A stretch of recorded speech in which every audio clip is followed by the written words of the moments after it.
okay for the 2016. We apologize for technical difficulties. But now we have the St. Thomas College ground. St. Thomas Royal College won the toss and decided to field first. St. Thomas College currently on 105 with loss of 1 wicket. Sitara Habrin, an excellent half century here.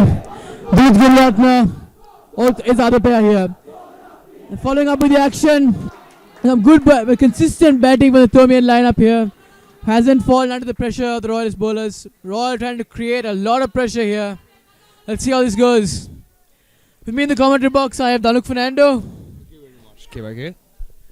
So, Danuk, what do you think of this match actually? It's been a good start from the Thomian team, building up runs on the scoreboard at a consistent pace, not giving singles, not giving any maidens over, although it's a test match. I think this game might end up very well for the Thomian side, but the Royalists have been also putting up good overs, trying to keep them at slow pace. Let's see, this match might end up very well. Thank you, Danuk. Well, yeah, actually, it seems to be a pretty decent match with a lot of good competition from both sides. Both teams trying really hard. In the competitive Royal Thomian spirit, the excellent friendly rivalry. We think it's going to be an excellent match, honestly. Both teams have put in a lot of effort here. The match has stopped for a second, but we will be resuming soon.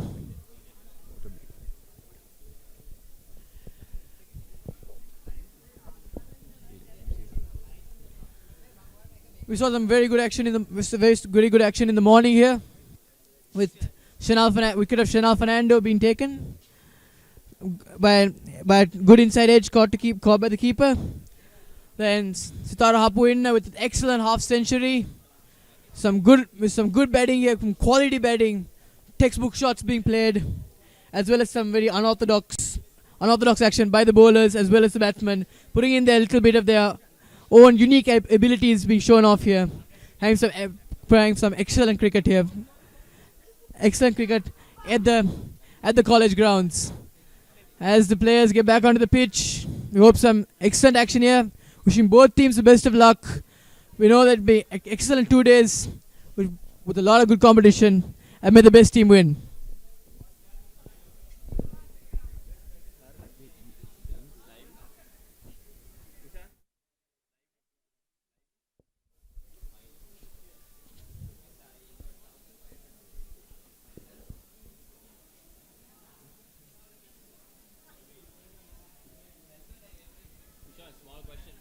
The next over, bowling from Thalas end.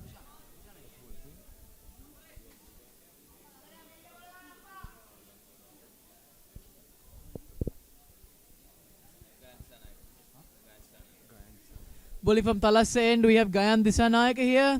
And on strike Sitara Hapuinna, looking very confident now after his half century.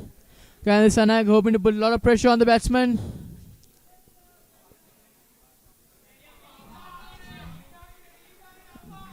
Good shot.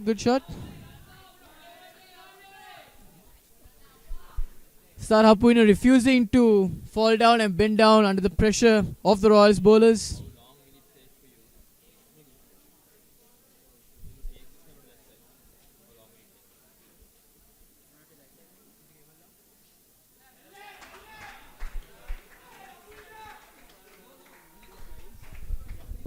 The Royalists trying to keep a steady over, trying to reduce the run rate, as the run rate is too much for a test match. The Royalists been starting the over very well. Cut played by Sitar Hapuinna and gone to close third man.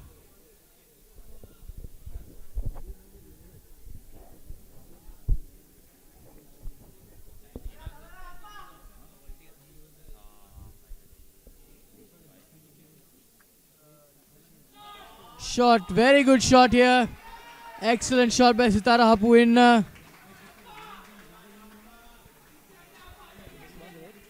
And reaches the boundary for another 4 runs.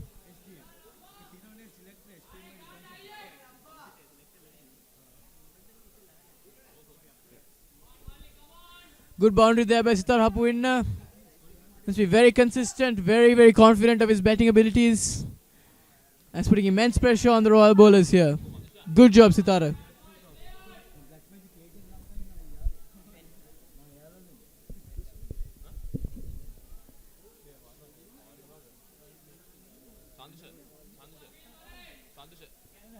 Royal is keeping a very defensive field here.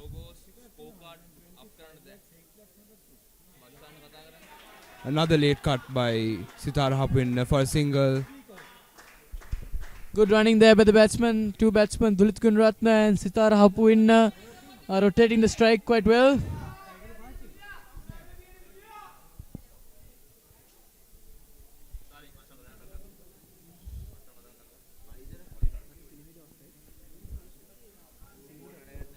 Very offensive field by Royal here. Royal captain seems to want to take a few catches and get a few wickets down. He's put a silly mid-off in place.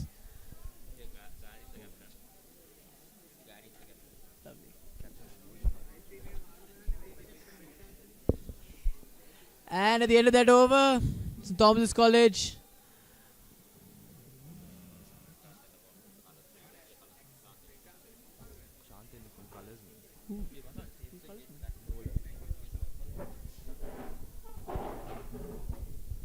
And first year Khalisman Shantanakon on bowling end. Bowling from the pavilion end.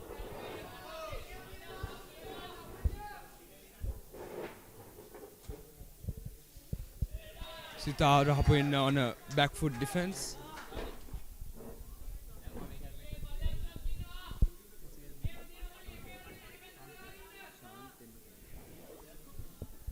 Shantanakon here from the pavilion end. He's got a lot of experience behind him. First year Khalisman, left arm spinner. Trying to put pressure. Good running by the batsman here. Some quality cricket by St. Thomas's. Royal, as well as some very good bowling from Royal College. A respectable, being a respectable competition here. I mean, we believe that is the true spirit of cricket. Even through a friendly rivalry, we can still come off the field and shake hands and be brothers finally. And that is what cricket creates.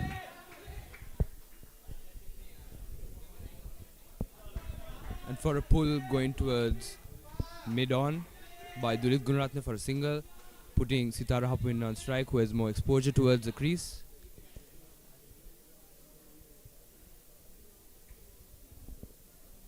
Dulit Gunratne using a smart move, trying to keep Sitara on strike, rotating the strike so that Sitara Hapwin able to score. And edging towards fine leg. And they take a two. A successful two. Good running there. Very good running by the batsman actually. Dulit Gunratne somehow wanting to keep Sitara Hapwin on strike. Man with a lot of experience and making smart decisions here. Royal College constantly changing the field, trying to lower out the run rate.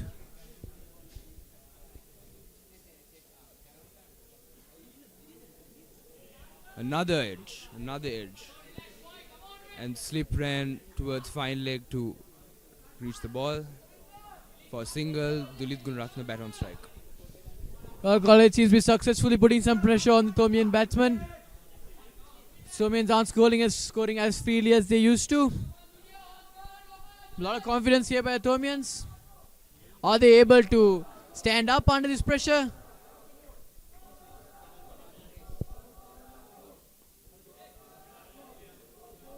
Another single by the Thomians.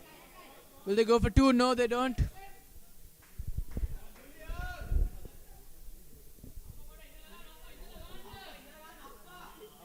It's another over. Good over by Shantanakon, trying to keep the run down.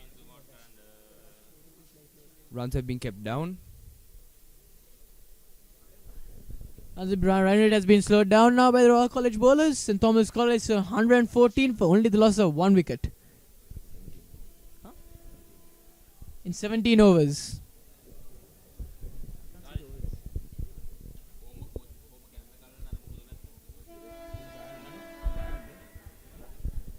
Gayan Disanaika, the captain, bowling at Thallasen. Dulit Gunratne back on strike. Gayan Disanaika, obviously a very, very experienced bowler here. Coming at Dulit Gunratne.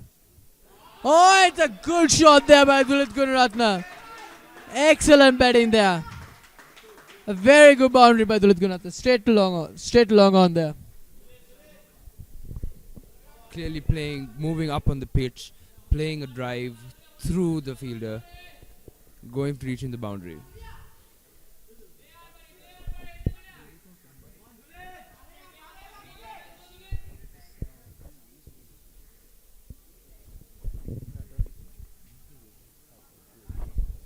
Another beautiful shot by Gurudhan Ratna. This time the fielder being able to reach the ball.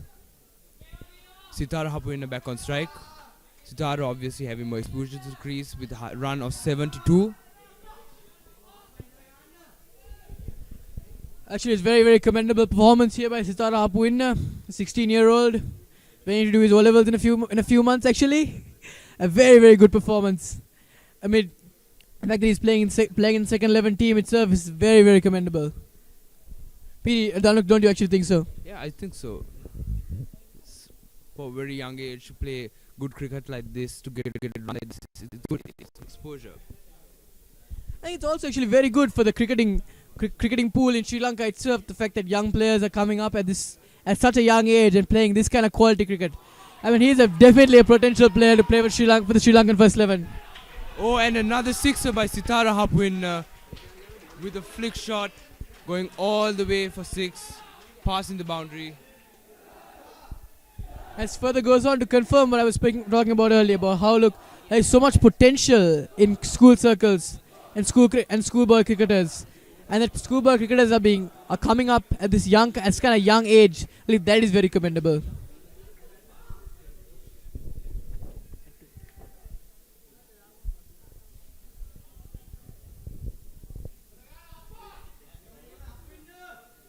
It seems like the defensive field setting has not been very successful in trying to keep the runs down after Sitara Hapuina started bringing back runs slowly.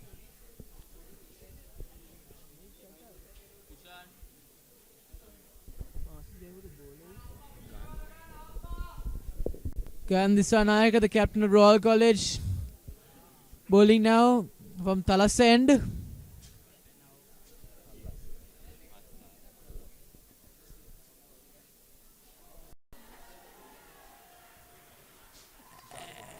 Excellent bowling there by Gandhisa Nayaka, and Sitara Hapuina goes.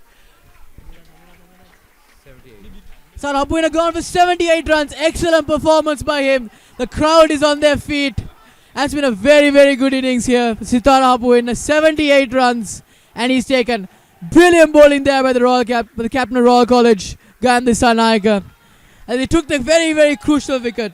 This wicket could be very, very crucial for Royal College here.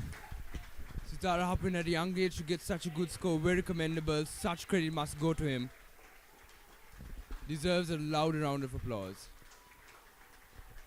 And going into the crease is the captain of the second 11 side, Ishane Pereira.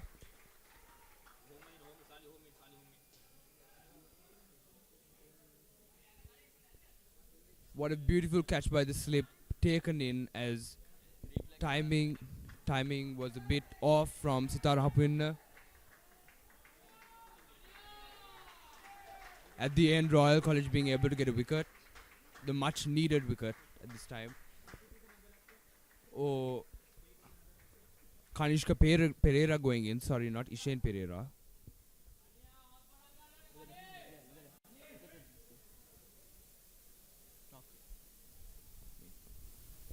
Kanishka and Dulit need to get runs back, must not give in to pressure. As Royal College starting to come back into the game.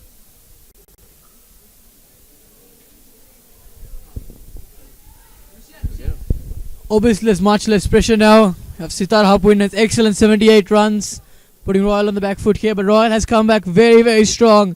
Excellent delivery there by Gandhisa Nayaka, taking the wicket there. Some very good quality bowling.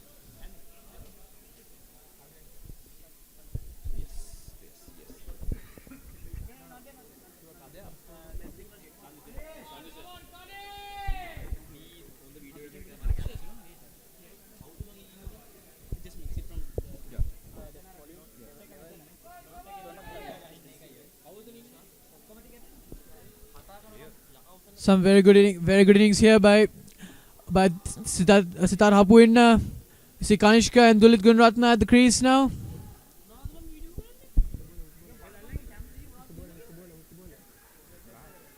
Gandhi Sanayaka still bowling there from Thalassa end. Left hand, Kanishka Pereira starting off with the defense. Trying to get his eye into the pitch. Trying to get his eye so that he can try and rotate the strike to Dulit Gururatne, who has more exposure in the crease.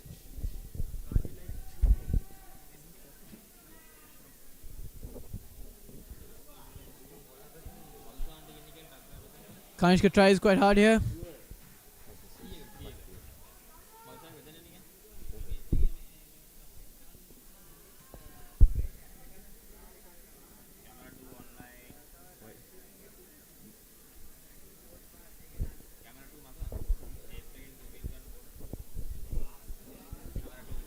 St. Thomas's College for at 125 for the loss of 2 wickets here.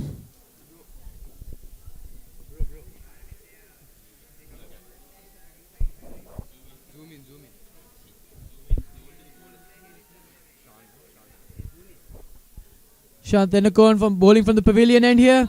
Oh, good shot there by Dulit Gururatne playing down on the ground to long on. Fielders coming back to attacking field to try and not let Kanishka give the strike to Dulit Gururatne. Shantanakon here, a very rather experienced bowler, trying to put a lot of pressure back on the St. Thomas's batting lineup.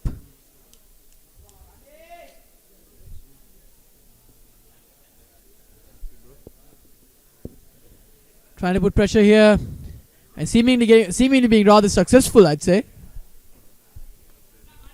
Kanishka playing a defense where extra covers runs in to get the ball.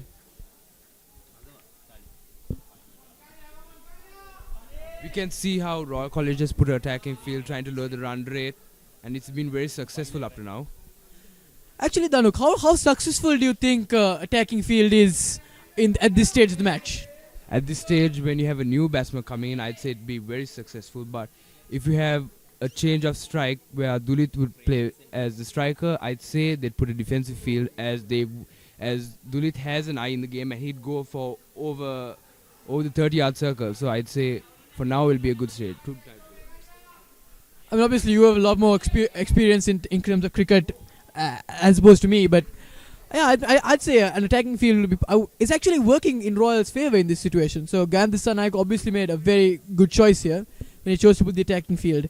But as far as the response to Dulit Gururatne goes, I'd say defensive field might actually be more practical in combating Dulit Gururatne.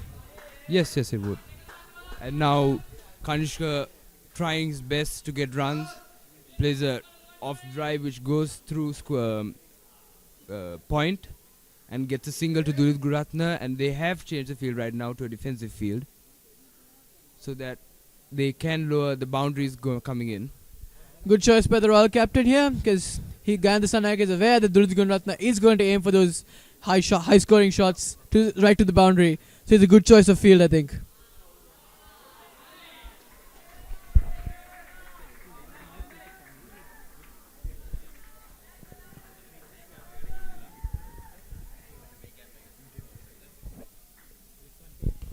What a shot by Dulit Gururatne. Out of the grounds. What a shot. Going straight past long on and long off. I'd say that went so high. Honestly, that was an amazing shot by Dulit Gururatne. That kind of cricketing talent is commendable and needs to be rewarded. And this was an amazing performance. A lot of pressure here on the Royal bowlers. Can they bounce back? Can they stand up under that pressure? Obviously, Royalists here do have Royal grit, which they use to stand up under this kind of pressure, and that is commendable. Let's see how the bowler bounces back here.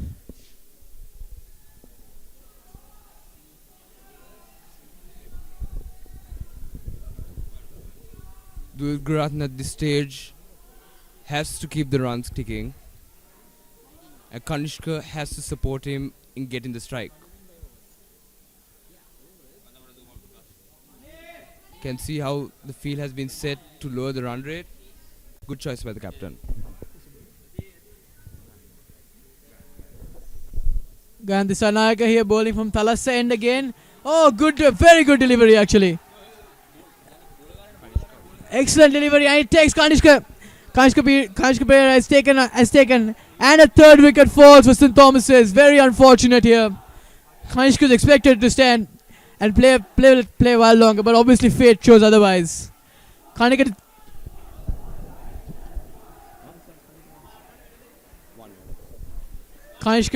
going for 1 run here. And if I am correct, batsman coming in now is Ishane Pereira, the captain. Captain has much of work to do to try and get the runs to support Dulit in the crease. Dulit being on a good roll right now. Dulit Gunratna on 33. Kanishka Pereira going for 1, and Ishane Pereira coming onto the screen. Ishane Pereira coming onto the pitch here. The very experienced player.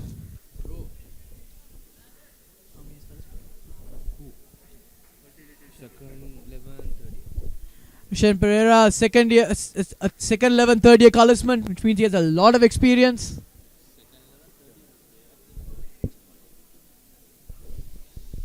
He has a lot of experience here, which will be very, very useful to support Dulit Gunratna.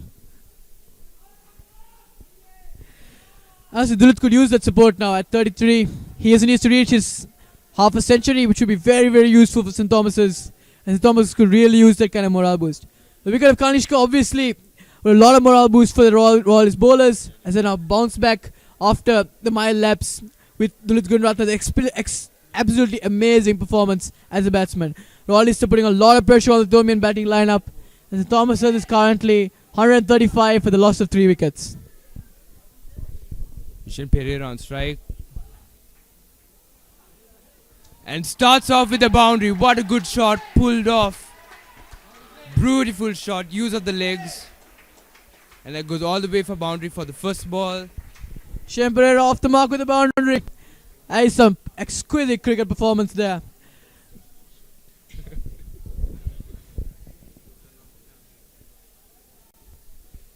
And obviously we can see that there is a morale boost for St. Thomas College here.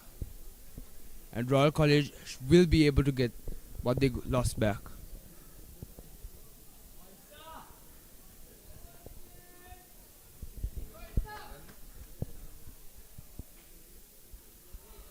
Oh, and there was another inside edge, but Royal is able to get the ball and stop it for 1. So 1 run, Dulit Gunratna back on strike. That is a bye.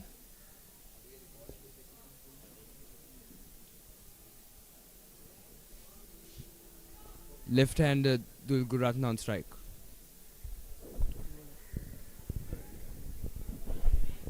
Gandhi Sanaiga bowling from Thalassa end here to Dulit Gunratna, the batsman on strike.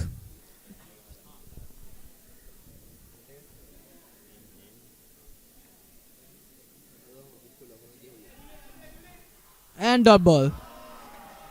Oh, and it's an overthrow. It's an overthrow where Dulit Gunratna got. Oh, it's a bounce. Can he get end man to the boundary? Overthrow to the boundary. This is absolutely disastrous for Royal College. This kind of fumbles cannot happen. I mean, honestly, an overthrow to the boundary. That could be devastating. Thomas College is very, very fortunate here. And so many runs coming in. Good innings here by St. Thomas. There's a lot of pressure being put on St. Thomas by Royal College. St. Thomas is 141 rather for a loss of 3 wickets.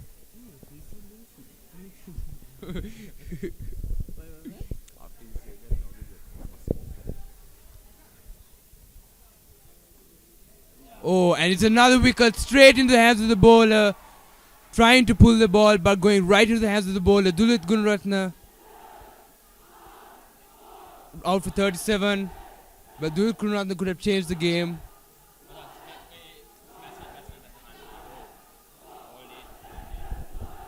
Dulit Gunratna taken for 37, caught and bowled. Very, very, very, very good bowling by Gandhi Sanaiga here. He's the key man in the Royal bowling lineup, contributing a lot to the team as the team's captain. An immense contribution here. Very, very good bowling by Gandhi Sanaiga. He's been instrumental in taking all 3 wickets actually, and all 4 wickets rather, of the St. Thomas batting lineup. Is the batting lineup crumbling? We shall find out.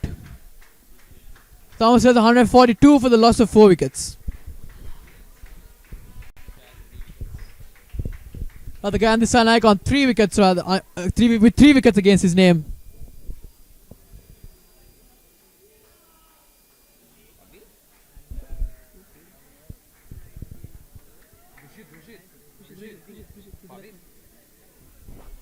Going in is Pavit Ratnayaka. Pavit debuting for St. Thomas's second 11 as for the mini battle.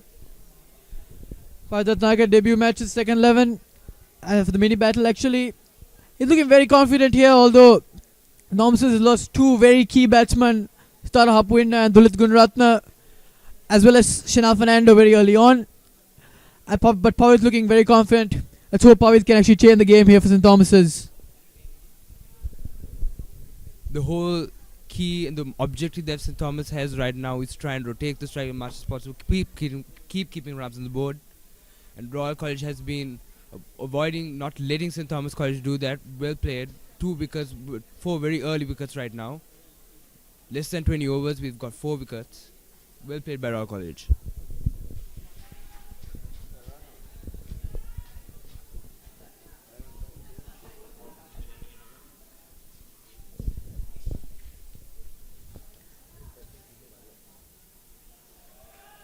Taking a look at the conditions here, we see a very dry day. It's a bit of breeze. It's contributing to the bowlers to get a bit of swing in. See very few clouds in the sky. It's a very, very hot day. But thankfully there is a bit of breeze to comfort the players. A dry pitch, which is actually rather good for batting here. So St. Thomas can take the advantage of that.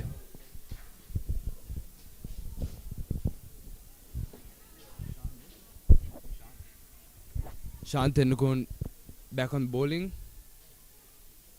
Ishan Pereira facing on the right-hander. Shanthanakon from the pavilion end. Can he put pressure on Ishan and get him out? If they do that, then Royal College has a steady lead here of knocking out Thomian batsman. And can Shan do this? If he does manage to put Royal a lot ahead in the lead, with putting Thomians on a very on a back foot here, and that will be beneficial for the Royalists immensely.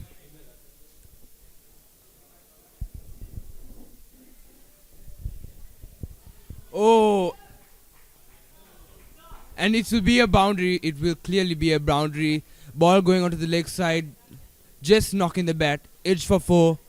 What a beautiful shot by Ishan as it goes for boundary. Shant Tendulkar trying to keep it as a defense, but not being able to do so.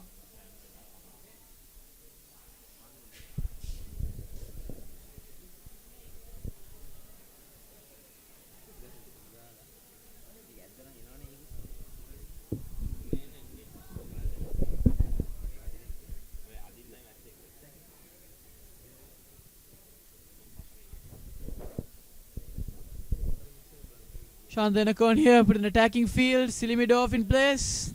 He hopes to get a beautiful defense there by the batsman. Field really trying to restrict the Thomian batsmen from scoring runs, keeping them within the 30-yard circle, and restricting any singles, doubles, which might actually keep the scoreboard ticking. And there's an appeal, but not given by them. Ball going through the leg, not knocking the wickets. Definitely not. Good call by the umpire. Shant Tendulkar trying to increase the pressure on the Thomians, doing such a great job with it. Oh, and it's a full toss, and Ishan Pereira able to flick it. Ball goes for 4. What a beautiful shot playing over the fielder.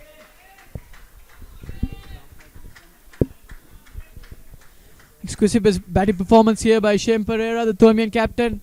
Really contributing to his team, taking off from where Sitara Hapuinna and Dulit Gunratna left off.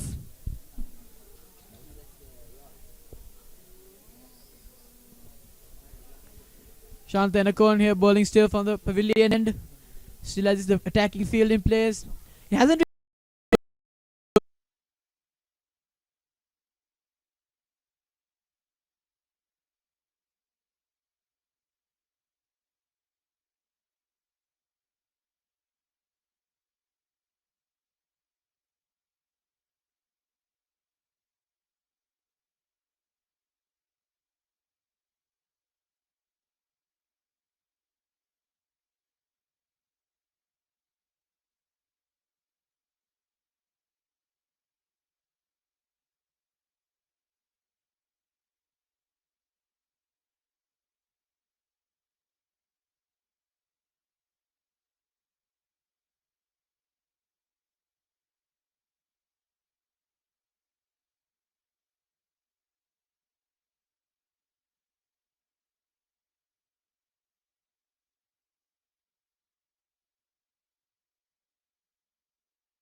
same, man. I watched ICC. I've never mentioned my name. I want my name mentioned on this. Yeah, I'll mention your name. Alright, good. Very sorry, ladies and gentlemen. We had a small technical difficulty. St. Thomas's on 174 for the loss of 4 wickets. And joining me in the commentary box, I have Daniel Bartholomews. Thank you, Kavindra. Boy, this has been a very amazing match. All in the good team spirit of both schools. Traditional rivals, but this match has been very amazing. We've seen some good cricketing for both sides. St. Thomas's with batting, Royal with bowling. Seen some very interesting bowling for Royal.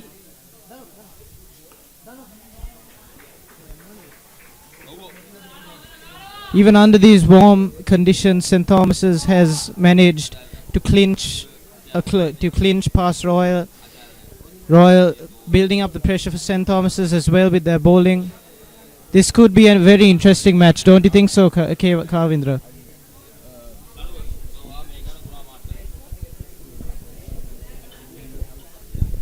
Abhishek Pereira, the Royalist bowler, bowling from the pavilion end.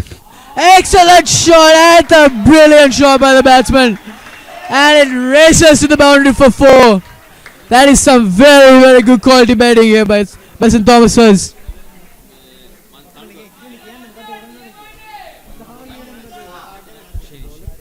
Shane Pereira, the captain, excellent contribution to the score here.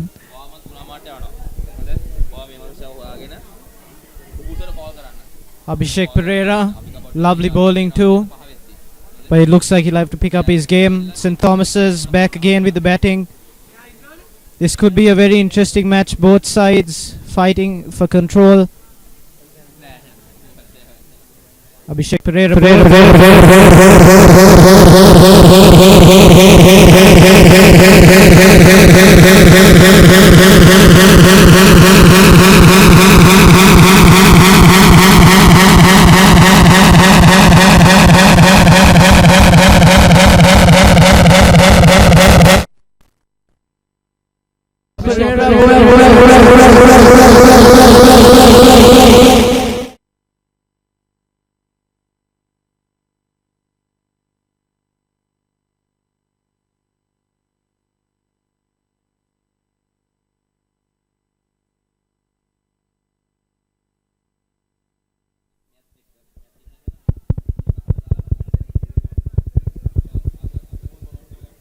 Check.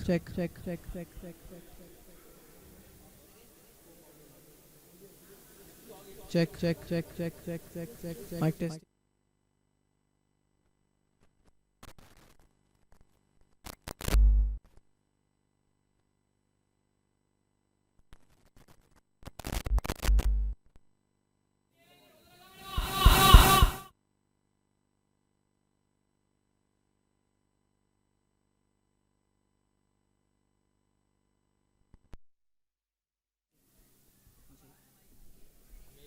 Hi. Check. Check.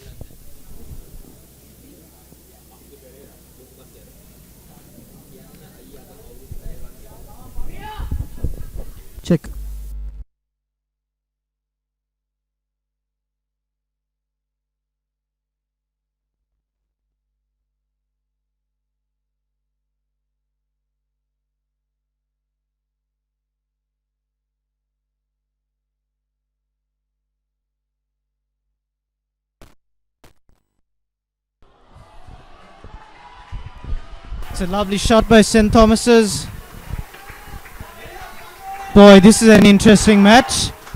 And we hear the traditional Torapara in the background. The game is really livening up. Very interesting, lovely playing by both teams. Real textbook shots going on around here. Gandhi Sanaka, the Royal captain, back to bowling here from the Thalassa end. Some exquisite bowling by him.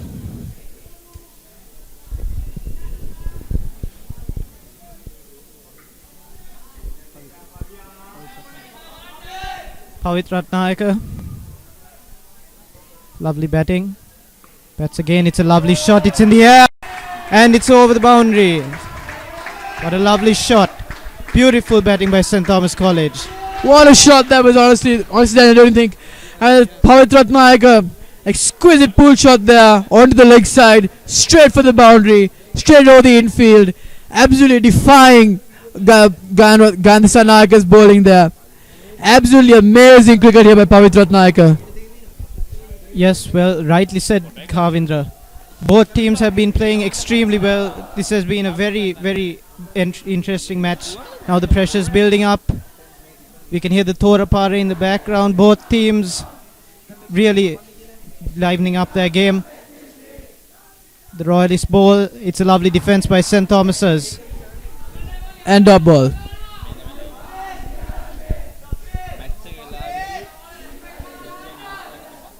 And the score is 190 for the loss of 4 wickets. 25 overs. Lovely batting by St. Thomas's again. Good running by the batsman here. Royal College trying to pull a run out on the keeper's end, but with no luck. So Daniel, honestly, don't you think this is a relatively high run rate for a test match, especially being on a school level, second level match? I mean, Thomas is currently on 191 off a mere 25 overs. I absolutely agree with you, Kavindra. Yes, this has been actually a very, very high run rate for both schools. Even at a school level match, this has been very well. This has been very well played. It's interesting to note that both sides have, if I have to repeat myself, played extremely well. Royal with the bowling, St. Thomas's with the batting.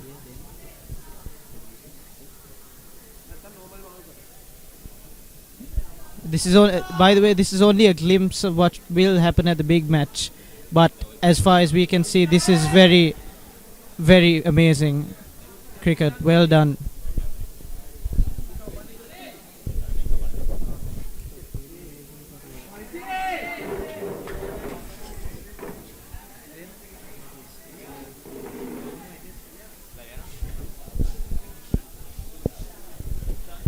Seems to be the end of an over. The umpires changing sides. So Thomas was on 191 for the loss of 4 wickets. A very, very good performance here.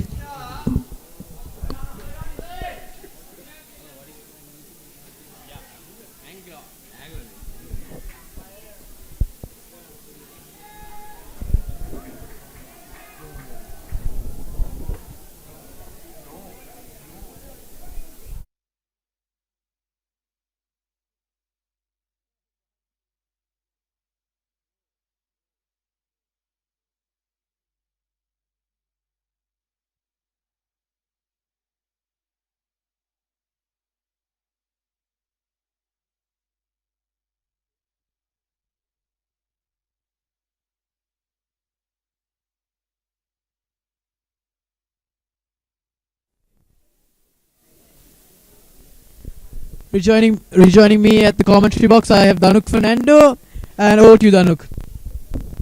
Thank you, KYK.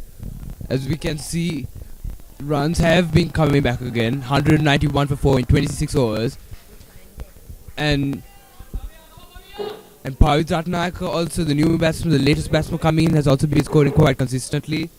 What a good performance by Pavit Ratnayaka and by Shane Pereira, both in their 20s, late 20s, 26 and 26.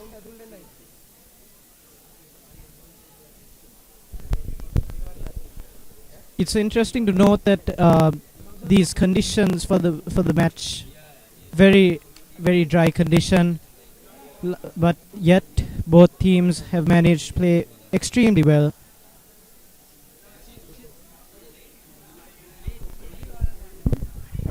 And Pavit Ratnayaka trying for the late cut, but not seeming to get past the gully.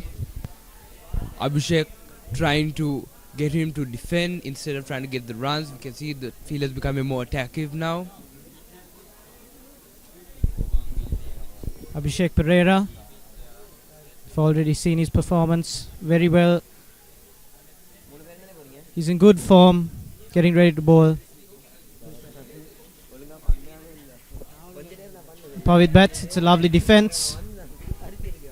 Pavit not using his feet as much as he should, but getting the ball to knock the ground for defense. Abhishek bowling at good length, trying not to bowl at full so that Pavit will be able to put his foot out and hammer the ball over the fielders.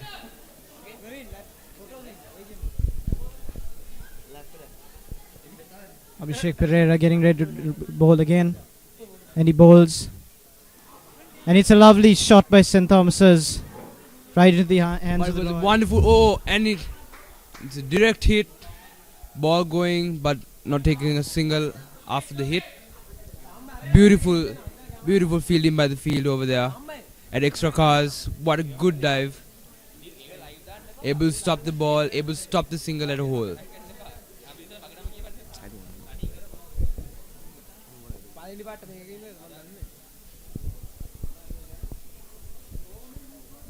St. Thomas is redoubling their efforts. Royal redoubling their bowling. Both sides getting ready to bowl. Abhishek Pereira bowls. Lovely defense by St. Thomas's. You can see it's starting to have a grey skies appearing. Starting to become a bit dark. Nevertheless, the match will continue unless any rains pour out. But hopefully they won't, because as far as this is going, this has been a very interesting match to watch.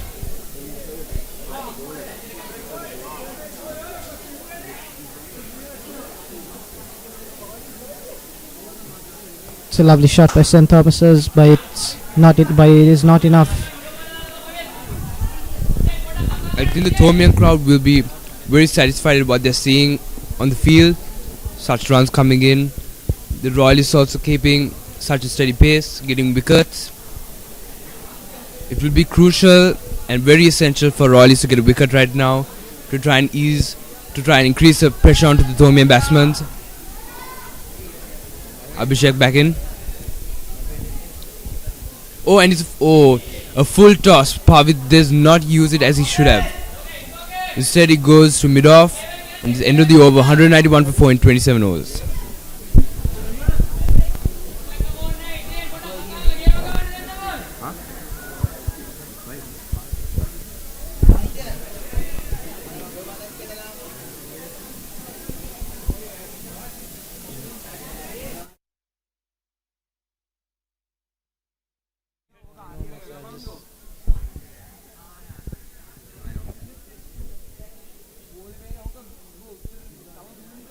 St. Thomas is getting ready again.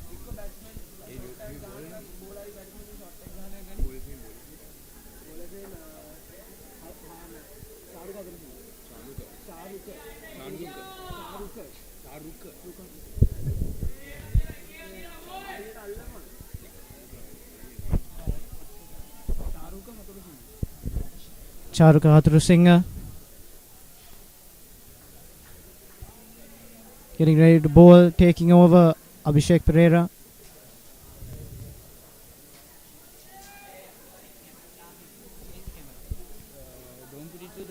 He's practicing a few shots. He looks confident. Both teams are looking very confident today. Sealy has been set in place to try and get the catches as their defense has not been reaching the ground.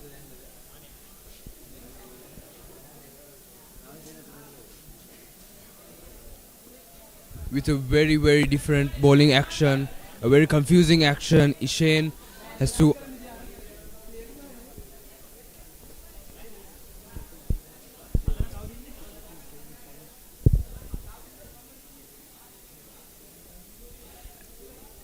well played.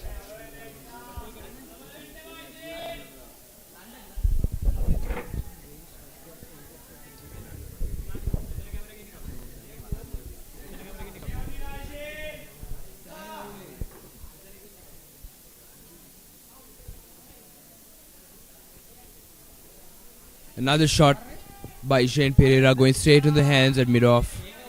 Playing nicely on the ground. Royal not giving any singles.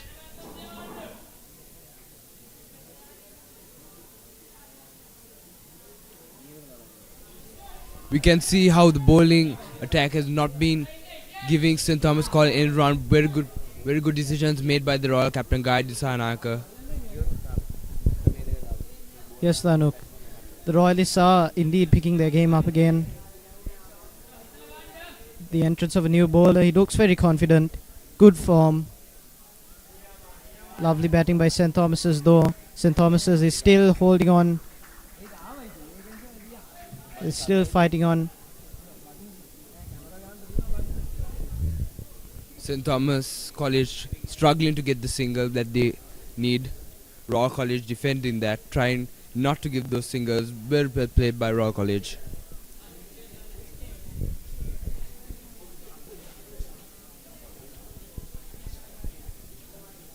And Pavit bats. And trying for a cut, keep appeals, but umpire does not give it. Another over, into the over, 192 for 4, 28 overs.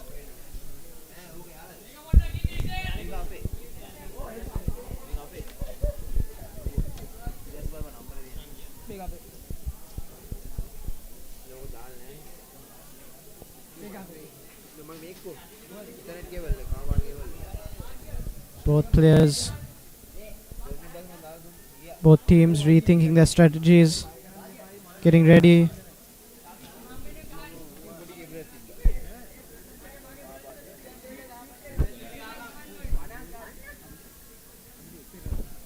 Abhishek back again. Must have rethought his strategy. He's in good form. We can hear the Royalists cheering him on.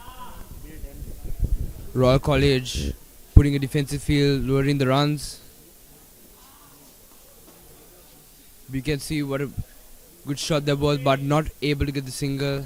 Good field setting by Gandhi Sahanaka, knowing the perfect thing for the moment, perfect fee for the moment. So Danuk, what do you think about these conditions that the players are playing in?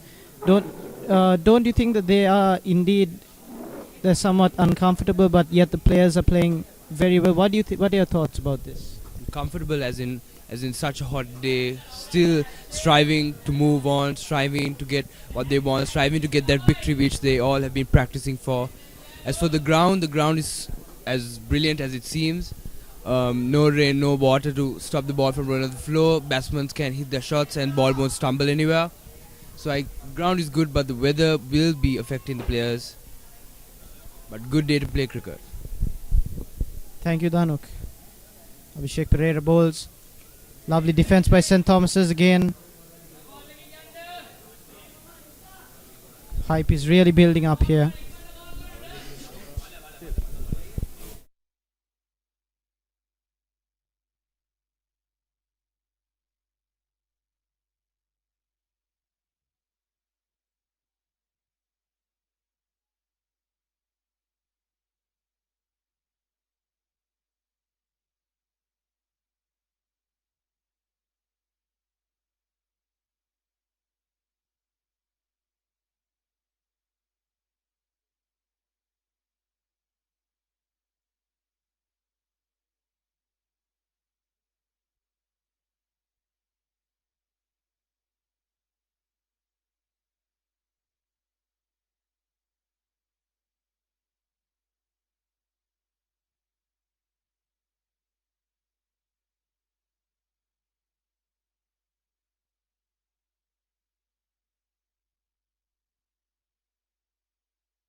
I'd like to welcome now the commentary box, Shazad and Mitsuka. Over to you, Shazad.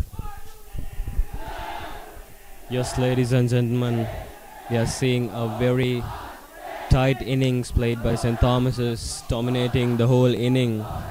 Although there had been some sort of fall of wickets, the score standing at 192 for 4.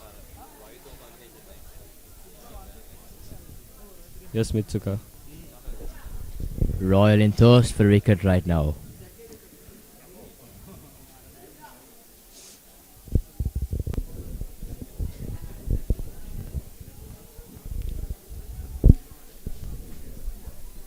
And today we have the Royal captain, second 11 captain, Gayan Dissanayake, taking 3 wickets on this day, making sure his responsibility to take up the team from the downfall, and it's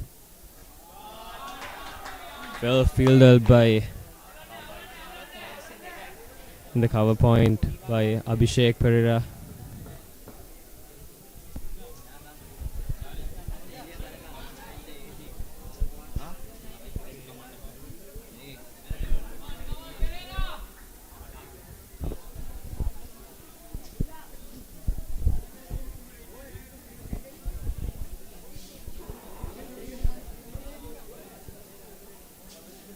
Royal back again with the bowling.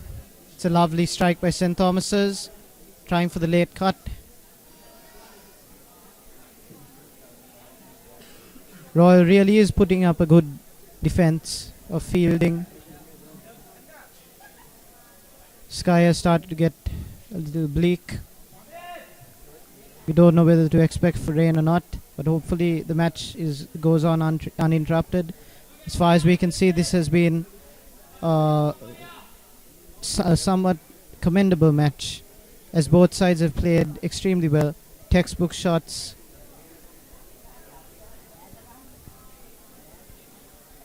Royal back again with the bowling. St. Thomas has put a nice defense.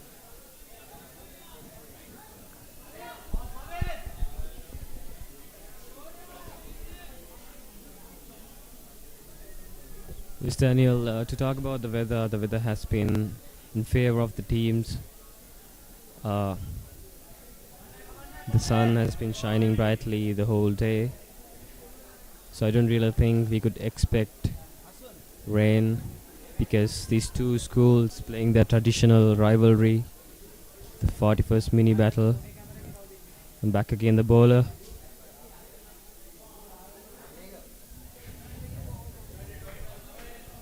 End of the over, 194 for 4 wickets.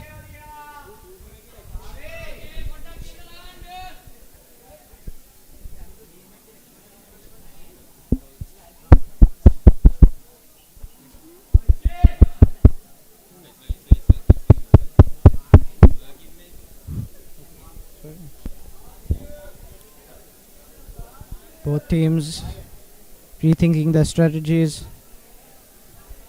It's a very strategical match, don't you think? Yes, Daniel.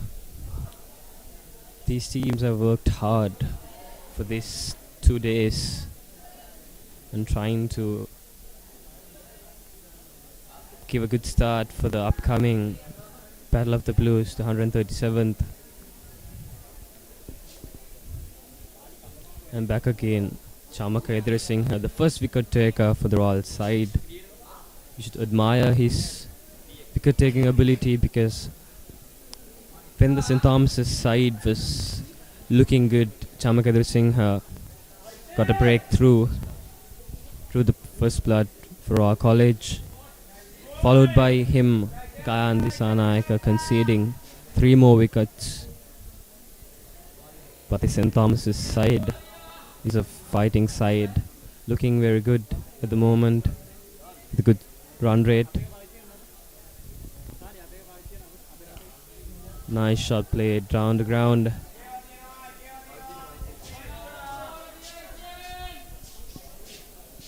What do you think about the weather, Mitsuka? The weather's looking fine actually. We can play for 2 good days. The weather's actually looking good, Sajad.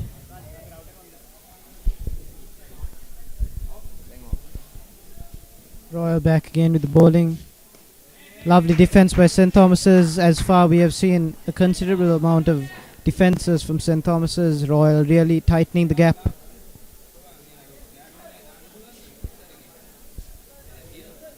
Pressure is building up on both sides.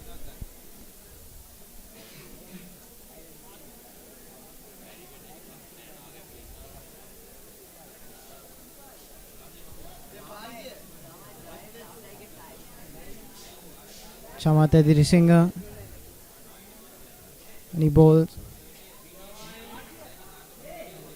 Chamaka rather.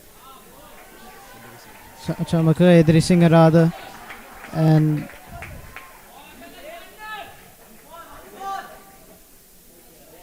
very commendable bowling by him.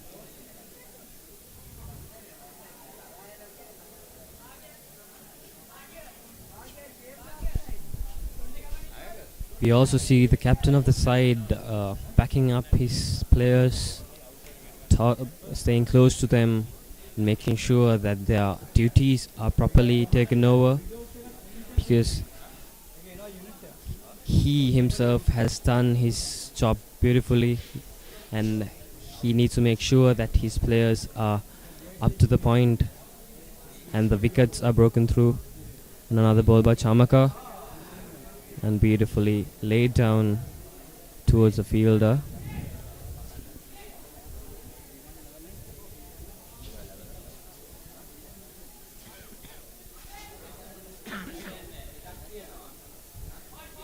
If we compare from the morning start, the scoring has slowed down, the run rate has gone down a bit, but I believe that it's a strategy from St. Thomas's to be stable at this point, because they have scored a considerably significant, having been maintaining a considerably significant run rate. I think the most important thing is to maintain the partnership. On the other hand, the Royal side should try to break this partnership, because if these two batsmen build up the partnership, it would not be a good day for Royal. Indeed. But it is understandable because it was later, it was early on in the match. But right now, as you said, indeed the hype is indeed building up. Royal tightening the gap, St. Thomas's.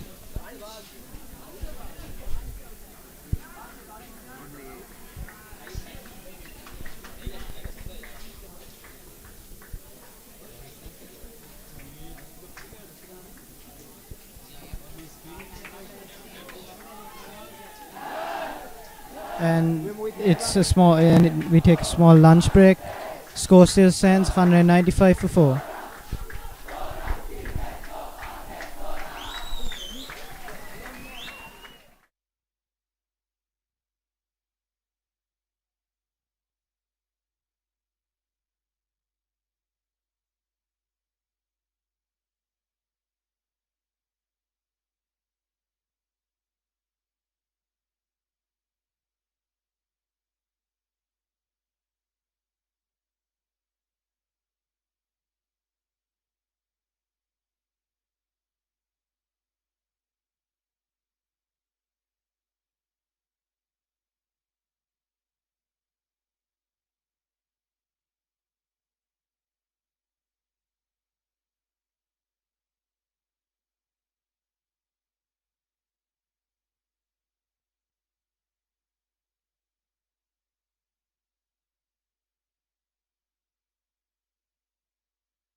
Check.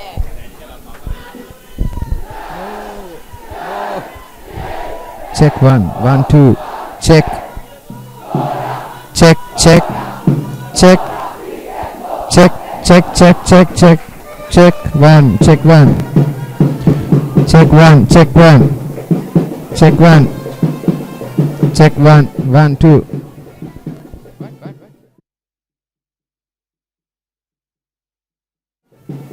check check 1 check 1 1 2 check 1 check check 1 1 check check check check 1 check 1 1 2 check 1 1 2 check 1 1 2 check check 1 1 2 check 1 1 2 check check check check 1 1 2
Ladies and gentlemen, welcome to the afternoon session of the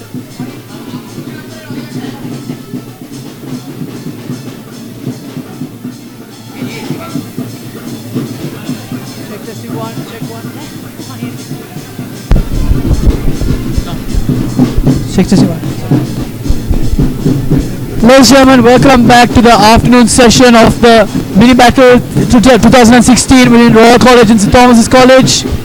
After the lunch break, I have Dulite Lavela joining me in the commentary box here. Hello. It's a beautiful day. We see that S.Thomas College has played a beautiful first innings.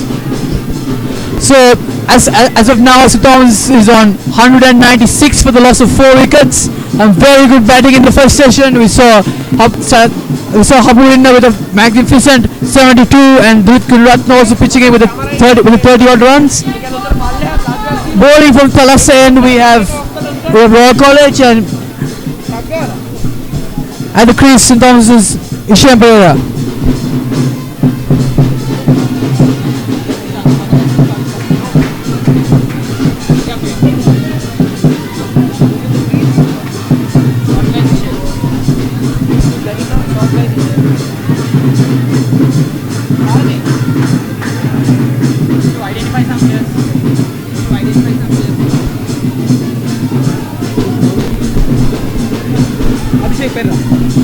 Bowling from Thalassa end we have Abhishek Pereira, and now we see a change of overs here.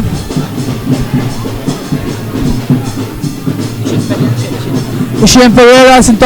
Thomas College batsman captain, is on strike. The new bowler Abhishek Pereira from the pavilion end.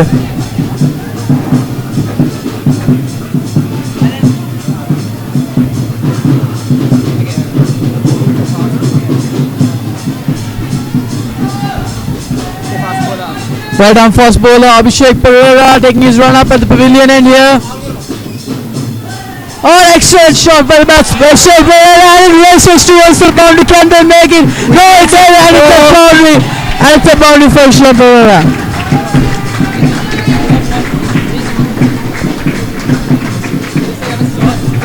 It was a beautiful shot.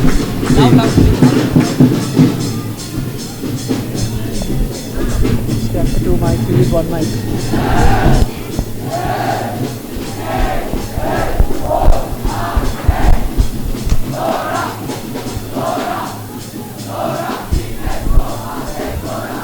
New Abhishek Pereira still trying to recover. They hit for a boundary off his first ball.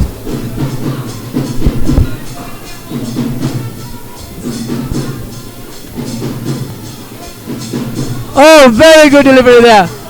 Very good delivery.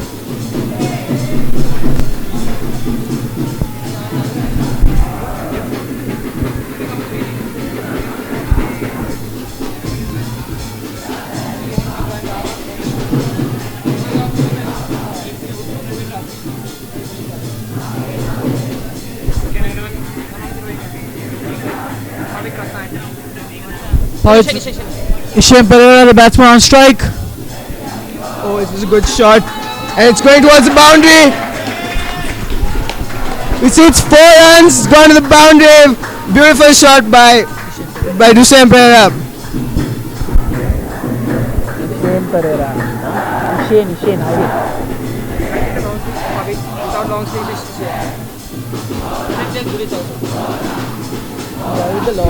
Pavit, the short sleeve is Abhishek Pereira having some trouble here with the bowling. Ishan Pereira with some exquisite batting here. A couple of textbook shots with the ball racing all the way to the boundary. Abhishek Pereira taking his run up again, trying to bounce back from this first over. Good delivery there by Abhishek Pereira. So it was a beautiful back foot defense, but Sahib is taken by the fielder. So some brilliant batting today. St. Thomas is playing a brilliant first session. Actually, do you think the bowlers actually haven't been that bad either? I mean, as far as the bowling goes, Royal College has taken 4 wickets with Gandhi Sarnaika being the leading wicket taking bowler in this match so far, putting Royal somewhere in the lead actually. But we see that St. Thomas's still had such a brilliant batting lineup. and it's why we've been able to score 205 runs already this year. And the 200 is up for St. Thomas's. Some excellent batting here by Shane Pereira and Pavit Ratnaka, keeping up the momentum that was built by people like Hapu Inna and Vilit Gunaratna. Pavit Ratnaka on strike. We see he's coming. Oh, he missed, and good delivery there by the bowler.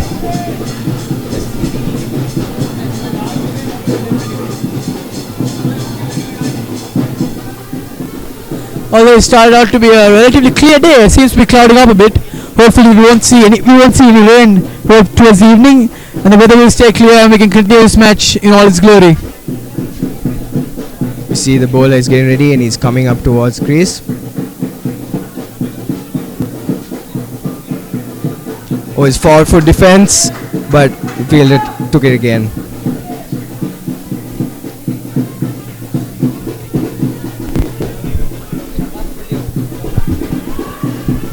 Change of and at the end of the over is change of bowlers. The umpires are taking their positions. St. Thomas College at 205 for the loss of 4 wickets.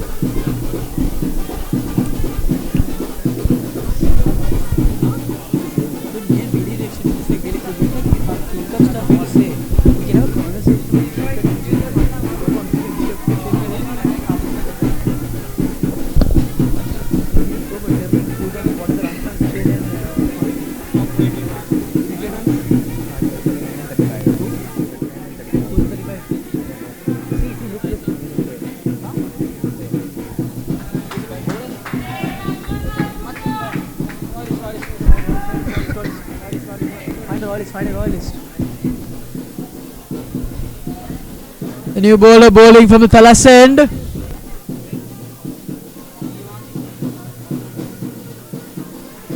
Pavit Ratnaik on strike. Excellent shot there actually, but fielded.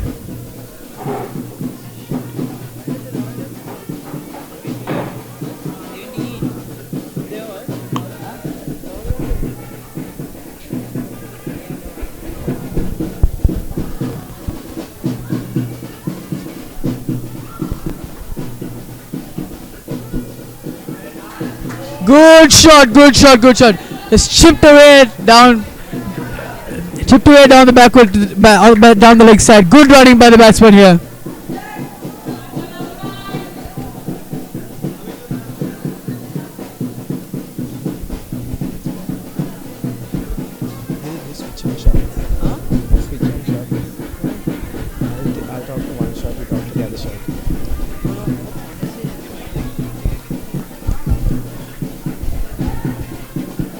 So it was a beautiful square cut. It's travelling, but the fielder took it again. Royal College seems to be putting St. Thomas's under some pressure here after lunch, slowing down the run rate.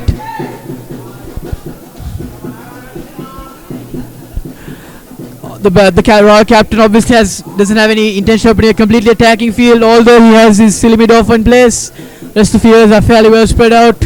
Obviously hoping to catch Shane Pereira or Pavit Ratnaka and stop them from scoring many boundaries and high scoring shots in this situation. Royal captain has been very intelligent field setting here. I believe that is commendable. So that anyway, at this point in the match, Royal's main goal should be to stop St. Thomas's from getting runs, seeing that St. Thomas's has got so far in the match. And well, the chances are that Royal will have a very difficult time from this point of the match. So do you think that at this point Royal should have a more attacking style field to get more wickets, or more defensive field to prevent runs from being scored? It should be a more defensive field, because I mean you can't risk an attacking style now, considering the fact that the Thomians have been playing so well, and I mean it's been they've been playing so brilliantly, and if Royal was to risk it, they'd probably get into a much worse situation. Very true. I mean, considering the fact that St. Thomas's has so much momentum being built up here, in terms of the batting lineup itself, with excellent batsmen coming into play, the fact is it might not actually be, as I actually agree with you, it might not be too wise to have an attacking field, even though that might be more productive to get wickets. But in the event that Royal does actually break this partnership, really that would be the most productive for Royal, because then there would be a complete breakthrough, and the Thomases might have trouble bouncing back from that. I doubt very much. We've seen a brilliant line of batsmen, but at the end of the day, these Thomians have been practicing very hard and they've been showing their skill throughout the match. So I think that Roy will have to do much harder than taking one wicket. They'll be able to do. The Thomians will be able to still hold their batting line. The Royals will have to do much more damage to the Thomian batting line.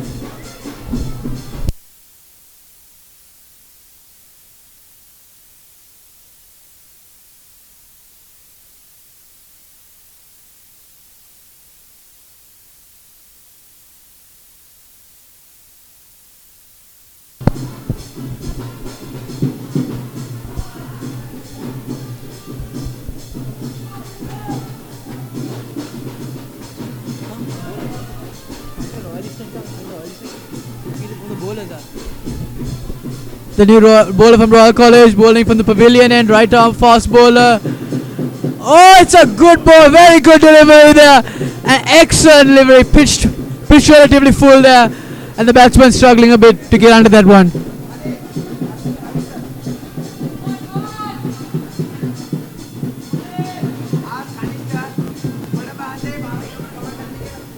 Pavit Ratnaik on strike here. The bowler gaining momentum very fast, trying to put Pavit Ratnaik on the back foot. And he's seemingly successful after the first ball. The second delivery, oh, it's been chipped through the slips, straight for the boundary. Can it make it? And it does. It's an excellent shot there. Chipped by the batsman straight into the boundary line. And that boundary pushing St. Thomas's to 213.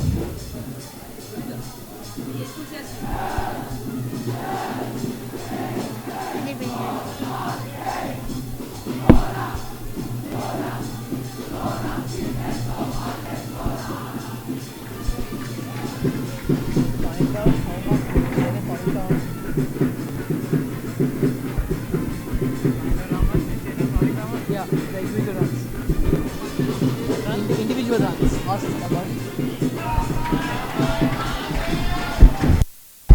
We see that the batsman was able to play the same shot and successfully hit another boundary. We see that the batsman has discovered a weakness in the fielding line of Royal College, and it seems that he is taking full advantage of this.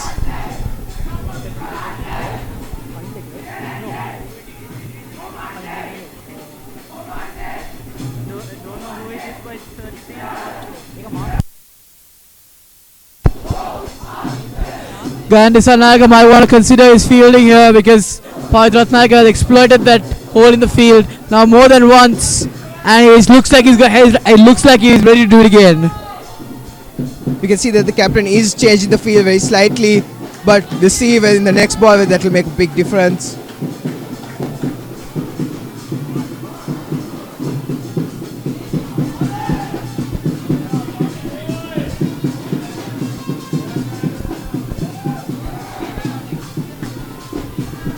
So Durita, what do you think about the Royal Thomian in general? I mean, we see that we're going to have the 137th Royal Thomian in a matter of just 1 week. How do you think the Royal Thomian has actually contributed to building this kind of friendly rivalry as well as a friendship between the two schools?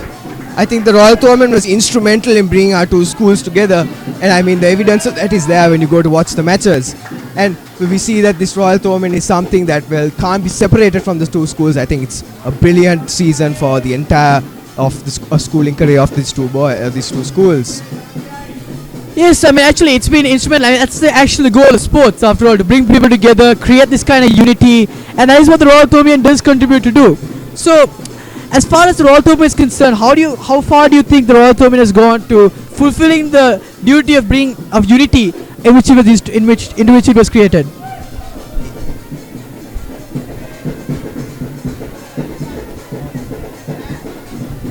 It obviously has been the primary reason why there are so many other Royal Thomians.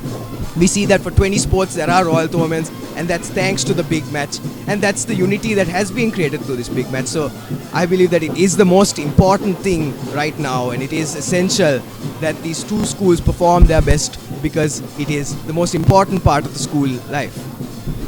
And don't you think it's also important that the two schools do maintain this as a friendly rivalry and don't make it too aggressive and maintain the joy and the unity which the Royal Thomian actually brings? Of course. it's essential that they maintain this unity. It's why that if you look at the boys' strengths, even there isn't a division because of the unity that is that's there between these two schools, and this big match actually represents that unity that's there. Royal bowler bowling from the Thalassa end. Right arm spinner. The captain has a slip in place, hoping to get a tip catch there, as well as the Silimidon.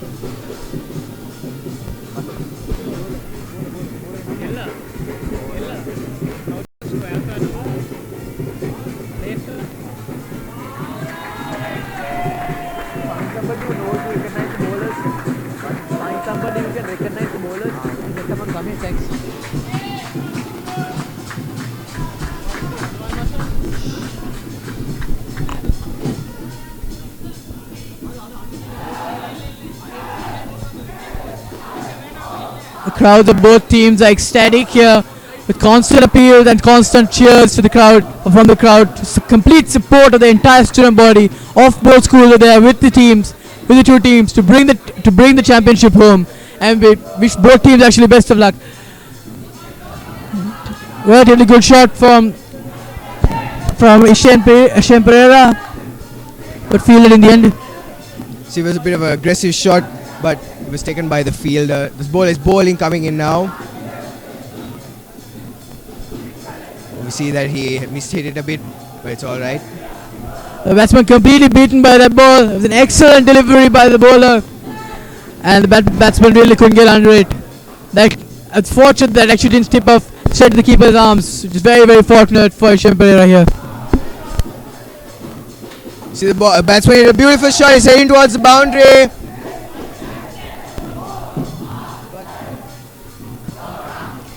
Good running there by the batsman. Good.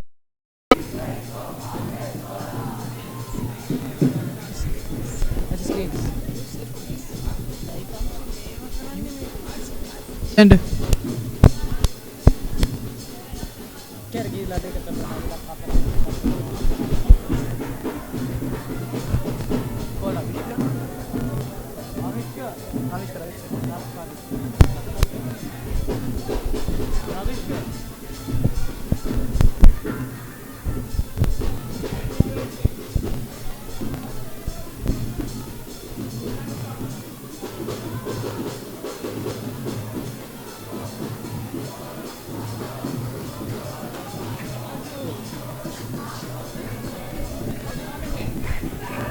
Find Ravishka and a royalist. Find Ravishka and a royalist? I mean, a royalist who knows God. I don't know. Go down and get a royalist.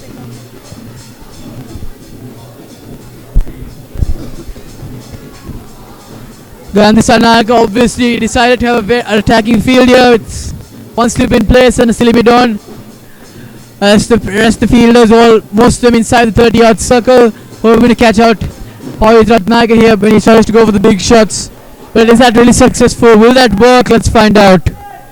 I think it's a rather dangerous setup right now, but we see the Royalists decide to take the risk to see whether they'll gain the benefit. I'm sure as dangerous as it is, Gandhi Sanaka probably has the plan in mind. Otherwise, he wouldn't just set up an attacking field.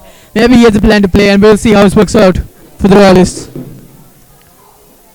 We see that it's a big shot. Oh, good shot! It's in the air, and can the fielder makes the boundary, and it's a boundary by.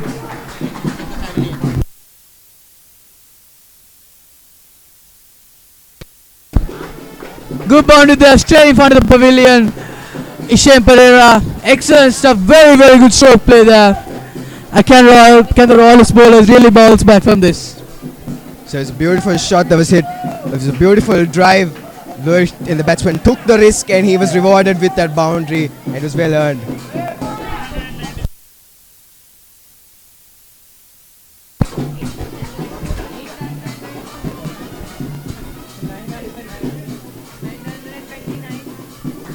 Forward defense, the backward defense rather.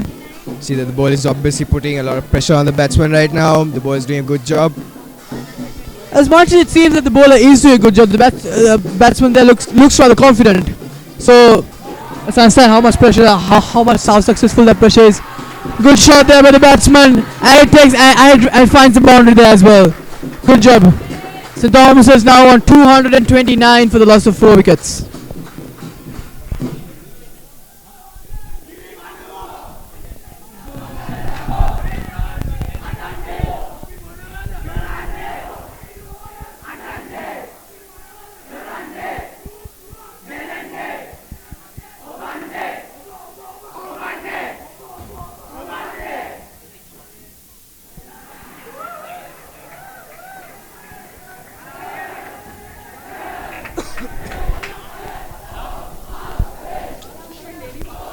Left arm spin from the pavilion end and fielded. Dot ball.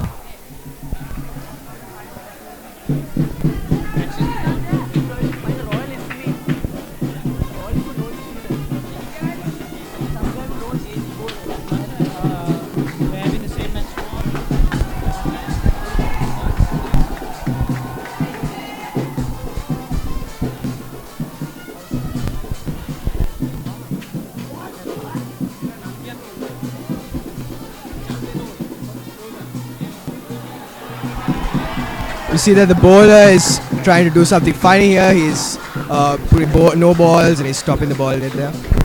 Bowling from the pavilion end, we have Shant in the cone. And he's trying to put a lot of pressure on the batsman, on Pavit Ratnayaka. But has Pavit succumbed to that pressure? We don't think so. Oh, excellent delivery by the bowler there. Batsman misjudged that ball completely beaten by the spin there. We see the bowler is successfully trying to win back the match. So he's doing a pretty good job. And it's St. Thomas's, the batsman is under quite a bit of pressure right now. Shant in the cone trying to stop the scoreboard from ticking. Okay, St. Thomas is currently 233 for the loss of 4 wickets.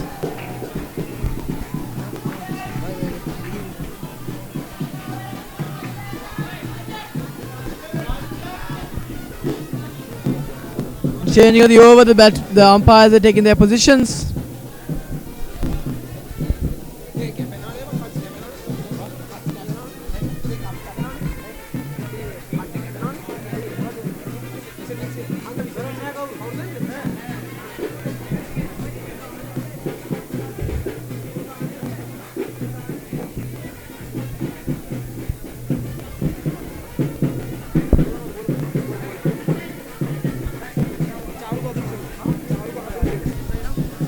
New bowler up from the Thalasse and Charukaturu Singh from Royal College.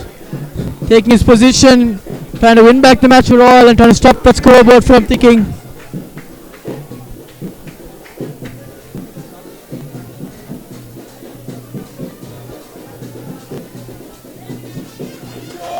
Oh, good ball, good delivery by Charukaturu Singh here. That's what completely beaten by that one.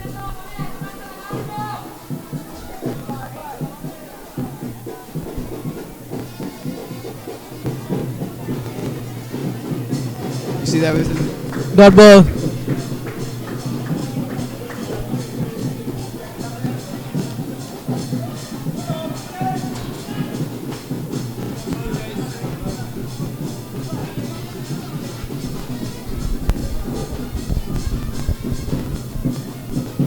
Oh, and the batsman hits it very gently, but the first slip takes it.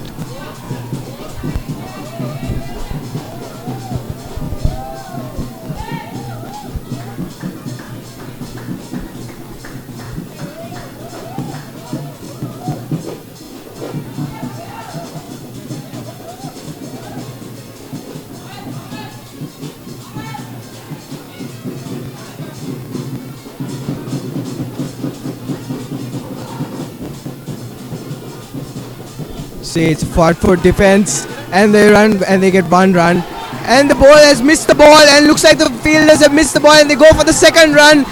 We see after that, and the ball has returned back to the bowler.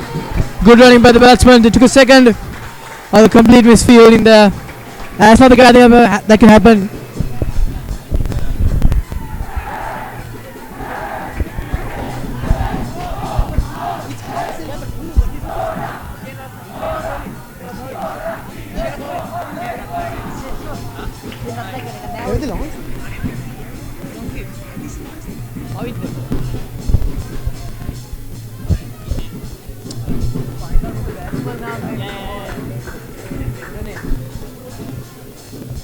Excellent stop by the Thomian batsman, reaching half a century there.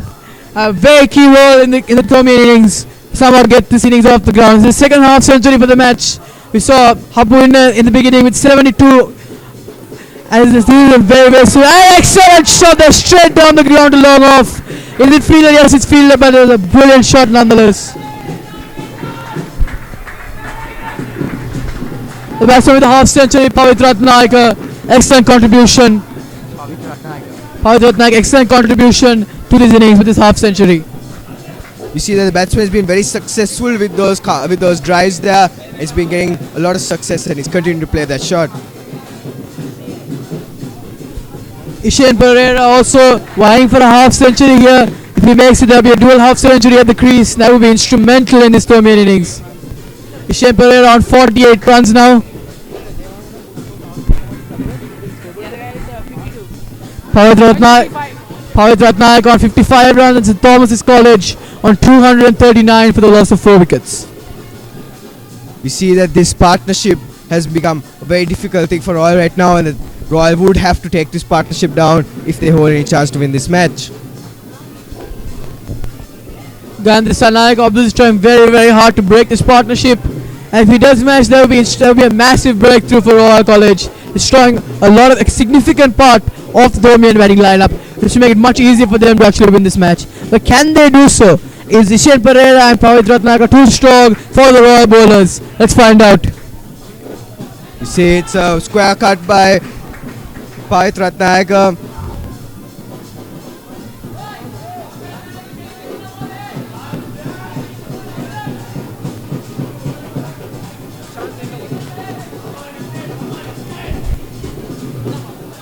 The bowler bowling from the pavilion in, Shanthenakon trying very, very hard to somehow break up this excellent partnership here.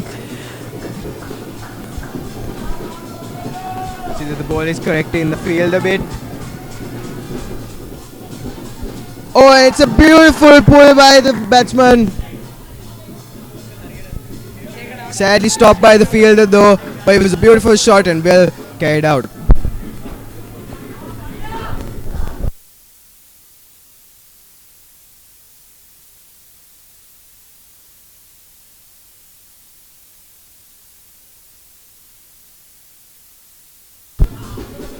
Shanthenakon still trying very hard to put some pressure on the batsman.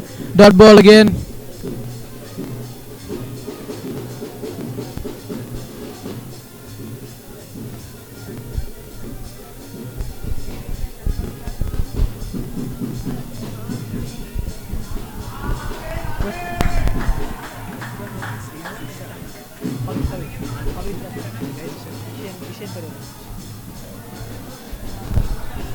Dunitha, don't you think that Thomian and the Royal is actually very privileged to be leading schools in Colombo and have access to these kind of ground facilities to be able to play these kind of cricket matches in their own home ground without having to hire out a different ground?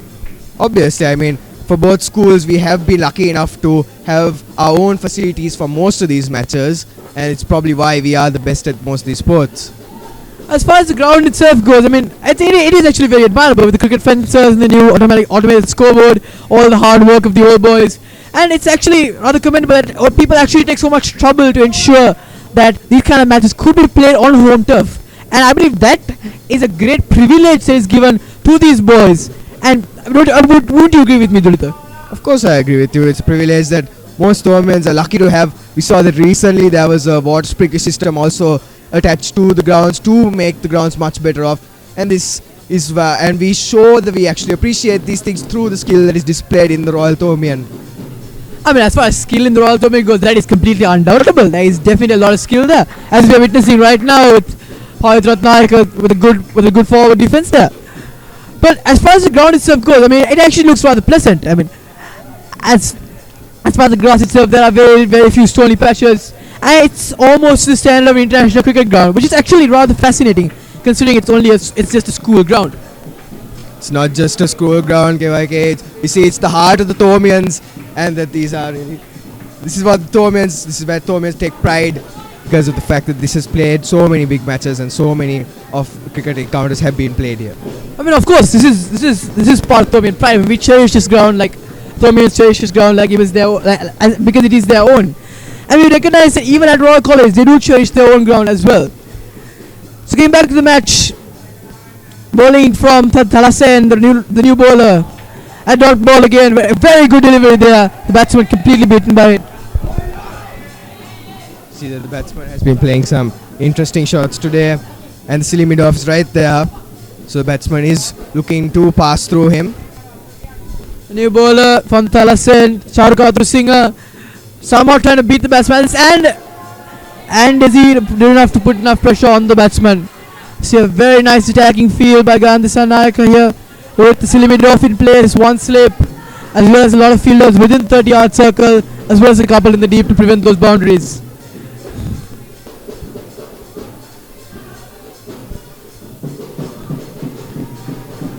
Not a very well timed shot, but it will do enough good running by the batsman. You say that the Royal fielding lineup has been such that it's put a lot of pressure on the Royals, has really tested the stamina of the Royalists, and the Royalists have been proving that they have the ability to hold this difficult fielding lineup.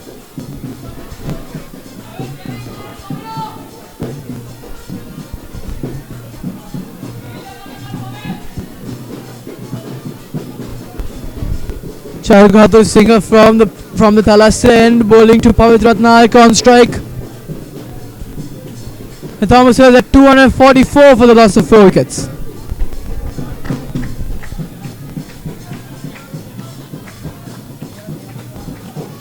Pavitra Ratnayaka takes a well for front foot defense, textbook shot.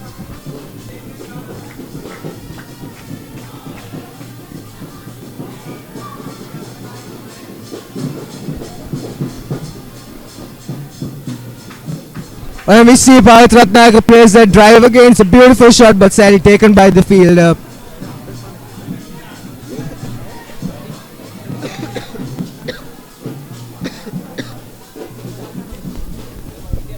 Pavitra Ratnayaka and Shane Pereira closing in on a 100-run partnership. Had an exquisite batting performance here. Both batsmen equally skilled, equally capable, both trying to reach up their half centuries here. And this has been instrumental in the Thomian batting lineup in keeping this match alive. And that is through Thomian spirit, the competition, the unity, the way they play together, the cooperation, and that is what makes Thomian spirit, which has been instrumental in this Thomian batting lineup to keep these innings afloat, to keep S.Thomas at 245 for just 4 wickets, and that is what's going to take them through if they do continue this. New bowler bowling in from the pavilion end.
Shane Pereira, the Thomian captain, now on strike.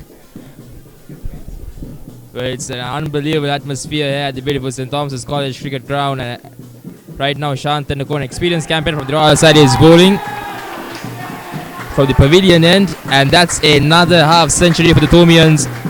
We are riding 4 half centuries, and the total is currently 246 for the loss of 4 wickets. And right now, we can honestly say the Thomians are in a really comfortable position.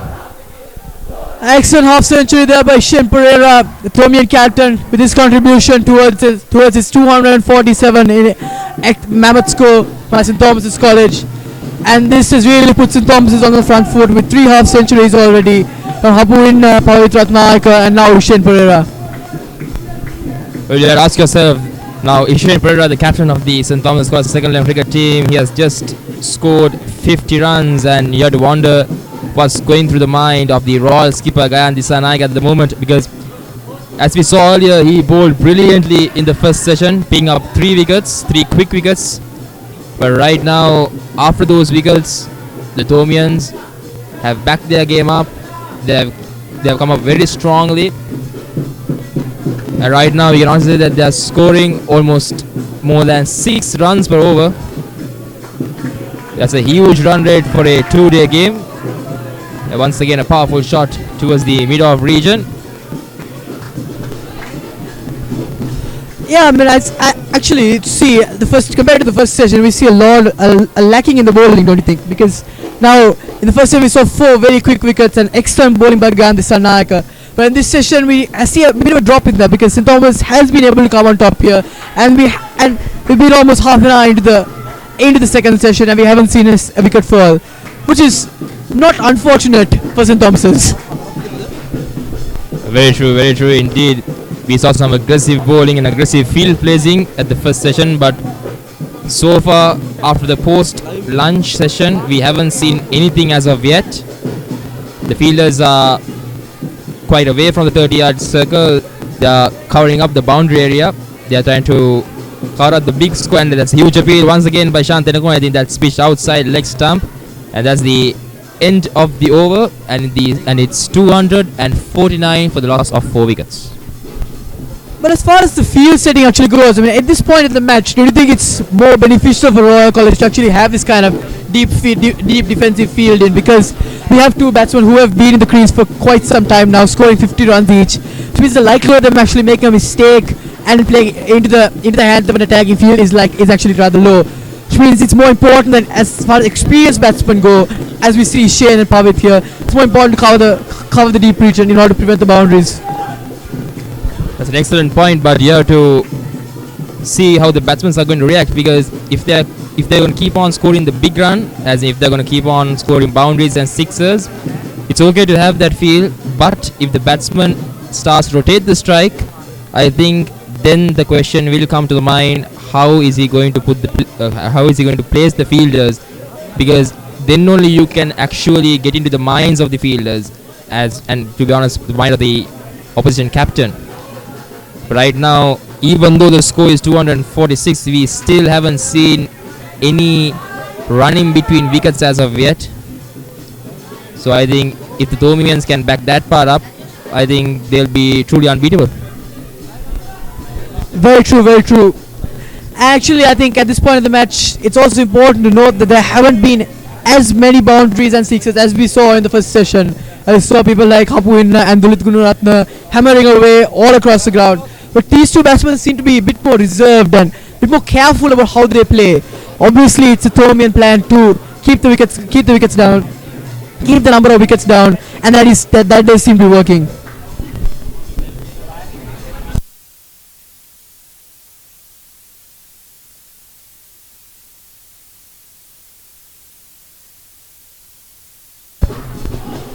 Yeah, I think the batsmen, they don't need to score in a hurry, because they have scored 50s already. They have crossed a landmark, a milestone, and I think they are quite settled at the center. So if they keep on maintaining that strike without going for the big gate, I think they can score a big amount of total before the tee. True enough. I mean, like they always say, patience does win you matches. And Shane and Pavit here are being very, very patient about how they score, and they have been keeping the scoreboard ticking, but they haven't been too rash or too hasty to score runs and just giving away wickets. They're not throwing their bat at everything they see. They are playing highly textbook shots, very, very experienced shots here, and that is putting a certain level of pressure on the Royal bowlers, don't you think? That's very true. You can see now the bowlers are quite hesitating. They are moving their fielders here and there, because a few moments ago we saw the Thomian batsman attempting the singles rather than hitting the big shot. That's once again a beautiful cover drive. And the atmosphere, it's rocking this place. You can hear the Papa Rebans, you can hear the boys cheering for their respective teams, mainly the Thomians, since this is their home ground. And I think this match will be a chance for them to get redemption because, as you know, last year the Thomians lost the mini battle, which was played at the Royal College grounds. And this year they have come up with a game plan. They have done their homework. And I think they are honestly going for a win. They are honestly going for a huge win. And that's the end of the over by Charu Kahadra Singh, and the current total is 251 for the loss of 4 wickets.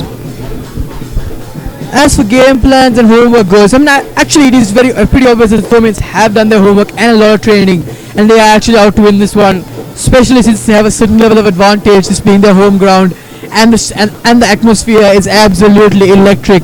We see cheers, supporters, the Thomian community is there in their numbers. Even the Royalists are here to back up their team and support their players all the way. Both teams really want to win this, and it's just a matter of who can perform better on that day. It's not a matter of which team is actually better on the cards, but it's just a matter of when you put them on a field, which one of them can perform.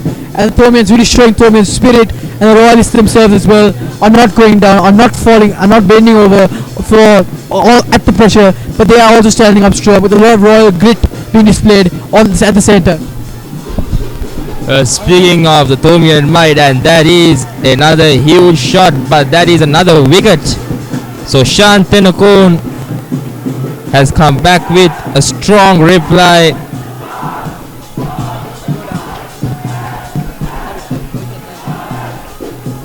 And the man in form, Pavit Ratnayaka, was dismissed by Shantanakon off of a brilliant delivery. I think that was the breakthrough that the Royal team was looking for, and Shantanakon delivers. An experienced campaigner, first-year colorsman, took the challenge upon himself, and he delivered for the Royal team. So the current total is 251 for the loss of 5 wickets. So what do you think? Will this be the breakthrough that the Royal team was looking for? Of course, I think this is the breakthrough that the Royal team was looking for. I mean, they've broken up that excellent partnership.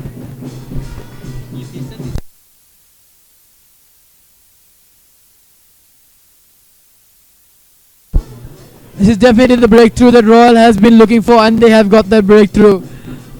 Pavit Ratnayaka dismissed for 60 runs. Well played, very good innings. A lot of persistence, a lot of Thomian grit being shown there. Ishan Pereira still in the centre. Yes, indeed, a very good inning by Pavit Ratnayaka. 60 runs, contributed immensely to this massive total that you see before you, the 251 runs for the loss of 5 wickets. And now Imesh Pereira, the skipper, will be joined by the new batsman at the crease. New man in the centre, Dinath Karnangara, hoping to make a difference here, hoping to back up Ishan Pereira and his run in scoring, hoping to back up his captain and give his fullest for his team.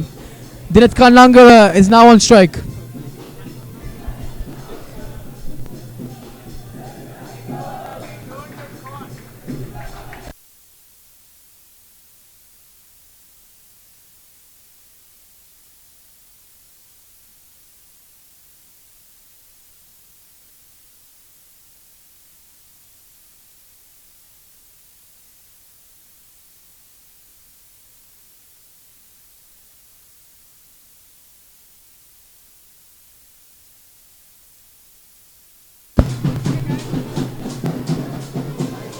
We have a fresher at the centre. Can Shantanakon put the pressure on the new batsman and get another quick wicket for the Royal team?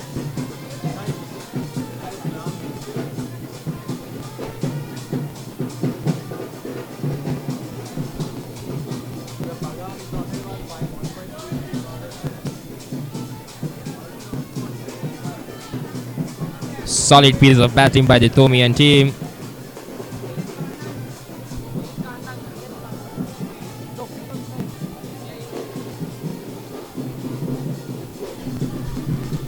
The new batsman Dinath Karnangara is now on strike. And he's off the mark with a single.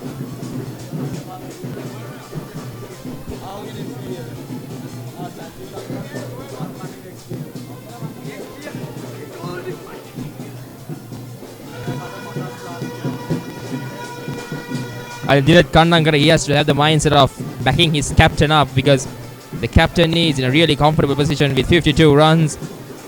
He has been at the crease for quite some time now. He knows how the ball is moving. He knows the variations of the bowlers. So Dhiraj needs to back his captain. An excellent piece of bowling and a very good piece of batting by the Thomians, and that's the end of the over by Shant, and the score is 252 for the loss of 5 wickets.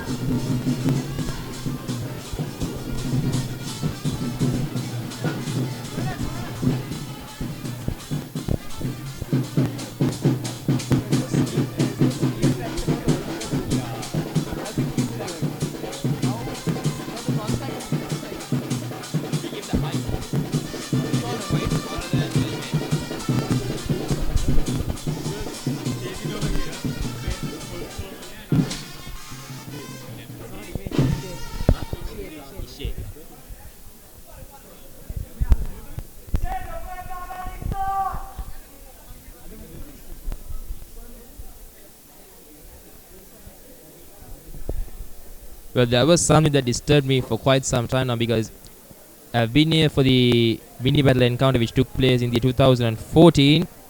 I can remember most of the wickets were taken by the fast bowlers, but here today we didn't see any wickets. The only wicket was taken by a fast bowler was Chamakethiri Singh, who got the first breakthrough, but afterwards it was just hell for fast bowlers. They were picked apart by the Thomian batsmen. So what do you think? Will that be the effect when the Thomians come out to field? That goes to analyze as to why the fast bowlers haven't really been successful. I mean, is it because the pitch? Is it because the pitch is not offering enough pace and bounce? Or is it just because the batsmen are used to dealing with fast bowlers and it's the spinners that really get them? Why do you think the fast bowlers have not been successful? I think regardless to the pitch, there was some bounce, there was some movement at the early going, but the batsmen, they read the fast bowlers to perfection. They knew what they were going to bowl before they even bowled. But when it comes to the spinners, they were quite overconfident about themselves, and that's what I saw. And they tried to hit the big runs without getting settled at the wicket. So I think that was the downfall for the Thomian team. But afterwards, they came back to the basics. They looked at the ball very closely, played it right under their eyes, and that's how they managed to get this big total. Otherwise, if they kept on scoring the way that they scored earlier, and if the wickets continue to fail, then the match would have been over a long time ago.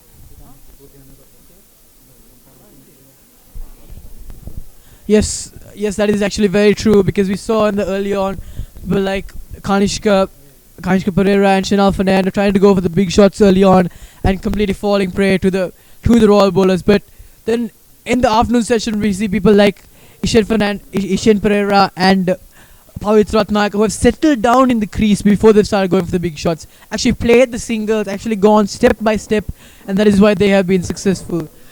And yes, definitely the spinners have been very successful. Gayandisa Nayaka being the absolute exception, took 3 wickets in the first innings, and Shant Tennakoon being no different here as well. But I think Shan has a lot to prove here, since he's a first-year colorsman. We are just 6 days away from the big game, the 137th Battle of the Blues. So that's got to be in the mind of Shan. He has to prove himself. He has to prove to the team, to his college, as well as himself here at the mini battle.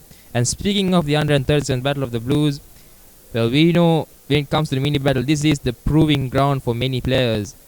Because, for example, players like Harit Samara Singh, Shamin the Dias, Sampath De Silva from the Royal side, they played the mini battle just before the big match, and they went on to represent their respective college team in the exact same year or the year after. So this is a huge game. This is a very important game for everybody. So what do you think? Will that be in the mindset of the players when it comes to the mentality?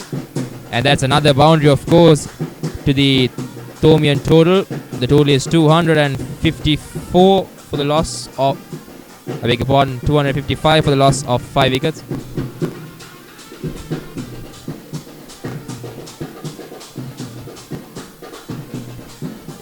258 for the loss of 5 wickets rather. So back to the question. What do you think? Will that be in the mindset of the players, in terms of the mentality of this game? Because whether they'll be looking to win the game as a team, or will they be focusing on their individual performances and concentrating on the big one? I'm sure, definitely, the mini battle is a place, an arena for you to prove yourself, to be recognized by your coaches and by your college, to go on and represent your school at the big match.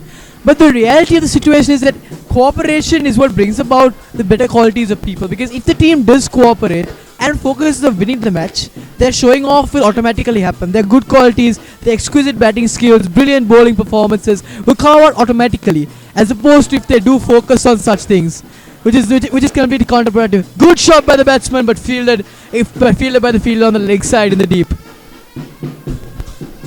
I couldn't have answered that question better myself, and that was a brilliant piece of fielding by Yuvin Herat, who was fielding at the long on region.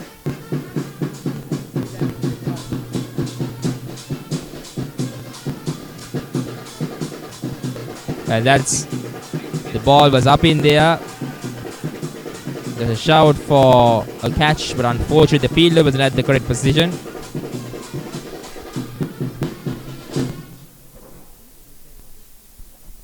Dinath Karnangar on strike. Shantanakon bowling from the pavilion and hoping to catch his second wicket now, as he has a lot to prove to his team as a colorsman. And dot ball there, very good piece of bowling from Shantanakon from the pavilion end, and it brings about the end of another over. In Thomas College, 260 for the loss of 5 wickets.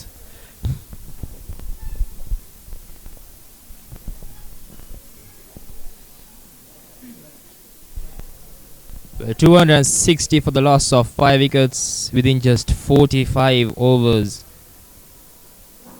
Well, even though this is a 2-day encounter, this is turning out to be a 1-day match, because we only had 45 overs so far, and the total is 260 already.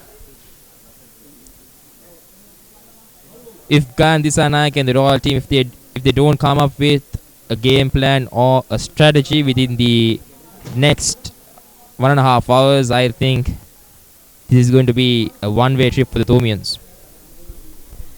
Yes, definitely. I mean, strategy is definitely very, very important, and the Thomians have done their homework here, have come up with an excellent game plan and a strategy to actually go ahead and win this match, and that is what is pulling them through. That is what their success is, and that is what the Royalists too need to start formulating a strategy and actually stick by it. But actually, as far as the Royal performance goes, it hasn't been all bad. Although Thomians have been scoring, the bowlers have done their duty, have actually limited the Thomians to a certain number of runs, and we saw exquisite performances like Guy and the Sanayaka in the beginning, and the Royalists even in the second session actually held their ground against the Thomians. Like we saw Shantanakon breaking up that excellent partnership between Ishan Pereira and Pavit Ratnayaka by taking up the wicket of Pavit Ratnayaka, who both batsmen who were very, very settled at the crease, so that wouldn't have been very easy at all. Very true, very true. Royalists did their part, but they need to do it better at this moment. And speaking of bowlers, we talked about Shantanakon, we talked about Gandhi Sanayaka. Well, I think we need to talk about Charuka Hatharasingham, because Charuka played for the first 11 team this year, and if my memory serves correctly, I think within 4 to 5 matches he took around 15 to 20 wickets. So that is an impressive. At one stage, I think it was against St. Peter's College. In that match, he took 7 wickets in the first inning and 2 wickets in the second inning, a total match bag of 9 wickets. So that's an impressive piece of bowling by Charuka, and I know that his team, the captain and his teammates, are expecting something big out of him. And so far, he's trying his level best, no doubt about it. He's trying his level best to give what they want, but unfortunately, he hasn't quite been able to produce the magic of Hatharasingham. So Dinath Karnangar there with a brilliant boundary once again. The ball racing towards the fence, and the fielder is unable to stop that one. As for Charuka Hatharasingham, I mean, as far as even today's match goes, he hasn't been bad. He's been relatively consistent as far as his bowling goes, even though he hasn't been fortunate enough to take a wicket. I mean, you can't exactly judge a bowler's performance by how many wickets he takes. So therefore, Charukaturu Singh, I mean, that's an amazing performance. 15, 20 wickets in just 4 matches. That is brilliant. That is almost like Muttai Muralidharan kind of standard. And if you're expecting that kind of standard from him, then I believe the Royal has a very good chance of winning this match if such talents do emerge in this match, and if they emerge fast enough. That's the key. You said the answer by yourself. If the talents emerge fast enough, then obviously this match will turn. And speaking of turning, it's once again Shantan Nakon who will be bowling from the pavilion end. If you look at the field setting, it's quite unusual rather, because we have 5 fielders on the off side and 4 fielders on the leg side, and all the fielders who are on the leg side, they are covering the deep boundaries rather than covering the singles. I don't know the game plan of Gandhi Saranaik at this moment. Now they have come up to the 30-yard circle. I think what they are trying to do is they are trying to pressurize the new batsman Kannangara and trying to let the batsman who's settled at the crease to take the single, so they can take him away from the strike. So that is actually a very good strategy.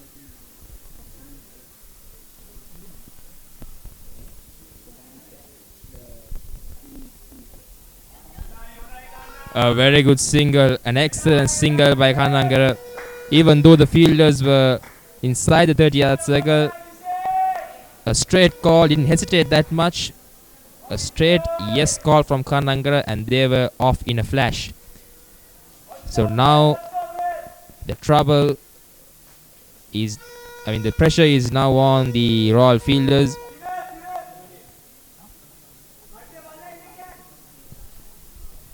I mean, as for the initial move to put the fielders in the deep, we recognize that Ishan Perera and Dinat Kannangara do have the tendency to hit those big pull shots on the leg side. So that is probably what Gayandri Saranaik's plan was, to stop those boundaries, which might have gone through or sailed circle at deep field on the leg side initially. And obviously he's changed his mind. The fielders are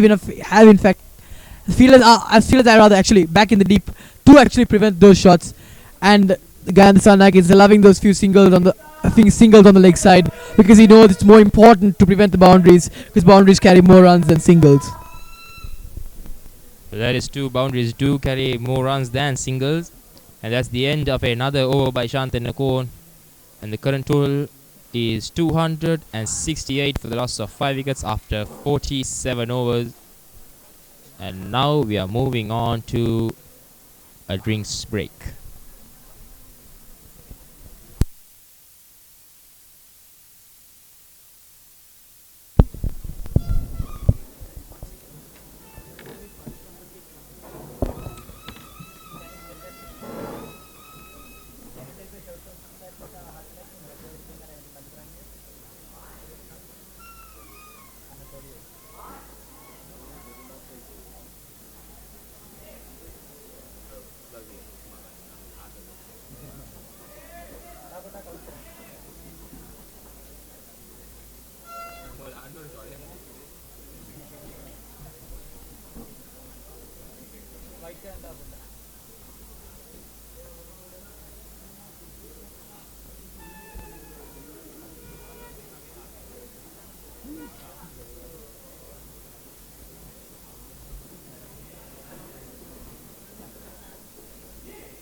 And straight after the drinks break, it's another boundary for the Thomian camp.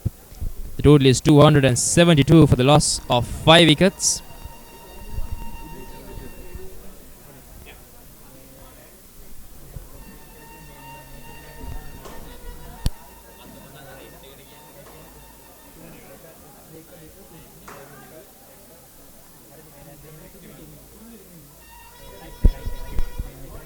Once again, it's Charukadra Singh who's bowling from the opposite end. And we have rather an attractive field setting. Attempted pull shot by the skipper. But unfortunately for him, the ball kept low. It kept really low.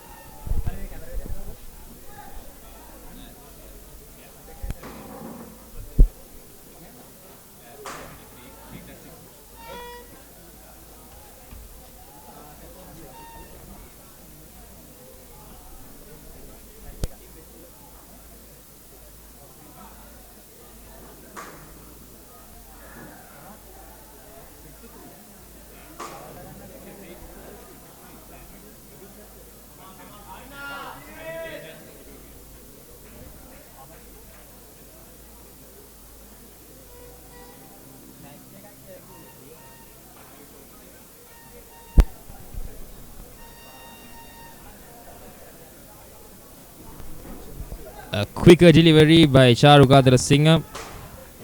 The thing about Charukadra Singh, he is mixing the ball up. He is not bowling the regular left arm spin. He's bowling some top spinners. He's bowling some quicker deliveries. And at the same time, he's bowling the wrong, the arm ball, which is, I think, the greatest weapon for a left arm orthodox bowler.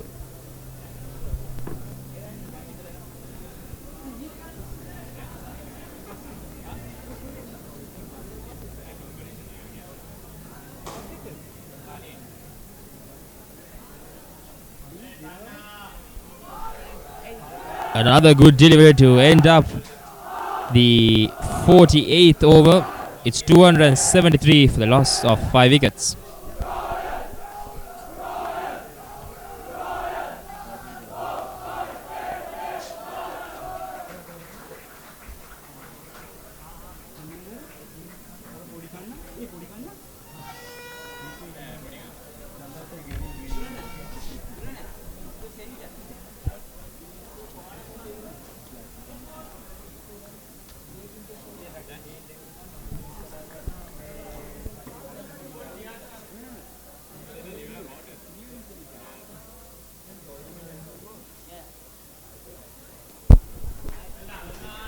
A full toss, that's a loose delivery by Shantanu Nakon, and brilliantly fielded at the deep by Supun Abe Singh of Royal College.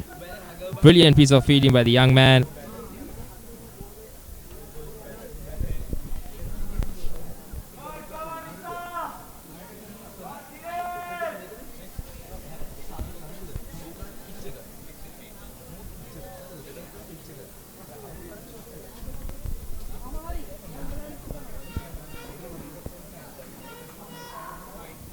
That's another loosener by Shantanu Nakon. A short pitch delivery, and it bounced quite well as well. And the batsman took the full advantage. A full barrel cut shot through the gap of covers and extra covers for another boundary. The total is 276 for the loss of 5 wickets.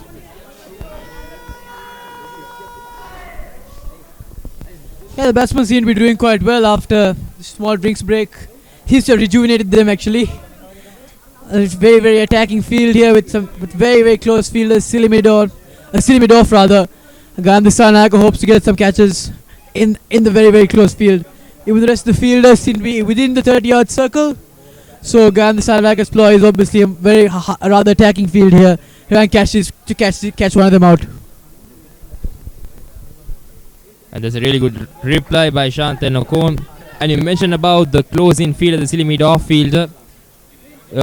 Up to my knowledge, the main reason of having a silly mid-off rather, is if you are tossing the ball up, then if the batsman reaches for the ball, then you can get a bat and pat dismissal. But so far, Shantanu Okon hasn't bowled that delivery.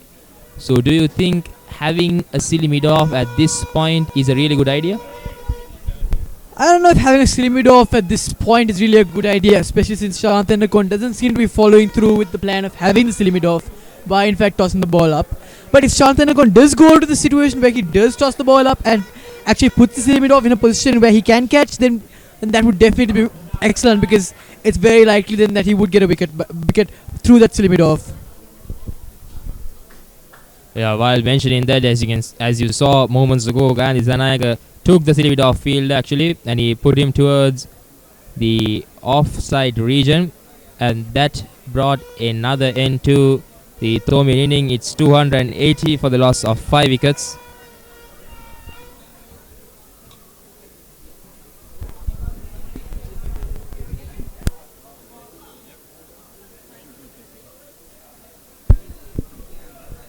Let's see another over. The umpires take their position. The field is being set.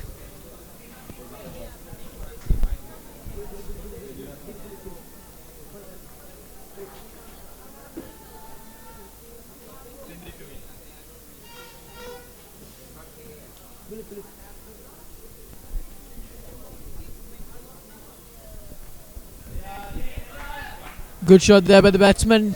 Taking just a single though.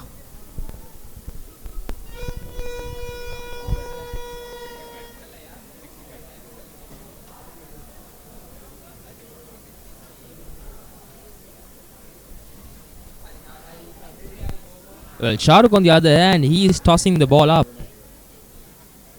And that's exactly what Gan was thinking as well, because he just brought back the silly mid-off fielder. An excellent piece of bowling, an attempt for a quick single, and a desperate dive by the Thomian skipper.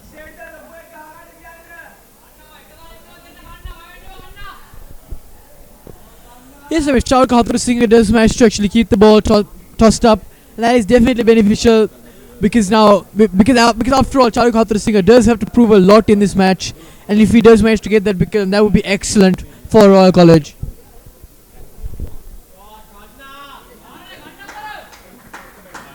And it was another risky shot, but it paid off, and it went for another boundary over the top of the mid-wicket fielder. Another very good boundary there by Dinath Kanlangar, bringing the St. Thomas College total to 281 for the loss of just 5 wickets. That's an excellent piece of batting here from the Thomians, refusing to bow down to the pressure exerted by the Royal bowlers, even though they're trying so hard to exert this kind of pressure. We see that in the bowling over of Shantanu Okon and Shahrukh Singh. They've been trying to exert immense pressure on the Thomians. The silly mid-off still in place. Shahrukh Singh trying to toss the ball up, and it's an appeal, and it's given. The man off the field, Dinath Kanlangar. Good innings by him.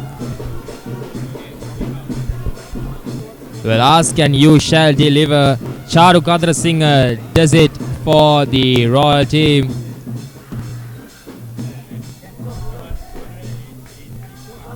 The batsman who played the supporting role for the skipper, Dinath Kanlangar, was dismissed for 29 runs.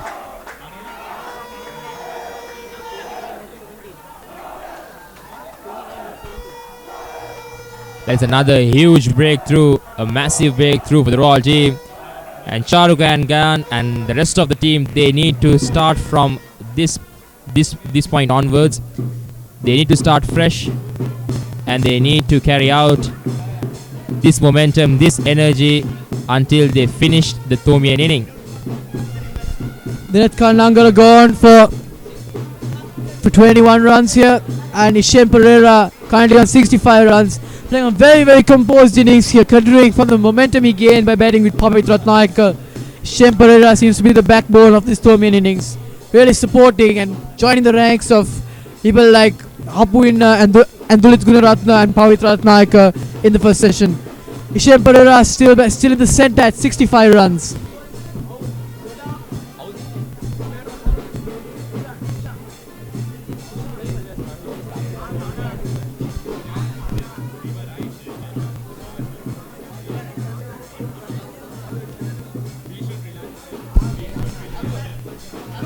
So Karunaratne joins the skipper at the centre. And Karunaratne is now on strike. And moments ago, that was the magic that we were talking about. Charukatra Singh. He's a very patient bowler. New batsman on strike, Rushit Karunaratne supporting his skipper here and trying to take up where the previous batsman left off, and really trying to support his skipper to the very end.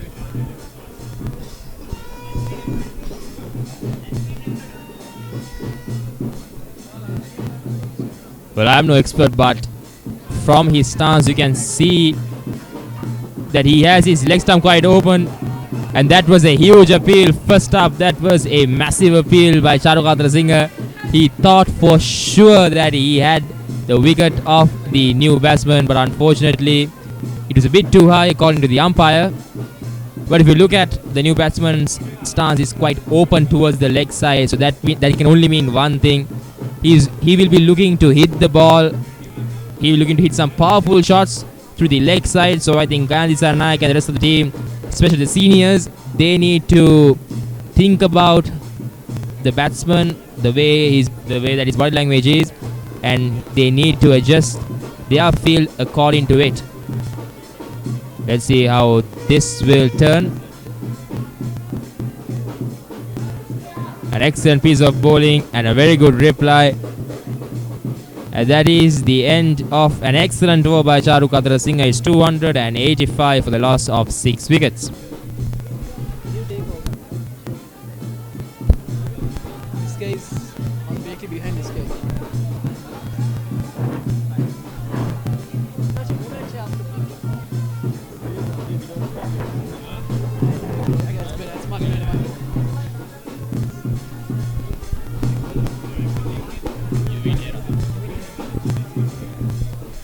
The new bowler Yuvin Herat for Royal College, bowling from the pavilion end.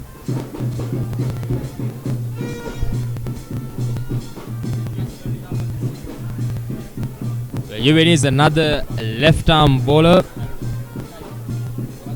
a debutant here at the mini battle. And if you look at Yuvin's records, he was the captain of the under 15 A team few years back. So he has the match experience. Even though he's a debutant, he has the match experience. And the problem is, even Yuvin is a left arm spinner, so the batsmen, they are quite settled when it comes to left arm bowling. They face Gandhi Saranaika, they face Shant Tenakon, and they face Charukatra Singh. So bringing Yuvin here, do you think that will be any effect? Actually, I don't know. I mean, sure the batsmen have got kind of used to batting against Charukatra Singh, Gandhi Saranaika and Shant Tenakon. And I don't really see how bringing another left arm in will actually make such a big difference, because what can Yuvin really capable of doing what the other three fail to do? As well as it might be put to question, does Yuvin have any other special ability by which he is different to the other three, which actually might play off well for Royal College? A very good point indeed. That was another full-blooded pull shot by the Thomian skipper, who's currently on 65, an unbeaten 65 for him. An excellent inning indeed.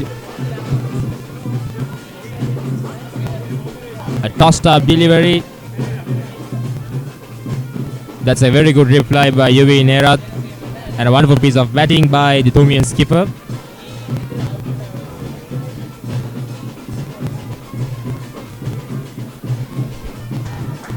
Well, that's another loser. Here's the opportunity. There was a huge mix-up at the center. There was a yes-no call. So you can't have those at this stage because you have the captain, and especially since it's the captain who's at the strikers end, and he was the man running towards the danger end. Because he is now quite settled at the crease. He has scored 65 runs. He knows about the current situation at the center. So the non-striker, the new batsman, he needs to play the supporting role. He needs to obey his captain, and he needs to play the supporting role, and that is another extra for the Thomian team. Yes, as much as scoring runs is important for St. Thomas's College, we also need to keep in mind that the Thomians have to be careful here. Because after all, losing wickets is not necessarily a good thing. I mean, after all, you mustn't throw your bat at everything. You mustn't take every single. You must be careful about which single you do take. And that's what's really important for the Thomian side now. I mean, coming up to 285 runs for the loss of just 6 wickets is actually pretty impressive. And at this stage of the match, it's important that Thomians do realize that they do need to be careful as well, because their luck could turn.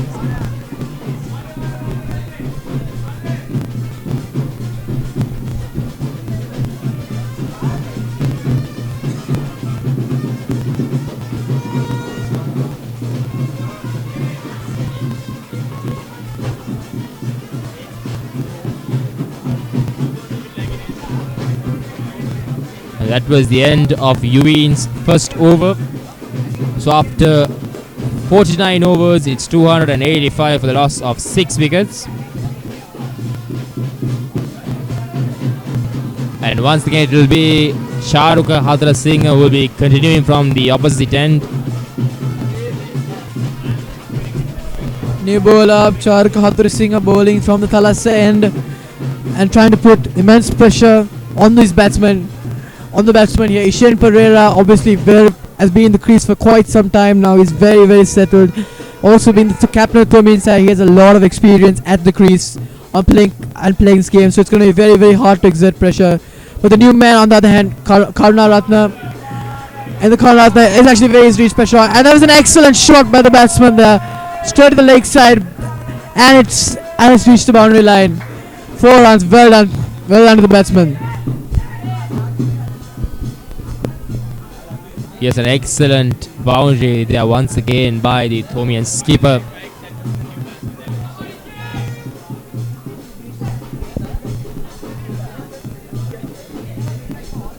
Right now, Charuku is moving his field quite a bit.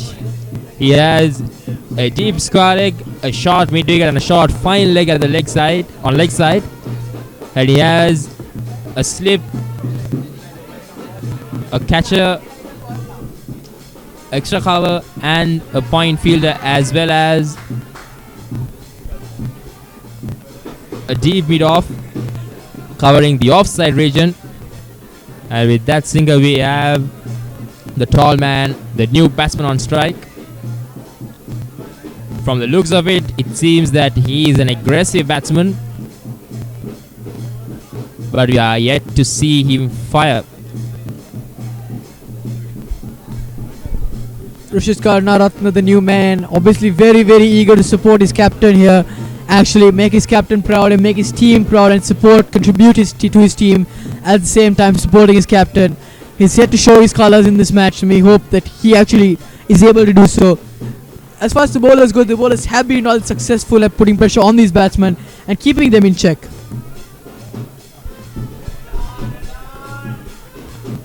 And a wonderful shot for a single. And that's the role that he must play. That's the role that he needs to play, because he doesn't have to go for the big shot, because the score is already there. It's 285, and we are into the 50th over. So he has a huge total.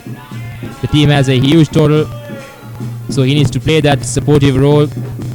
And a wonderful single again by the skipper. The two batsmen rotating the strike very well. Good running by both batsmen. Rotating the strike, keeping the scoreboard ticking, putting some immense pressure on the Royal bowlers to keep the bowlers on their toes. And that is important at this stage of the match. You mentioned it right there. Rotating the strike, and I think that's the key factor at this stage of the game, because I don't think that they have to go for the big hit. And another huge appeal, but it was turned down by the umpire. I think the ball was pitching outside leg stump at that point. Yes, I think it was a little outside leg stump. Good call by the umpire. And I think all of these appeals don't really get caught. The wicket doesn't really fall. I think the fact that there is an appeal itself puts a significant amount of pressure on the batsman, because the batsman is told that he came rather close to being actually out. I don't think that does put a significant amount of pressure on the batsmen themselves.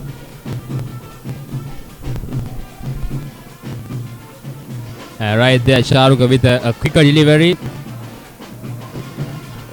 And as you can see, moments ago we had a silly mid-off fielder, but at this point we are having a silly mid-on fielder.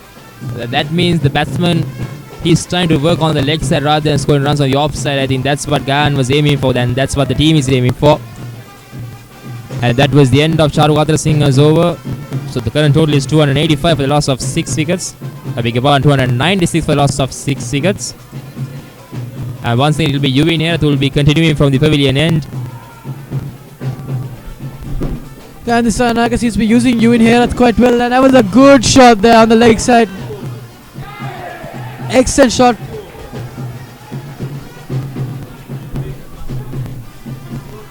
And wonderfully fielded indeed by the Royal fielders. A brilliant piece of fielding.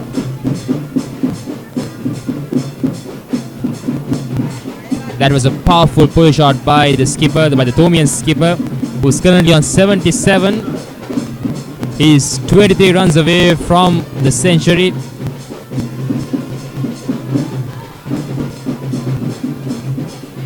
And another powerful hit. And this time it's only for a single, and that's 300 runs up for the Thomian camp. And the 300 is up for St. Thomas College. 300 for the loss of 6 wickets. And that is absolutely impressive. And it's been a very, very good match for St. Thomas's. The skipper currently at 78 runs, and Rashid Karunaratne supporting him very, very hard.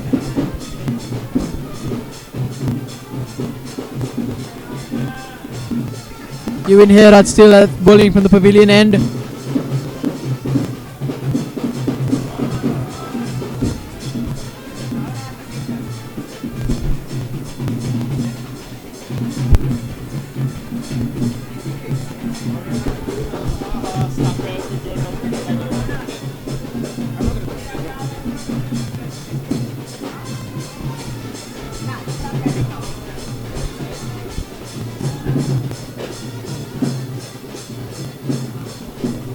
Good shot there by the batsman, but fielded within the circle itself.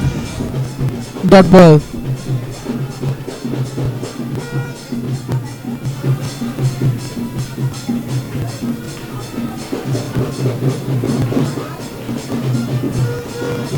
Another very good pull shot there. Nice.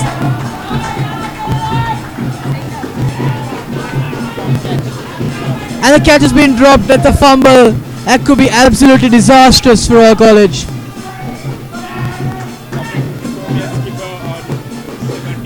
That has dropped the Thomian skipper, who is currently on 78 runs, and this could be absolutely disastrous.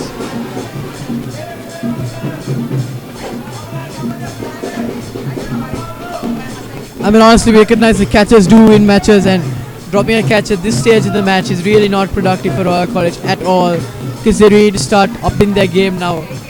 Fielding needs to be flawless at this situation. A good delivery, a good forward defense by the batsman.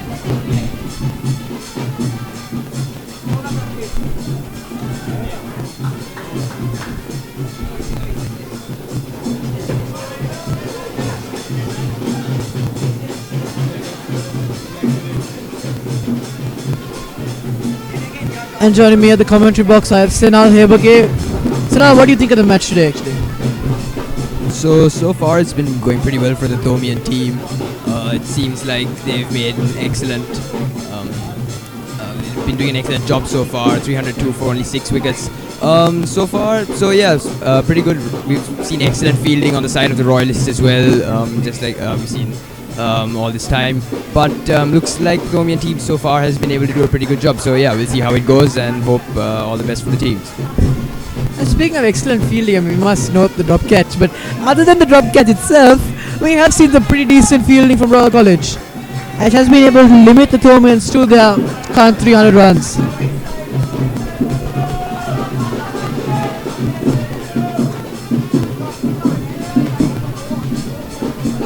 Yeah, so following up on that, we saw that yes, they were able to almost stop that boundary earlier and so on.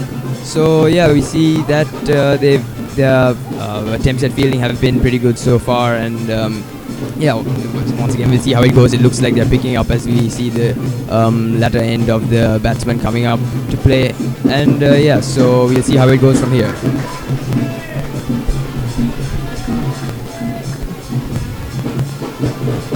A good shot there by the batsman.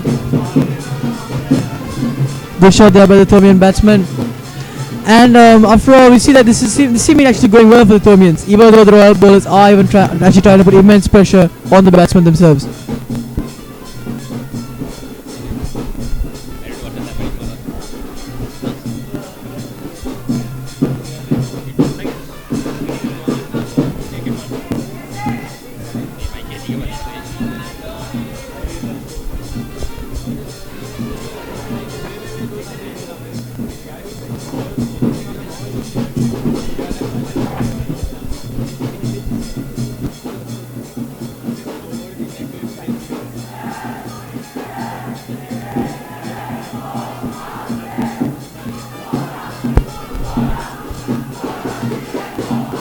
As for every match, fielding is the key. And moments ago we saw another misfield by the Royal team. They can't afford those at this stage. That is another powerful hit by the tall man.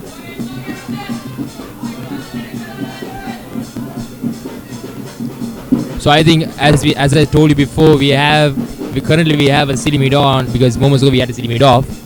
I think the bowler is trying to work on the batsman's leg side and trying to get that bat and pad out. That's another beautiful single by the Thomian batsman. I don't think Rushit Karnaratne is trying to get a bit frustrated now. He's trying to get under the ball for such a long time, but just being limited to mostly singles. And that could actually be one of Gandhi-Sanayaka's ploys to actually make the batsman a bit careless and force him to play unnecessary strokes, which might get him into trouble. So it's very important that at this stage, that Rushit Karnaratne is actually careful about what he does. He doesn't make any rash decisions. He takes his time, is patient, because the time will come when he can in fact play those big shots. But for now, he just needs to be happy with the singles he is taking. And not just him, the captain needs to be happy about the singles that he is taking, because he just attempted a full bat cut shot off of a quicker delivery. And we told that how Charuk Hadar Singh can be very lethal with his variations, because he's not bowling the regular left arm orthodox spin every stage, because he's mixing up the ball, he's bowling the wronger, he's bowling a quicker delivery. So the batsman need to keep his composure, he needs to keep his cool, and he has to keep his eyes on the ball at every single stage, and he has to play the singles rather than looking for that huge shot. Yes, actually, I mean, spinners with variation are very, very deadly, because after all, it's very hard, it's very unpredictable. You can't tell from the bowler's hand how the ball is going to come, and where the ball is going to come to, what's the length, what's the pitch, which way it's going to spin. And Charuk Hadar Singh seems to be mixing this up rather well, putting the batsman completely in a situation where he can't predict what's going to happen, where he is forced to look at the ball and actually play accordingly. And that is some excellent bowling performances by Charuk Hadar Singh. Silmidov is back in place, ready for the catching here. Rather attacking field by Gandhi-Sanayaka. Seems to want to catch Ishan straight off. Good shot, but fielded at mid-off rather. And it seems Gayani is really trying to attack the batsman. But if you look at the leg side region of the ground, we have a huge gap, we have a massive gap, and that is a powerful shot straight over the bowler's head. For a moment there, I thought that would go for a boundary, but a brilliant piece of fielding by Krishika Ravindranathan as well as the skipper himself, Gandhi Sanayaka, who were fielding at mid-on and mid-off respectively. And look at this leg side region. There's a huge gap, a massive gap. We have a deep square leg and we have a short mid-wicket. And between those two players, we have a huge gap. I think the two batsmen, since Ewing is currently tossing the ball up rather than skidding it through the turf, they can work their way under the ball and they can push the ball towards that gap to get some singles. I have no idea why they are not trying that out. Yes, actually, like you mentioned, the gap is a relatively large gap on the leg side, which the batsmen need to start exploiting if they are to get good runs here. I mean, not just singles, there could even be boundaries. It depends depending on how the shot is played. And with me in the commentary box, we have Sinal Hebage, and Sinal, over to you.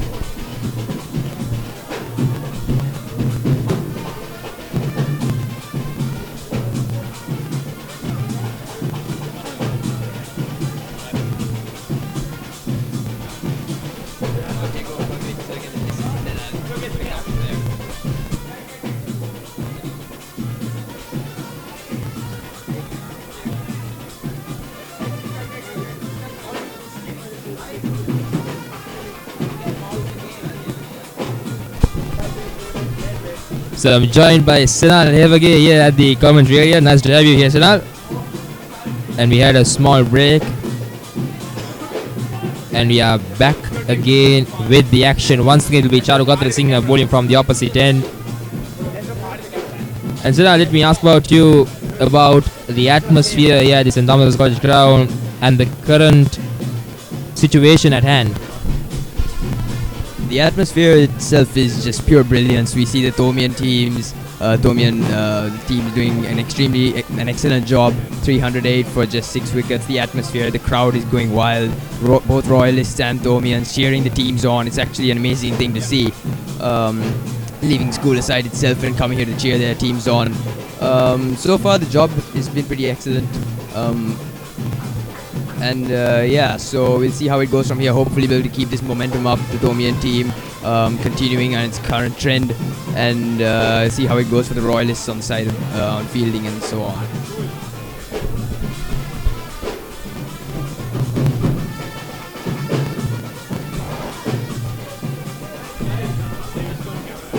Yes, the momentum is definitely on the side of the Thomians. Since this is their home ground, they have the home ground advantage as well.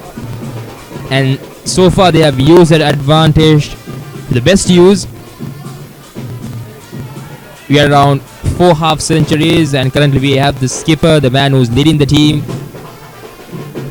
who's unbeaten at 82.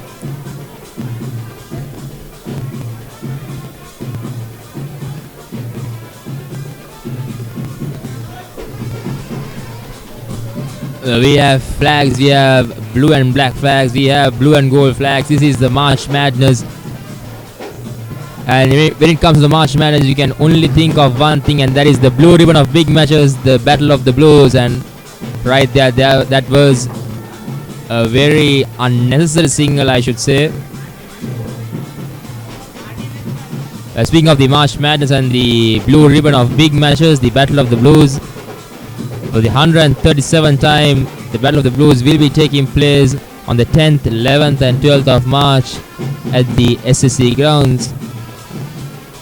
So Shinal, are you excited about the Battle of the Blues encounter?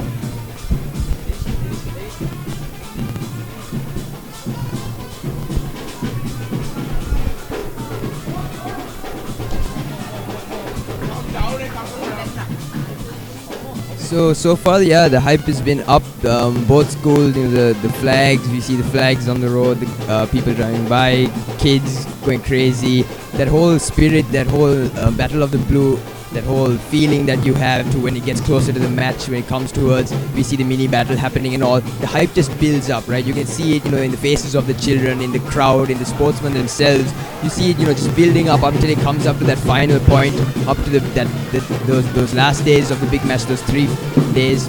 It's actually something it's amazing to see. And we see, the mini battle, the action goes on, and it kind of helps build up the spirit for the second 11 teams of the 2 schools.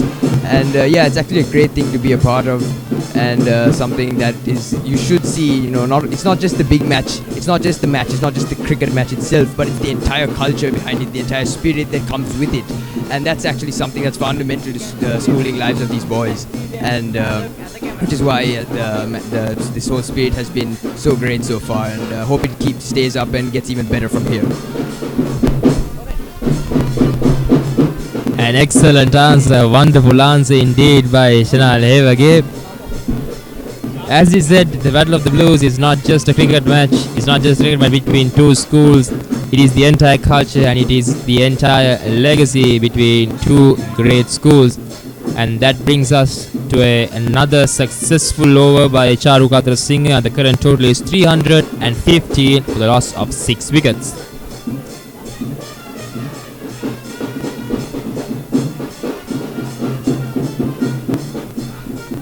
So Gandhi Sanaga will be continuing with Yuvin Herat from the pavilion end. I thought for a moment there that we are going to see a change of bowling, but it seems Yuvin Herat will be continuing from this end.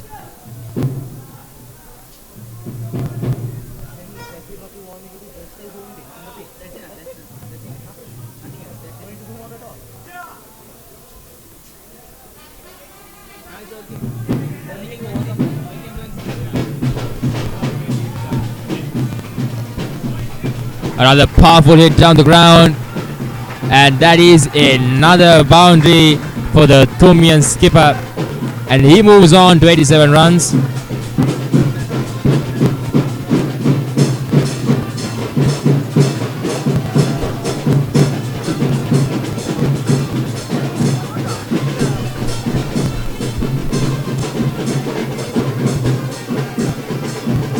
So the Thomian skipper is currently on 87. He's just 13 runs away from a memorable 100. He's guiding his lads. He's leading his team. And to be quite honest, he's leading by example.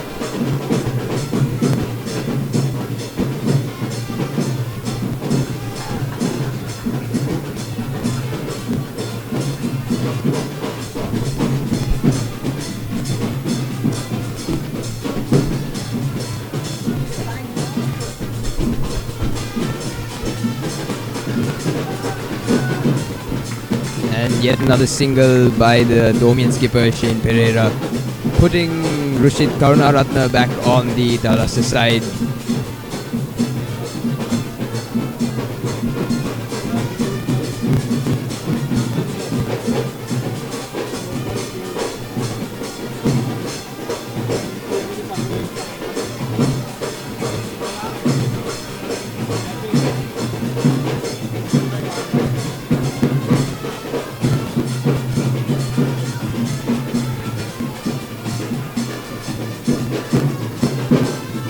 And he faces the ball and sends it high up into the air. And it lands, and it's a catch by the Royalists. Rushit Pereira, Karunaratne rather. And that was the wicket that they wanted. That was the wicket that they were hoping for. The big man Karunaratne was dismissed for 11 runs off of Yuvin Herat, and a wonderful catch, a well-judged catch by the Royal skipper Gandhi Sanaga at long off. As we said, he didn't have to play that shot. They were in a very comfortable position. They were 320 runs for the loss of 7 wickets rather. But he went with the shot anyway. And that caused another wicket for the Thomian camp.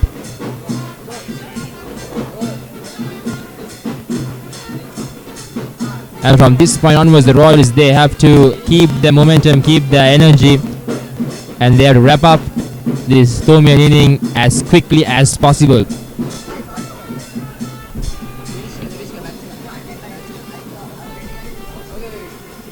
And it will be Keshan Vijayawardena who will be joining with the skipper at the center.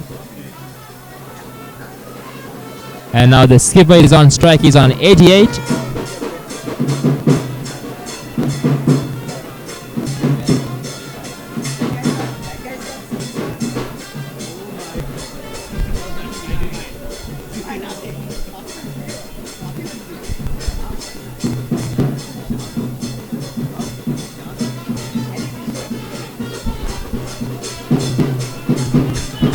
And they run another single, putting the Keshan back on the terrace end.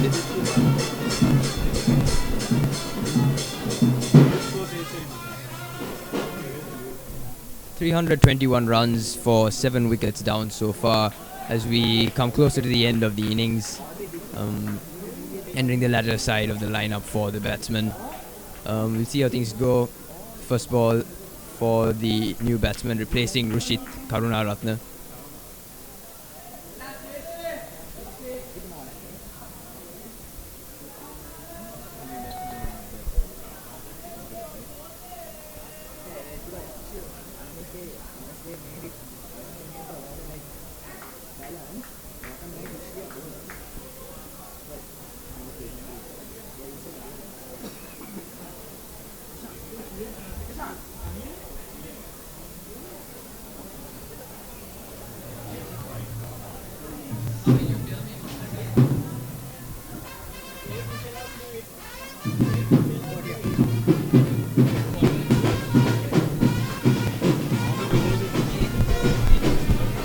So currently, all 4 left-arm bowlers they are among the wickets. We have Gandhi Nayak who picked up 3 wickets earlier on. We have Charukatra Singh who picked up 2 wickets as I remember, and we have Shantanu Gun who got a very important breakthrough. And recently, Yuvin Herath joined them with the wicket earlier on. And another full-blooded cut shot, but this time towards the mid-off region, a quite early cut shot.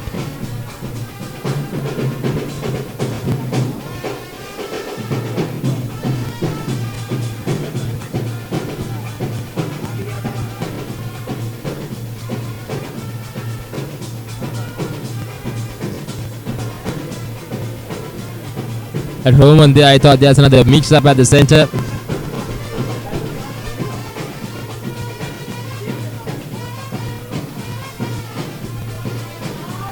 Another wonderful shot by the skipper. He moves on to 93 with that boundary.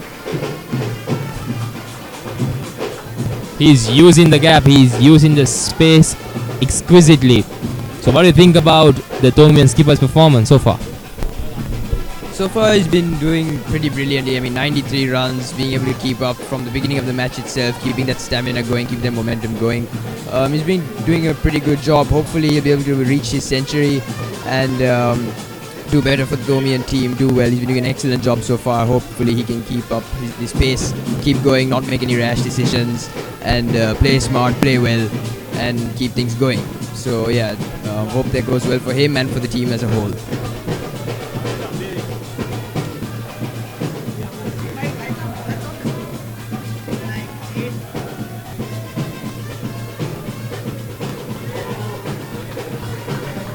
And another single run by Vijayawardena.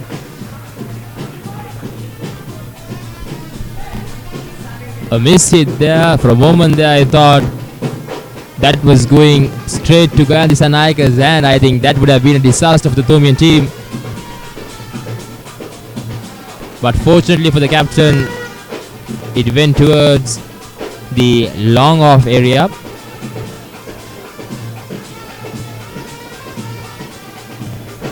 And a beautiful piece of bowling by Charukatra Singh,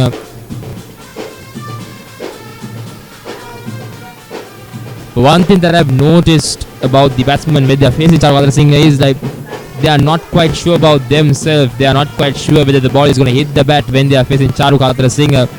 And I think that was because of the variation that he has and the variation that he is producing.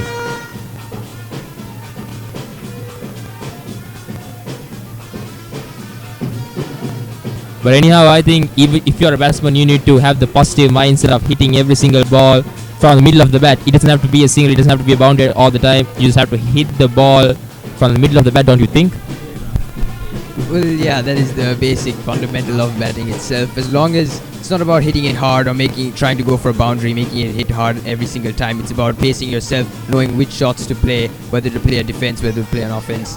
And make sure that as long as you can keep your team in a safe place while being able to score runs or to put pressure on the bowlers themselves, then yeah, it's the basic job of the batsman at hand.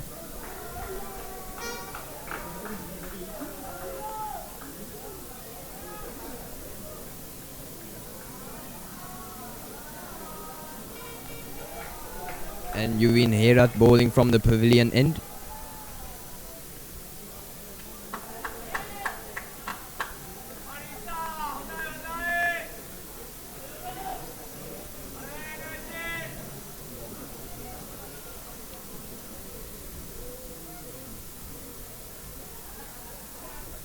And the Thomian skipper sends it towards the boundary, and no, it is stopped by the Royalist fielding.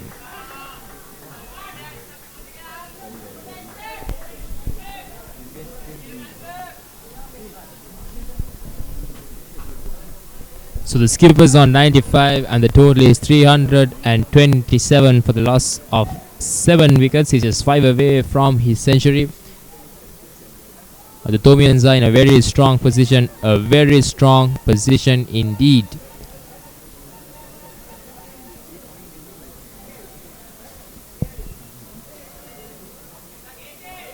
If you look at the ground, you can see a desperate dive by the Thomian skipper. I think he might have hurt himself with that.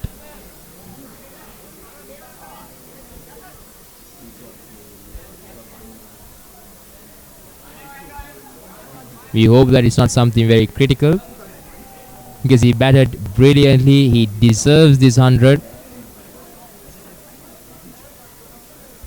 He led his team and he's just 5 away from a century.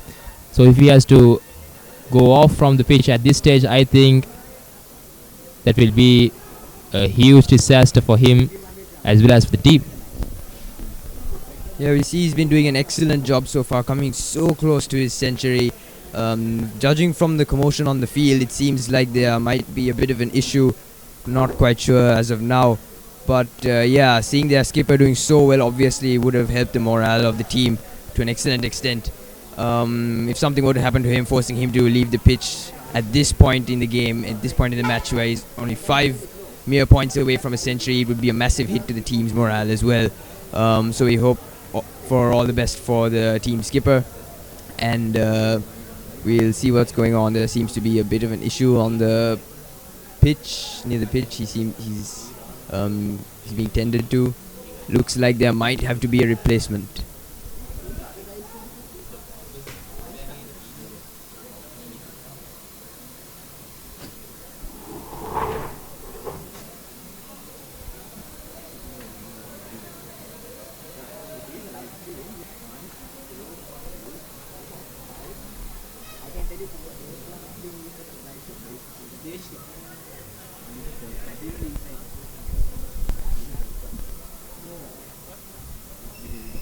All the Thomians are gathered around the ground. They're gathered around the boundary area because they want to see this moment.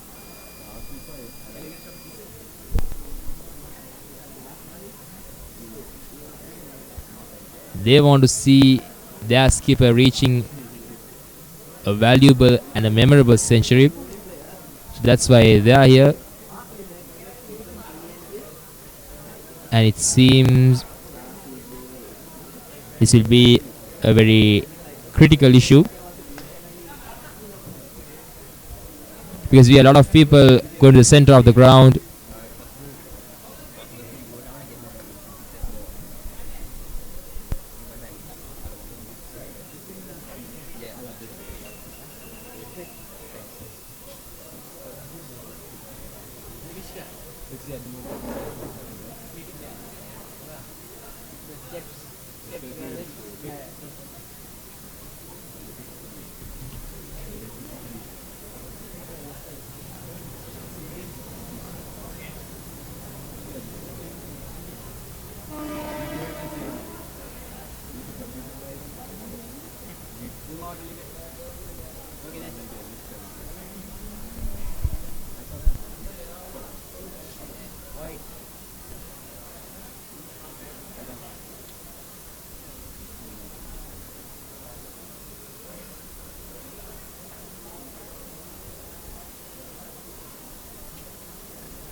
So it seems that the players will be coming out of the ground for the tea break.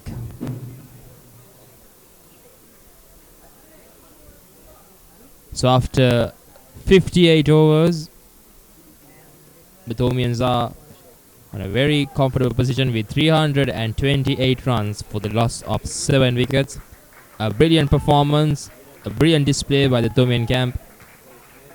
And now the question remains, will they declare and will they come out to field?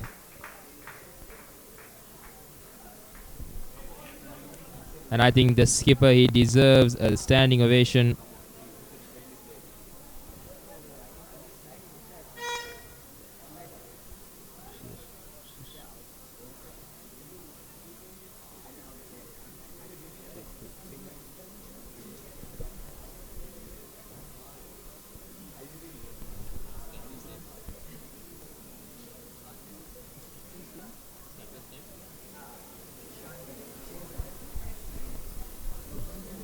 As you can see, Ishan is carried here by his fellow teammates and he deserves a standing ovation for his performance. An unbeaten 95. He should have gotten those 5 runs. He should have gotten to the century. But regardless of the score, a wonderful performance by the skipper. A courageous performance.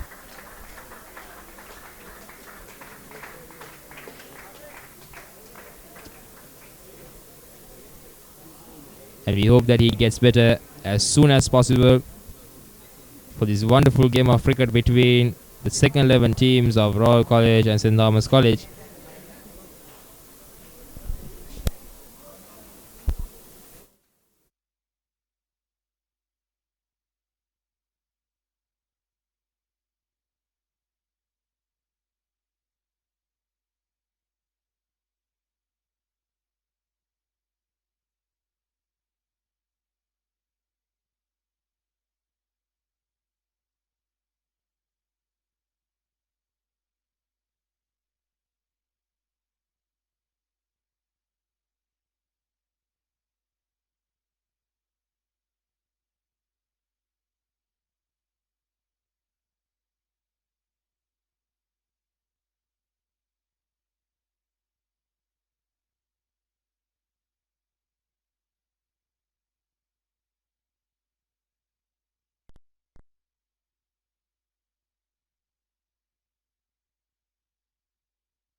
Is this enough or zoom in a bit more? Zoom in a bit more. Check the health.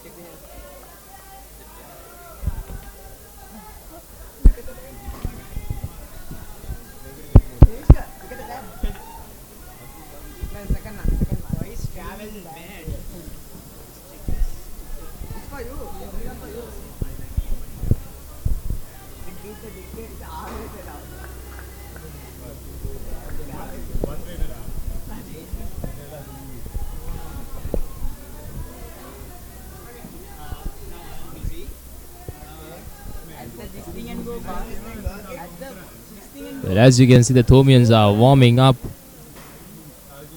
Within a few moments' time, we'll be starting the first inning of the Royal team. The Thomians, they have put up a massive total 335 with a loss of just 7 wickets. It unbeaten 100 by the skipper Imesh Pereira. I beg your pardon, Ishan Pereira. I've had around 3 half centuries.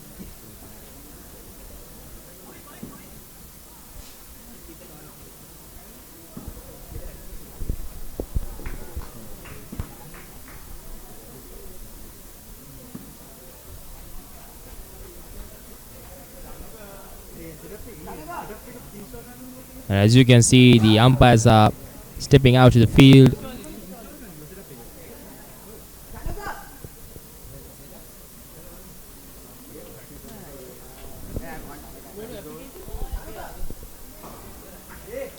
We have the Royal supporters as well as the Thomian supporters line and wait. The Thomian team is off to the field. They'll be very happy about their performance earlier on today. Despite losing the toss, they came out to bat and they batted brilliantly. They took the attack with the Royal bowling lineup. Every single time there was a boundary or a 6 for each over. So I think that really mixed up the situation, that really mixed the pressure towards the bowling team.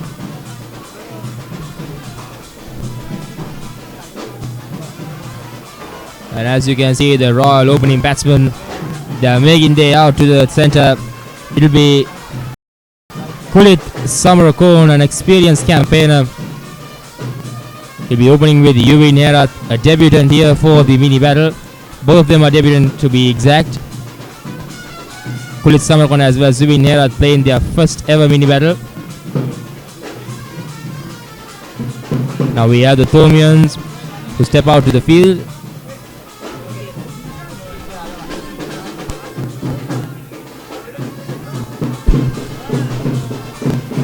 So Siddharth, what do you think about this next session of play?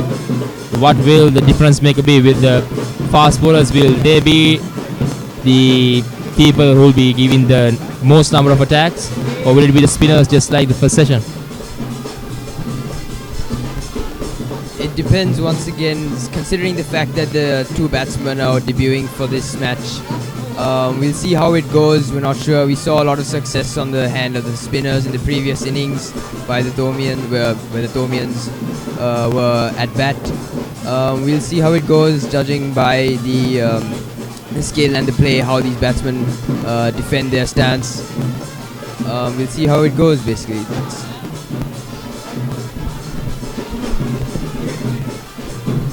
It's very true indeed, Senal.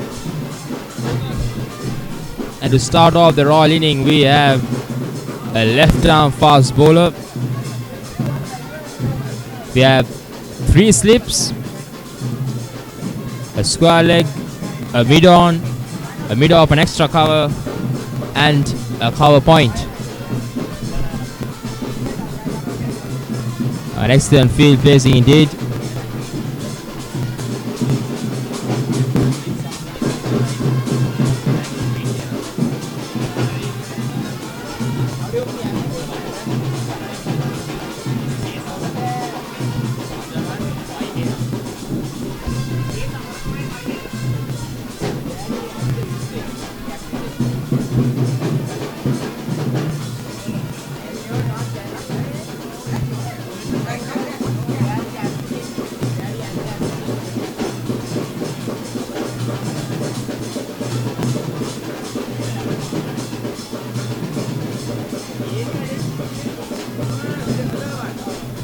So here we go, the first ball of the Royal inning.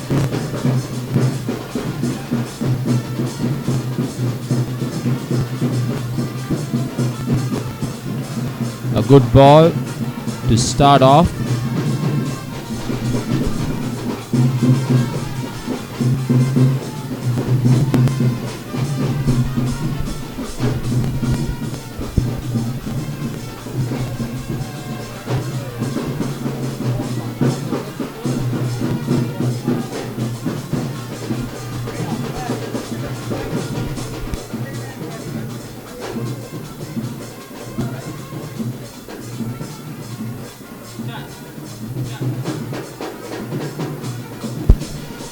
Here comes the second ball down the pitch.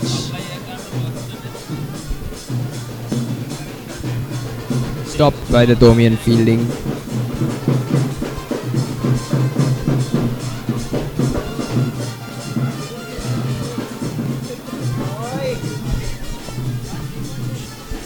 So Kulit Samarakul and the Royal team is off the mark with that single.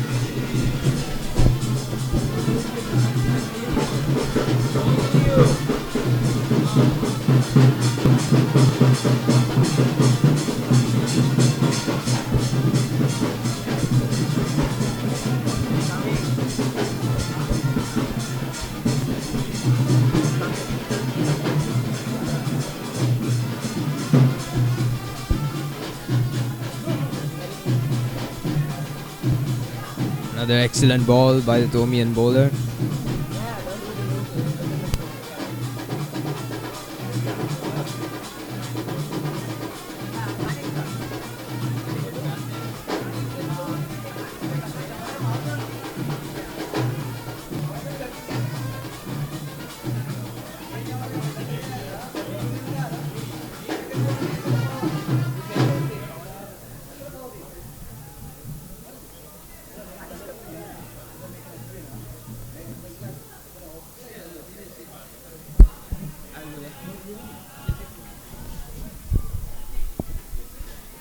A good call by Ewing.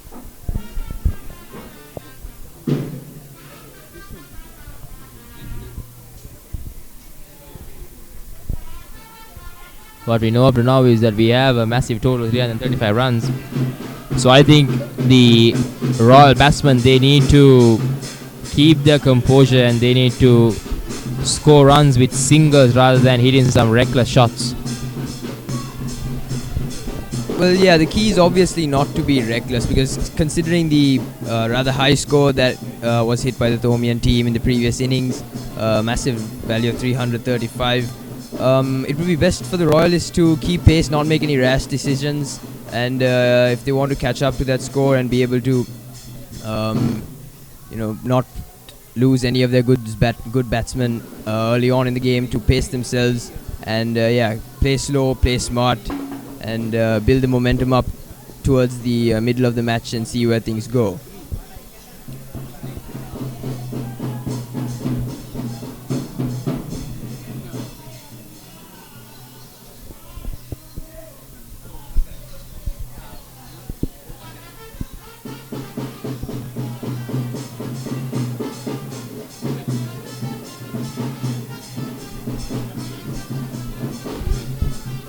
A very good shot by Kuli, the loosener from the Thomian bowler, and he capitalized on the opportunity to hit the first boundary of the Royal inning, and the current total is 6 runs for no loss.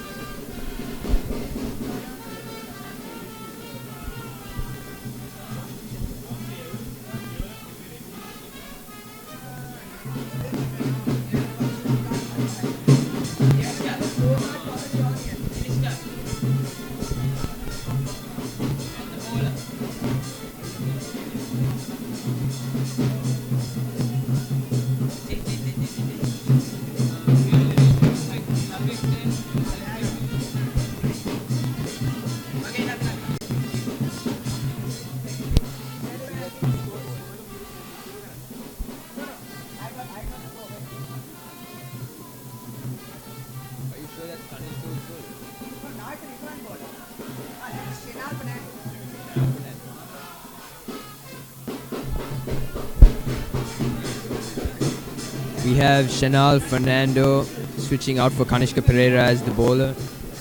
He will be bowling from the pavilion end.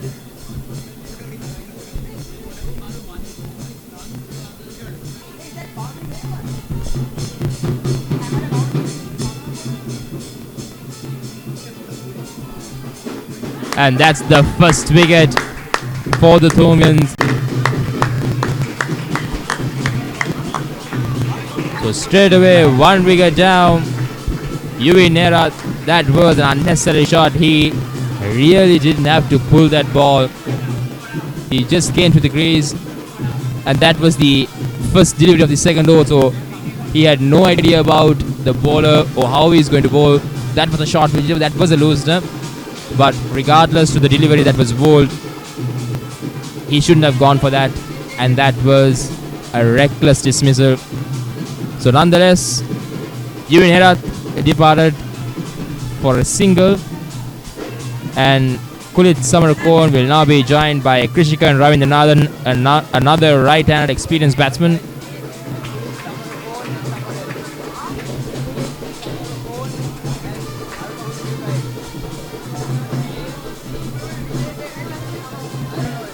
The Royal team, they can't afford any wickets like this. They need to bat their way throughout this session, and they need to bat tomorrow as well. Because keep in mind, this is a 2-day match. We have a full day of play remaining.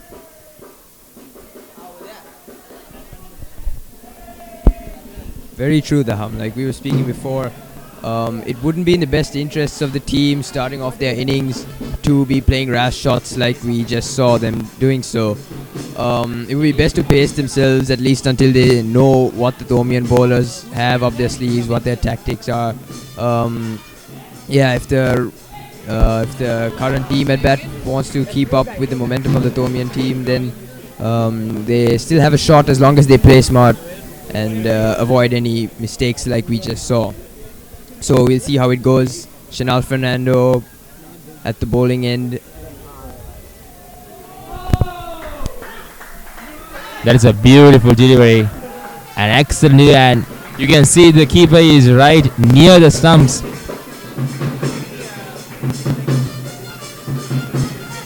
So I think this fast bowler who's bowling from the pavilion, is not bowling with extra pace. He's not looking for any extra bounce. He's just going to keep his line, keep his length, with a decent amount of pace, and he's looking to get any edge whatsoever that he can to get the batsman out. And the batsman, he needs to look out for anything and everything, just like that. If he didn't hit that, that could have been a stump. So those will be the tactics, I think, in this over.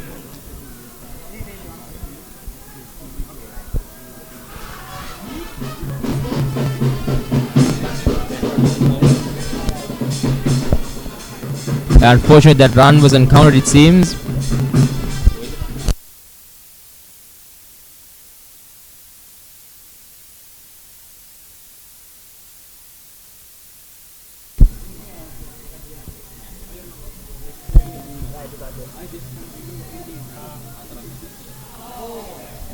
Another dangerous shot played by the batsman at the Dallas end.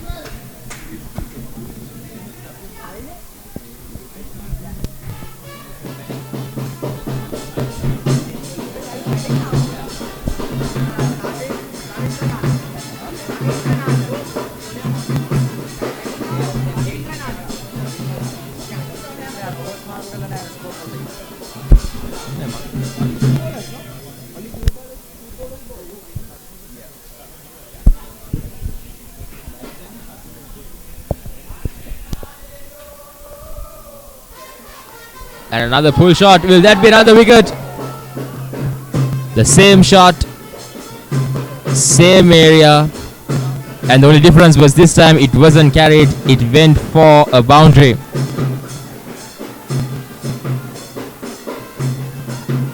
So I must say, the bowler who's bowling from the pavilion end, a quite unusual action, a quite unusual run-up. But regardless of that, he is doing the job. He's bringing the attack to the Royal batting lineup. He got the early breakthrough, and if that was missed time, that could have been the second wicket. Yeah, we're seeing a stroke of sheer excellence by the batsman at hand, Ravindranathan, being able to play the ball that Shanal Fernando aimed right at the wicket. His timing was excellent, yeah, making that risky pull shot once again, but nevertheless being able to send it above the fielder's hands and right towards the boundary. So you see that, yeah, it could have been skill, it could have been luck, but either way, we see an excellent strike by the Royalist batsman, and Shanal Fernando also doing a good job keeping his tactics open, seeing what he can do. We saw him take that wicket early on in the match in the previous over. An excellent job by him. We'll see if the Royal batsman can play right into his game and see how things are going, and make sure that they don't make any rash decisions or unlucky shots like we saw earlier, and if they can keep the momentum which has momentarily been dropped due to the early dismissal of their first batsman, Yuvin, then we'll see, maybe they'll be able to pick up from here and hope things go better for them. Yes, very true indeed, Shanal. And speaking of Krishan Ravindranathan, he's a sweet time of the ball. Usually he hits every single ball from the middle of the bat. So as you can see, he just came out to the crease and he has already scored 8 runs off of 2 boundaries, that is. Even Kulit Samarakun, both of them are sweet timers of the ball. They are watching the ball very closely. They are not hitting any rash shots. They always try to play the shot under their eyes, and that, I think that's what's important here. I think that's what the team wants as well. So both these batsmen, very good batsmen, very experienced batsmen, they need to take those experience factors into granted, and they need to bat for the benefit of the team as well as for the benefit of this encounter.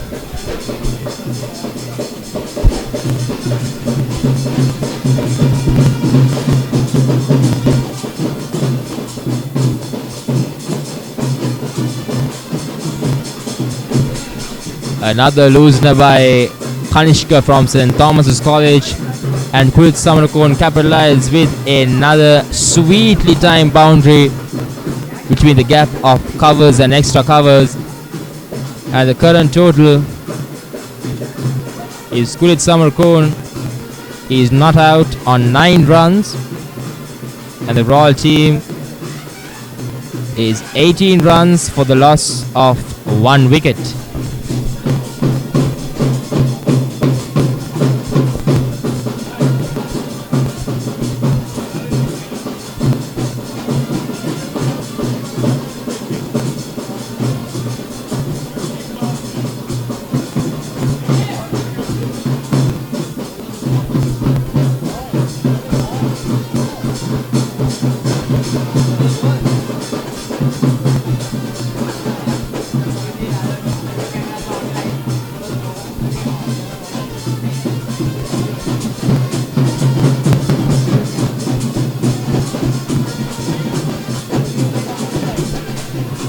Another good single there by Samarkon, and he moves on to 10.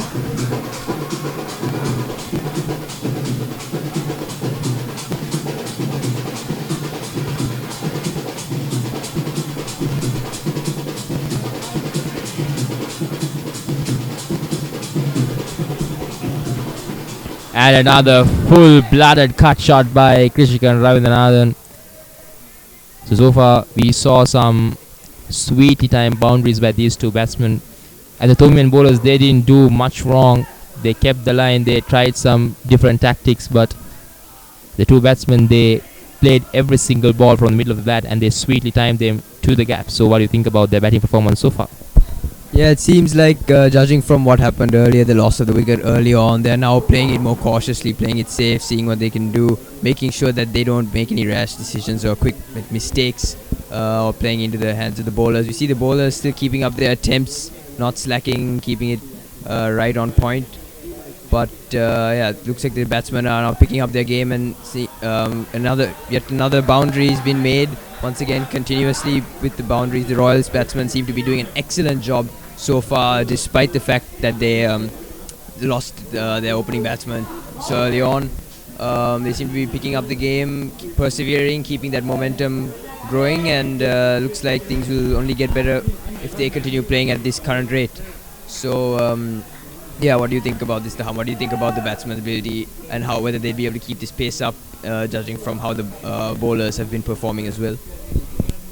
As I said, the bowlers didn't do much wrong, but from what I saw just moments ago, they kept on bowling that short length. I think, considering the fact that these two batsmen, they can hit the ball very sweetly off the bat, he needs to bowl that good length deliveries rather often than bowling those short pitch deliveries. We'll see how his reply will be. That's a better line. That's a far better line to bowl, because that way you can only hit the ball towards mid-on or mid-off.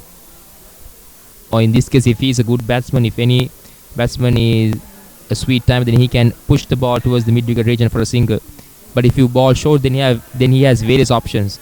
He can pull the ball, he can cut the ball, or if he want, he can just smash the ball straight over the bowler's head, and that can be the difference maker here. If these two bowlers for the next 5 to 6 overs, if they can keep up that line, even though if they don't take wickets, if they keep that line intact, I think that's going to do some serious damage.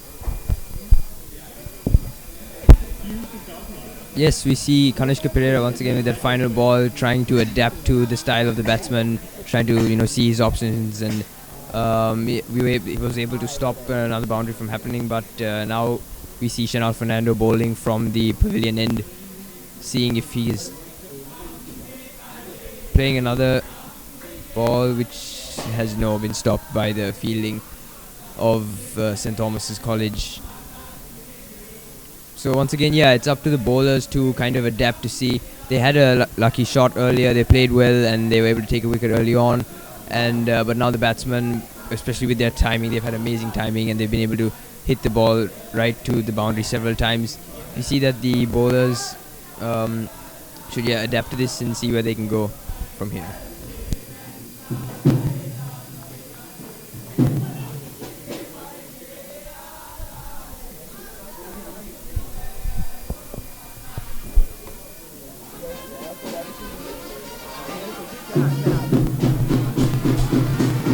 Shanal at this point is bowling a very good line, a very good length. He only bowled 2 short pitch deliveries. One of them actually was really lucky. He got the first wicket with the short pitch delivery, and the other one went for a boundary, and that was another short pitch, and that is a huge appeal, and that was given. That was given by the umpire. The two batsmen, they didn't hesitate that much. They straight away went for the single. The call was made by Krishikar, and Kulit Samarkon went with that, and it was a desperate dive. And for the naked eye from up here, I thought that was not out, but according to the umpire, he was short of his crease, and that is 2 wickets down for the Royal team. So Shanal, what do you think? this dismissal of Kurit Samarakon. He was getting settled at the wicket, and now Krishnan will be joined by a new batsman. Will this be a game changer? As of now, once again, we see that so early on in the innings, and for the first two batsmen to go so quickly is not something that may fare so well for the Royal team, seeing because the momentum being dropped like that, the morale of the team itself. We saw some excellent shots by Samarakon, but then once again excellent fielding on the side of the Thomians, able to just get that wicket in just before he was able to put his bat behind the crease again. So yeah, we'll see how it goes. Once again, it seems like things aren't going so well for the Royal team, but hopefully they'll be able to pick up from here and give it a good shot and pick up from here onwards. So looks like Samarakon has been dismissed to be joined by a new batsman.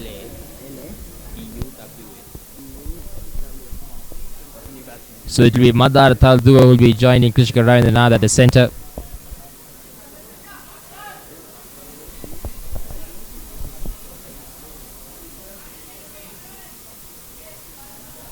This is quite disastrous, to be exact, because the Thomians at this point, they were I think around 30 plus for no loss, but the Royal team 28 runs for the loss of 2 wickets. But you will never know. That's the beauty of this game. You will never know what the outcome will be, because the rate that it was going, I honestly thought that they're going to pass the 400 run mark, but unfortunately they ended up on 335 with the loss of 7 wickets. So even though the Royal team is currently 28 runs for the loss of 2 wickets, who knows what will happen. If these two batsmen, if Taldu and Ravindranath, if they can put up a good partnership, let's say 50-50 plus, or even a century stand, that will honestly turn the game around.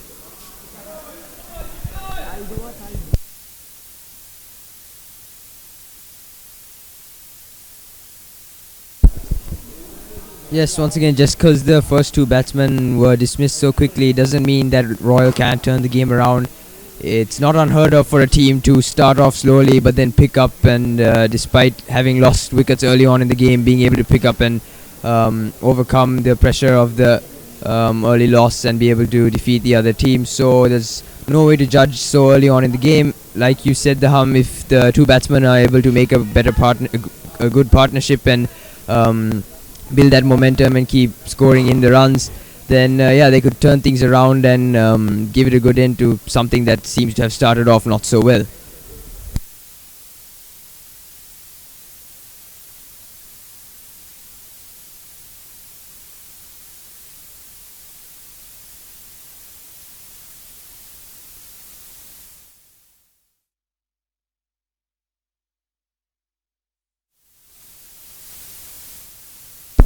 Once again, it will be Kanishka who will be continuing from the opposite end.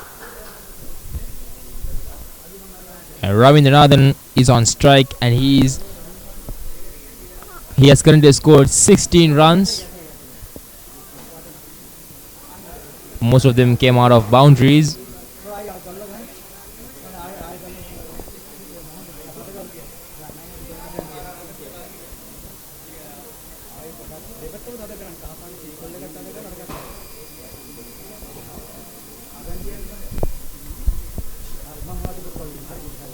So Kashka will be bowling around the wicket, the left arm around, coming to Ravindranathan, and that was another short pitch delivery. Ravindranathan went for the cut shot, but he had other ideas in mind. He didn't finish the shot, he stopped halfway.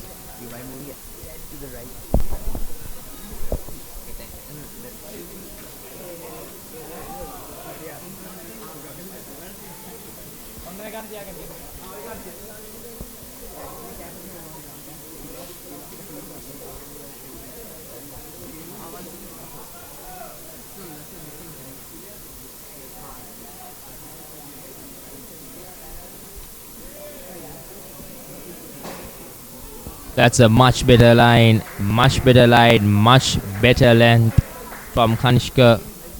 A pretty good bounce as well. So this late, now it's around 3:40 in the evening. So even this late, there's a bit of bounce in the pitch. So the fast bowlers, they can still benefit out of this.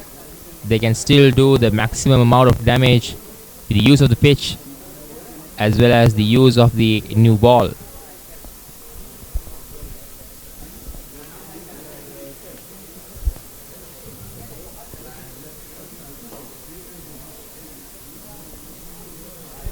So as you can see, Ravindranathan is batting 2 steps ahead of the crease. He is trying to get the upper hand of the bowler.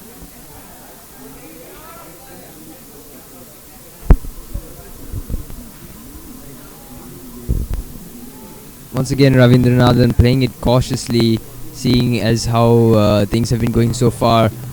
We see Kanishka at the Dalasen bowling, varying his tactics, switching his length, switching his style and so on.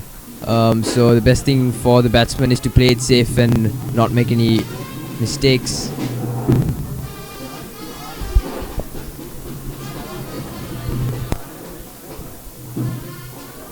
A very good shot by Ravindranathan, a solid defense.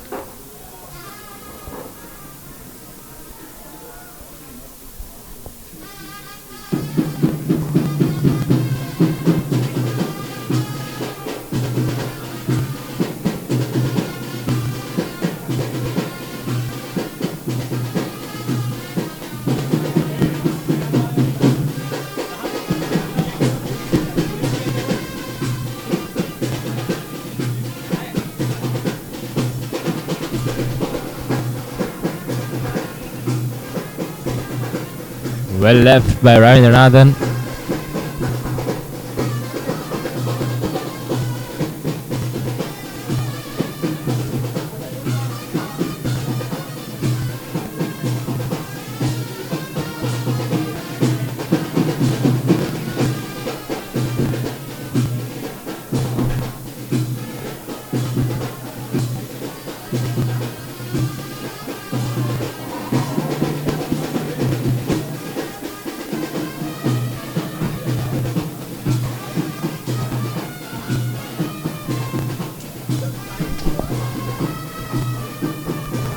An excellent over by Kanishka, and we have some drama going on in the middle. But that's that's the spirit of this game, and especially the spirit of the Royal Thomian encounter. And that was a very good over by Kanishka compared to his previous overs.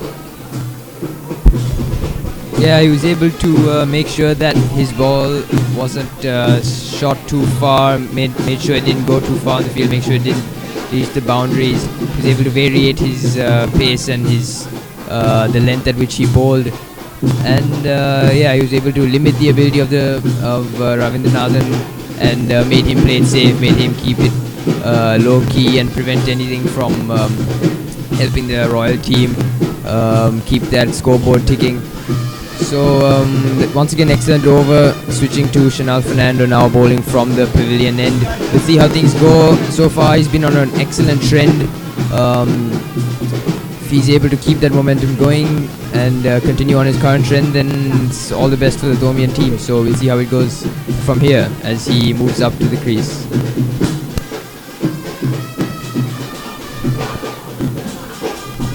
So Madar here is batting really defensively. He's yet to get off the mark. He didn't try for any singers. He's playing very defensively. I think that's good in one way. At the same time, you need to keep in mind the more you defend, the more chance of the bowler getting the upper hand. Yeah, see, it may be because the team saw that they lost 2 batsmen so early on. Now they're playing it cautious. But then again, if you take it to the extreme where you play to a point where you're too cautious, where you're not be able to hit runs early on, that just gives the bowler more time to and more opportunities to see what play along and at the end get that wicket before you are able to actually do any damage to them. So cautiousness is good. Make sure you don't make any stupid mistakes and are able to play well. But then again, going to that that extra length and playing only defense may not be the best option for the Royal team at this juncture. So yeah, hopefully he picks up, keeps it on the defense, but doesn't play any rash shots. Very true indeed, Shinab. And that was another 4 extras for the Royal team. For a moment there I thought that nicked the bat, but the umpire signaled that as bias.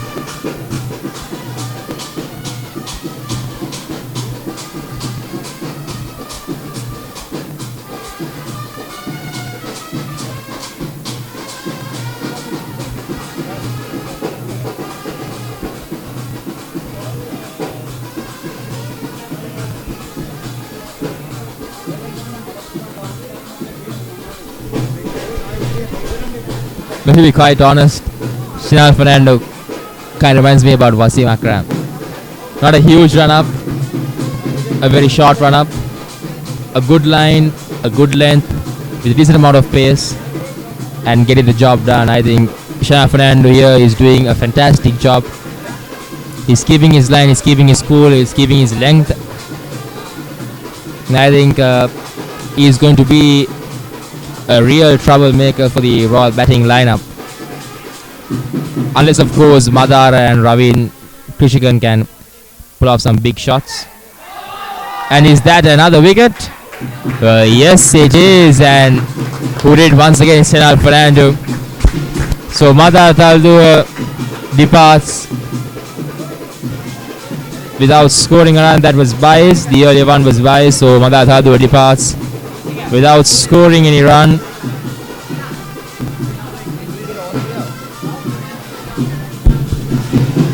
Yet another dismissal for the Royal team.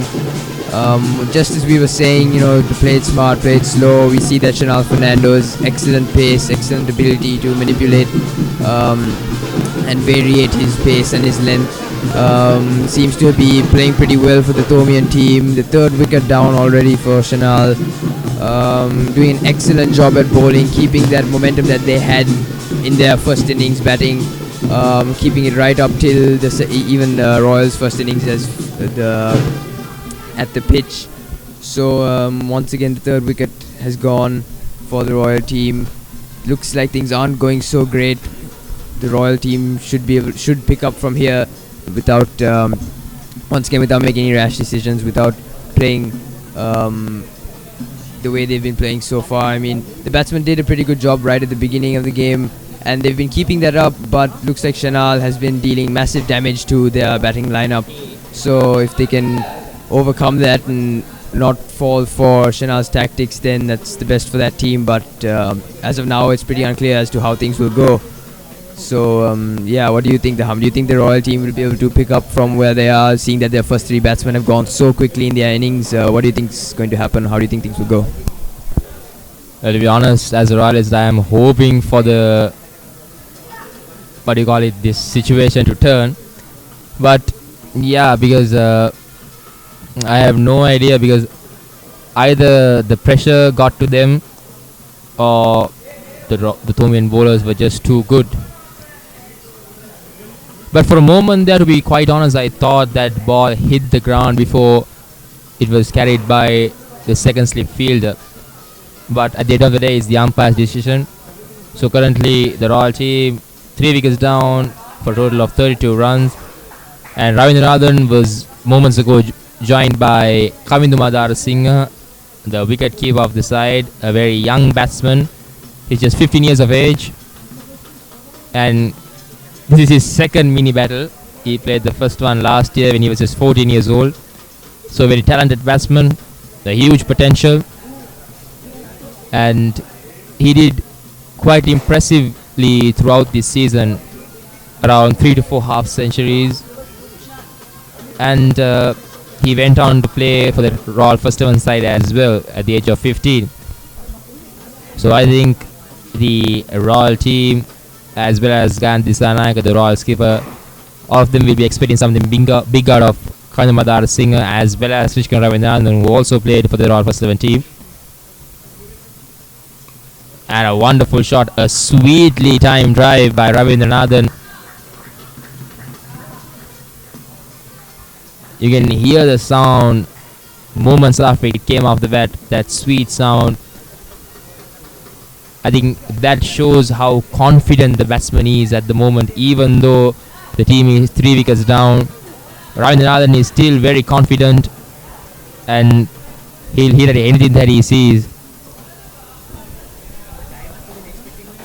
Yeah, despite the pressure that's been put on them to pick up the game and take things forward, we see that just with that previous shot, he was able to, with utter confidence, just drive it straight to the boundary. So, judging from that shot, if they can keep it up like that, if they can keep their cool and play smart, then yeah, things should turn around. There's no way of judging. There's no way to say that things won't go well for them from here. You never know what's going to happen. But if they can play the way they just played that shot before, with that kind of confidence, that kind of assurance, then yeah, things could go well for them. We see a no ball by Kanishka Pereira. A well-directed bouncer. A very well-directed bouncer by Kanishka Pereira. And the first warning was given, it seems.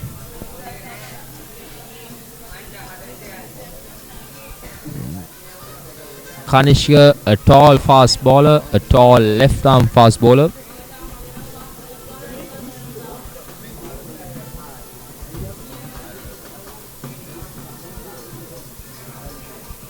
Even though Kanishka has a lot of pace, he wasn't the real troublemaker. The troublemaker was Shanal Fernando.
If I may, Shanal, to share an interesting fact with you, Madar Singh was the batsman who scored the winning boundary last year at the mini battle.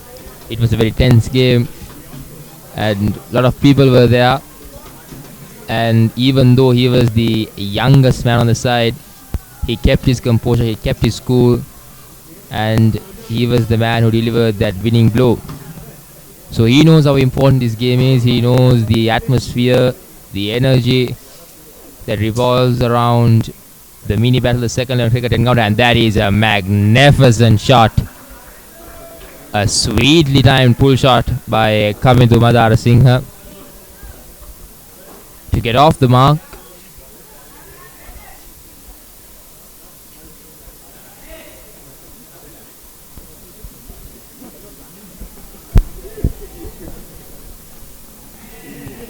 That was an absolutely beautiful shot played by the young Madara Singha. Like you said before, it being his second time, he seems to be keeping his calm, keeping his composure despite the 3 losses of the earlier batsman. So yeah, looks like he's confident despite being so young, being able to play so well. With this being his second time, seems that he's an experienced batsman. Should be able to keep things going. Hope he keeps his confidence up and is able to do the Royal team proud as their youngest batsman. Yes, and that's the end of another over. So currently the Royal team is 33 for the loss of 3 wickets.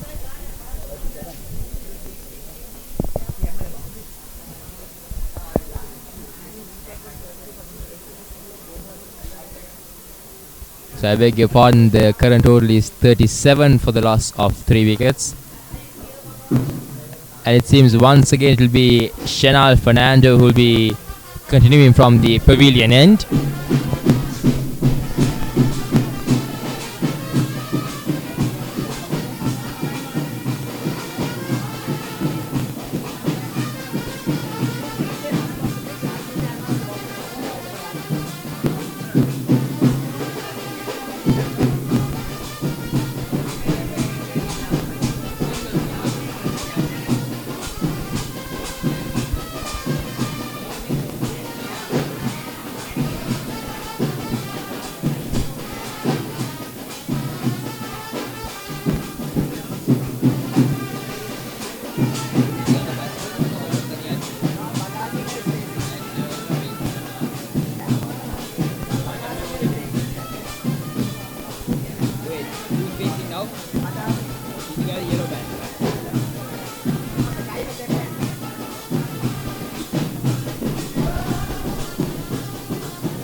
to be played by Kavindu Madar Singer, and that was a very harsh throw by the Thomian fielder.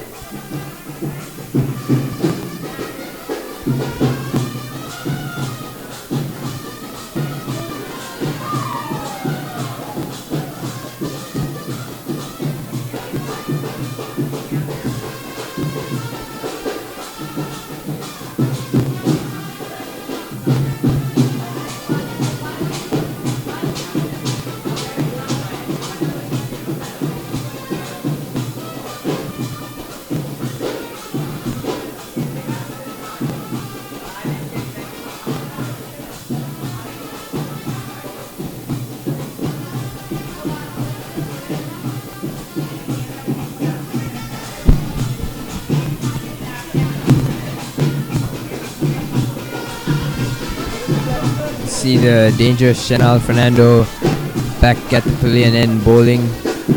Madar Singham facing the ball, playing a mixture of defense and offense. Earlier we saw a brilliant boundary made by him, but now he's playing defense, making sure he doesn't play to the tricks of the bowler, playing it safe.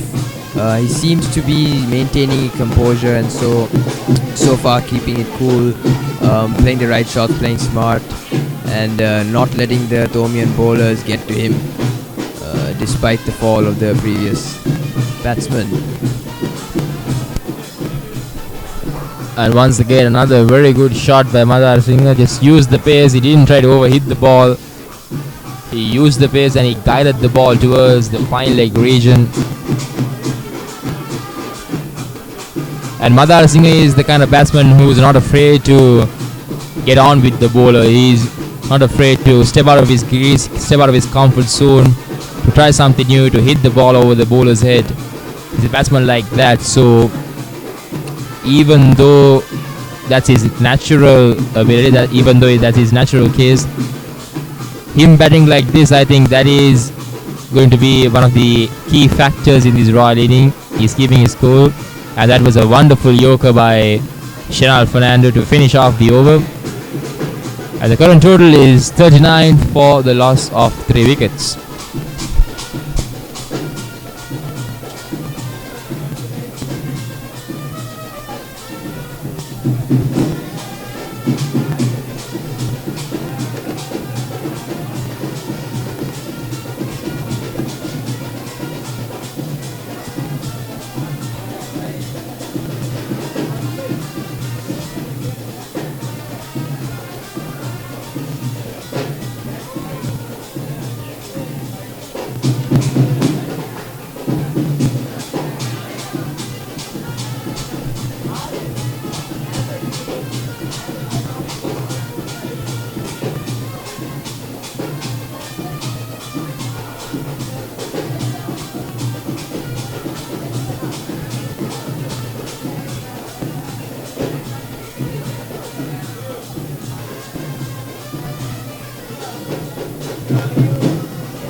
Once again it's Kanisha Pereira, and once again a beautifully timed glance by Kavindu Madar Singh, and right there we saw a misfield by the Thomian fielder, but unfortunately it didn't go for a boundary.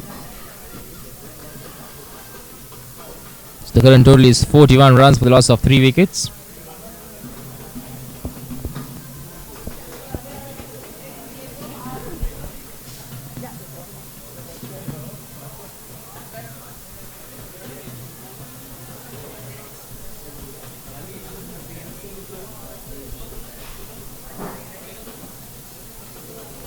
And once again, that is a brilliant pull shot. He used the pace, he used the bounce, he didn't try to hit the ball. He just guided away towards the fine leg region for another boundary.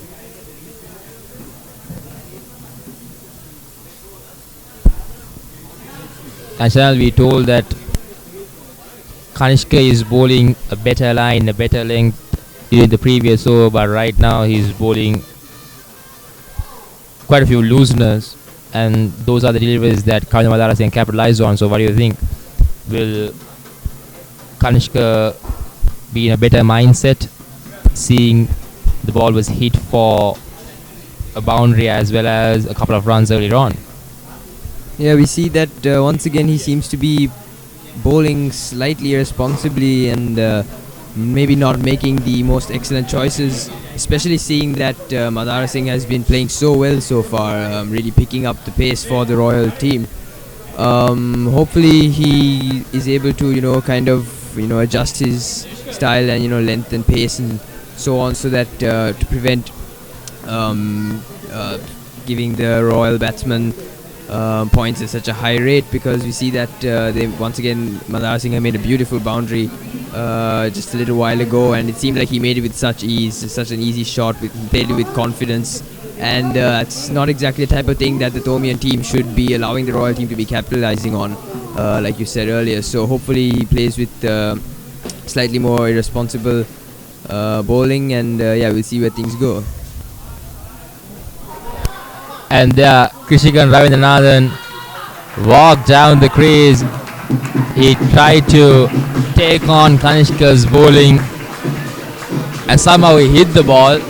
It went towards the mid-wicket fielder, but halfway through the pitch he slipped and he fell. During that time he couldn't cover his ground, and that cost another very important wicket. A very important batsman, I should say. Krishikan Ravindranathan, he was well set at the crease, and he has to depart rather in unfortunate fashion. He departs for 18 runs, and the current total is 46 for the loss of 4 wickets. So Shinal, since you are a Thomian, I should say you must be feeling quite happy right about now, because within the first 10 overs we saw 4 Royal wickets falling in a very quick succession. No batsman as of yet were able to get on to a very good score. We only have Kavindra Madara Singh right now, the youngster at the crease, who's unbeaten on 12. He just got settled at the centre. So your thoughts on the current situation, and what do you think about the Thomian field setting, their field plan, and the way they use their bowlers to the maximum advantage? Once again, speaking from my slightly biased perspective, to be honest, it does feel pretty good to see that the Thomian team has been doing so well so far, both in their innings and now as the fielding side. But it's rather unfortunate to see the way that Ravindranathan had to go.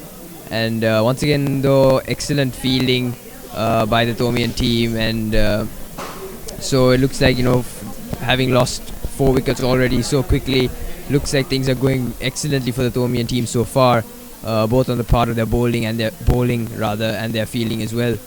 So Kanishka now has that momentum going. He took a wicket, and so hopefully things pick up for both sides. Hopefully the Thomians are able to keep their momentum going, and Royal doesn't allow the pressure to get to them. A very balanced comment by Shinal here.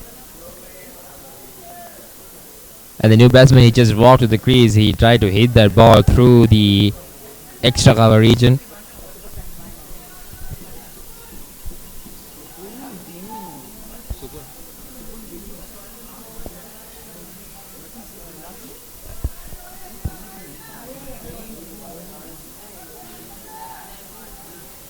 So Madara Singh was joined by Supun, another very good left arm spinner.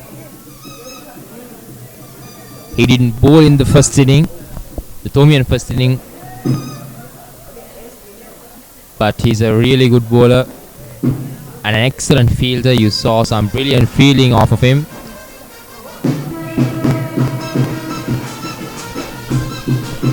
So as you can see, we can see the Thomian players having a quick change. I think they're going to be a change of bowling, perhaps a spinner or a new fast bowler. I think it's going to be a spinner.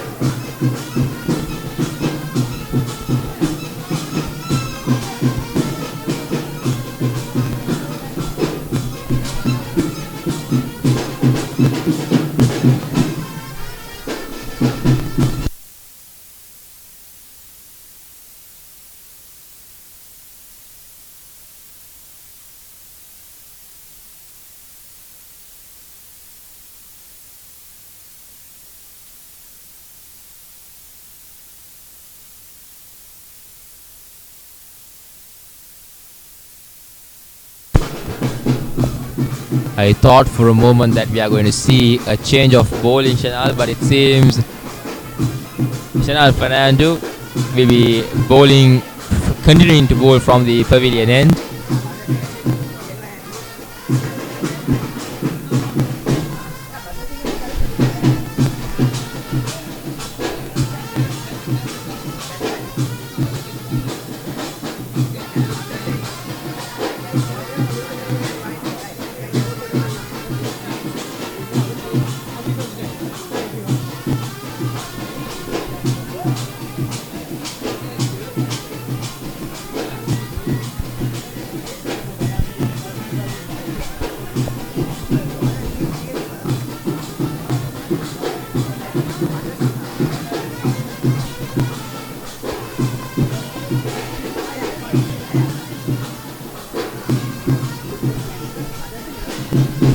Well, what I noticed about Fernando here is that during his over, he normally bowls one ball which is very far from that off stump, and it's really full as well. And when there is not much of pace, the batsman tries to hit the ball, he tries to reach as far as he can. And the thing about reaching is when you reach too far, you're off balance, you're not quite balanced, and you can't hit the ball very sweetly. And as you can see, Chanal has two slips, the second slip and a third slip.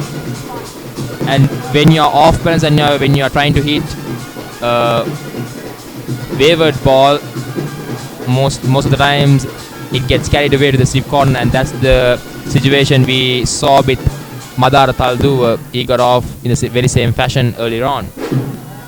So here as well, during the first ball of this over, we saw Kavinda Madar Singh going for that wavered drive through the offside. And if you compare the two batsmen, Madar Singh is the one who was at the crease for a long period of time. So he should understand the situation, and I think he should bat with example for the batsmen who are about to bat.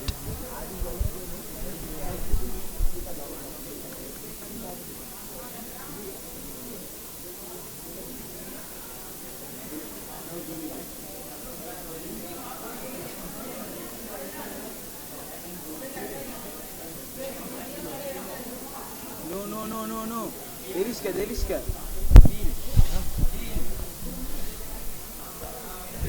Another interesting thing, Shana, Fernando here, he's keeping the ball away from the left-hander, because if you take the basics of cricket, if you're a right-arm fast bowler, your natural angle to a left-hander is you're keeping the ball in. You're bringing the ball towards the left-hander, but in this case, Shana Fernando is taking the ball away from the left-hander, making it more difficult for him to play with the air swing and the pitch delivery. So Madar Singh capitalized on that loosener. He tried a variation, Shana Fernando. He tried to bowl around the wicket, but that wasn't very successful. And the last ball of his over went for a boundary, and the current total is 58 for the loss of 4 wickets.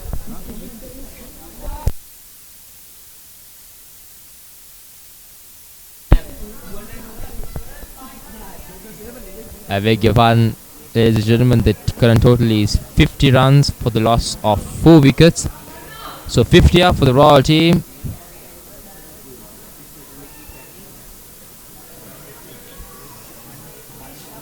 And now we have a change of bowling channel. What do you think about this change? The change of bowling plus the change of field setting.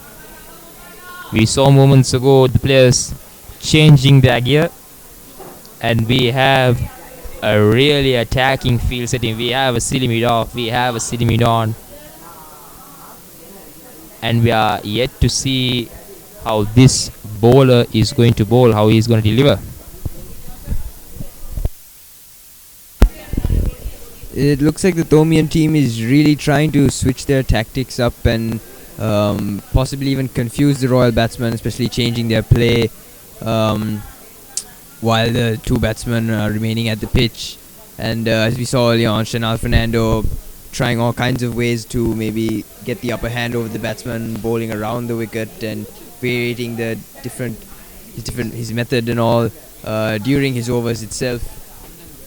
So we have now Kannangara at the Talasa end as a replacement to Shanal Kanishka rather from the previous overs. And we normally talk about the two close-in fielders, the silly mid-off fielder and the silly mid-on fielder, and the first ball itself was a carry to the silly mid-on fielder which fell just short of him. And the thing about having a close-in fielder is if you're tossing the ball up and if you are pushing it towards the batsman, then when the batsman pulls the ball, as in when he pushes the ball automatically gets to the close-in fielder. The Royal tried that tactic, the Royal team, with their left-arm bowlers, but unfortunately it didn't pay off. But in this case, from the very first ball itself, it seemed it worked to perfection, but the luck was on Supun's side.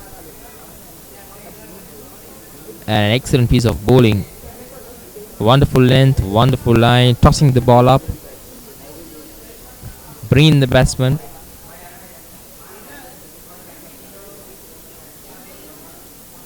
And a quicker delivery. He tossed 4 balls, I think. And he noticed that the batsman was waiting for it. He was close looking at the ball. He was waiting for it and he played right under his eye. And he thought that this tactic was going to work. And he bowled a quicker one. But Supun brought his back down just in the nick of time. And that was the end of the over. So the current total is 50 for the loss of 4 wickets. A maiden to start off. And currently the Thomian camp is in a very comfortable position.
A wonderful delivery. And we have a change of bowling here at the pavilion end. It's going to be a left arm spinner, a left arm orthodox spin.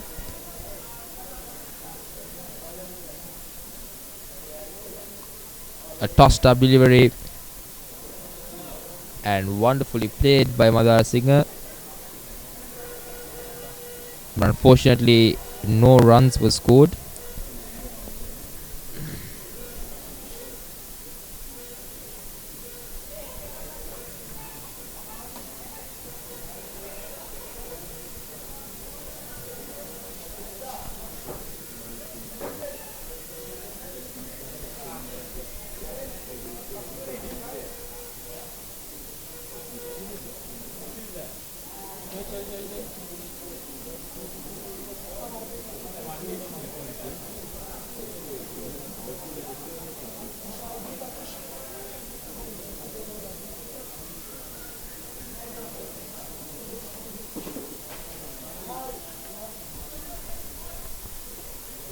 A wonderful piece of fielding indeed.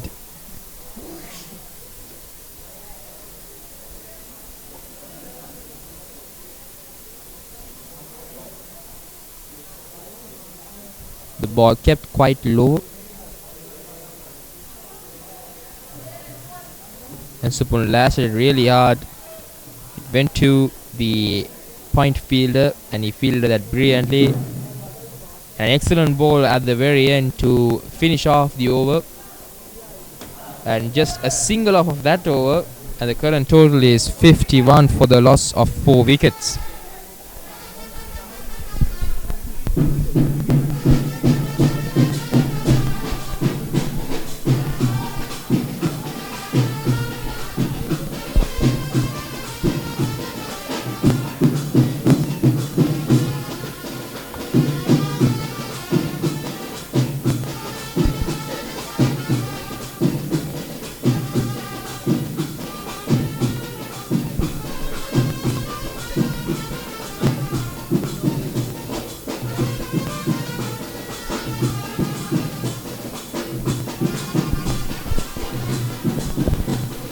Ball was tossed up a bit too much, and Madara Singh just pushed the ball towards the gap between mid-on and mid-wicket for a couple.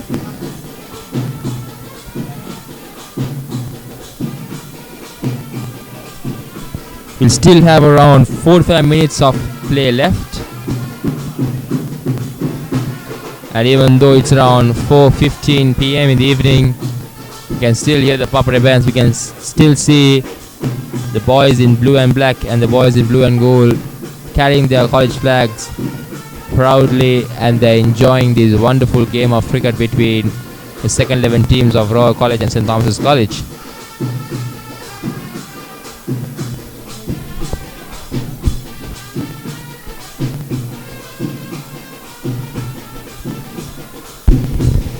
Yes, with relation to the atmosphere, it's been amazing so far. We see the supporters from both schools, old boys and everyone coming here to watch the second 11 of the two schools play. It's actually quite a nice thing to see. The support is not dying from either side, even though we've come to the latter end of the evening. So hopefully things go with the current trend and things stay up. The Papare will keep playing, the people will cheer, the boys carrying the flag around the big club grounds up until the very end of the day. So hopefully things continue like this, and everyone has a good game at the end of the day.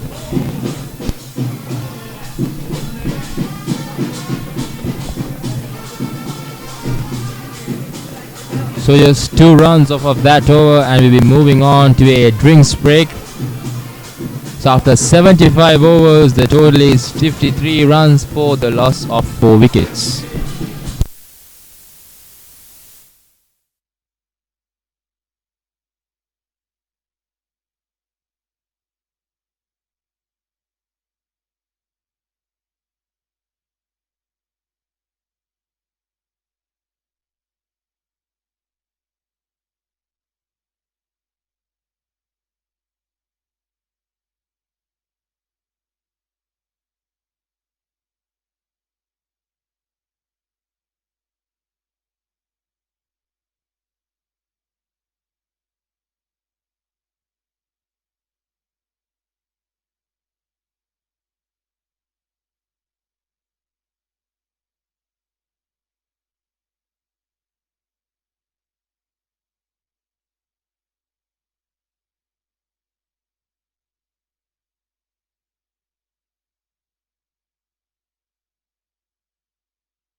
So we are back live with the second 11 cricket encounter, and is that another wicket? And yes, it is. So once again, straight after the drinks break, another wicket has fallen, and you can see the despair on the face of Kavinda Madar Singh, who was at the non-striker's end, and Supun has to depart. A bat pad which was carried to the second slip fielder, and right after the drinks break, it's 5 wickets down for the Royal team for just 53 runs.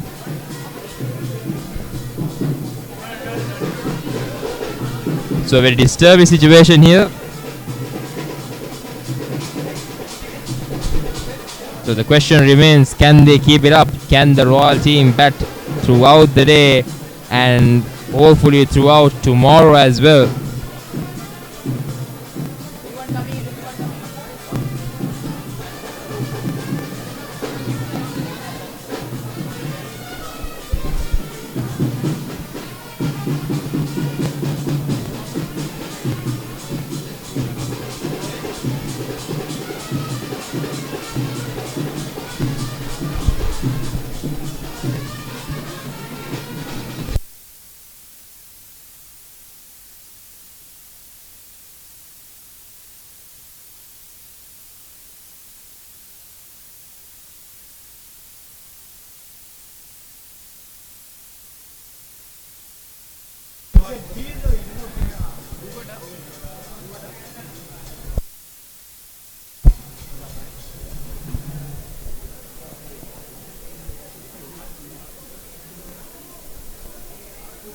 So Badar Singh was joined by the new batsman who just arrived at the crease, and he's also a left-hander.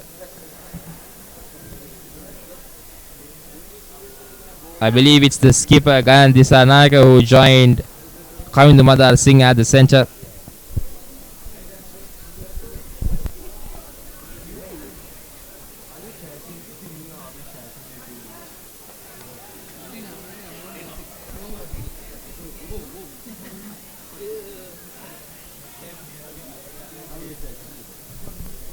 Very good piece of bowling, excellent piece of bowling.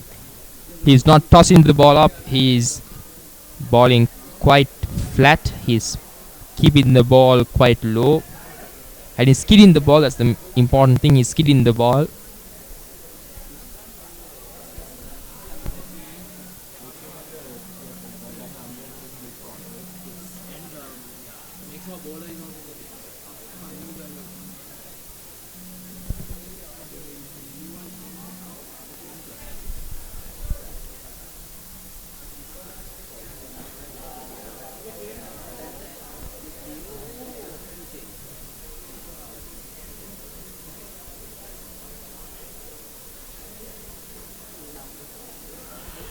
Another appeal, but it was turned down by the umpire. An appeal for a caught behind, but it was turned down. So that was the end of the over.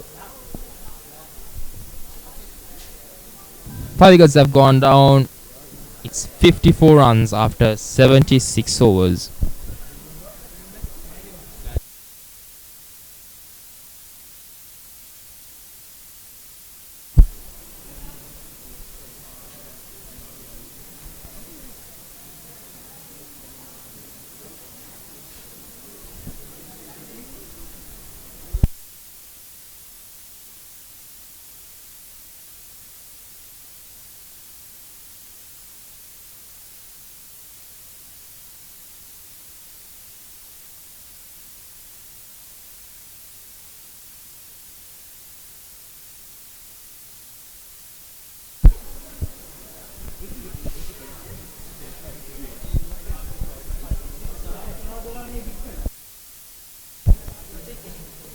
Another quick delivery,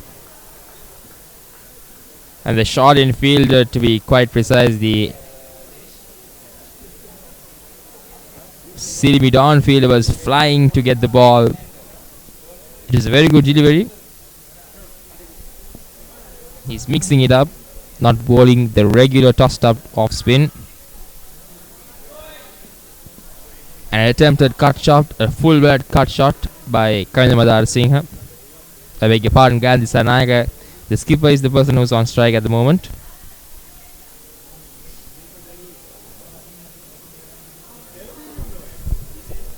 Right there, Gandhi was on 2 miles whether to hit the ball or whether to leave it.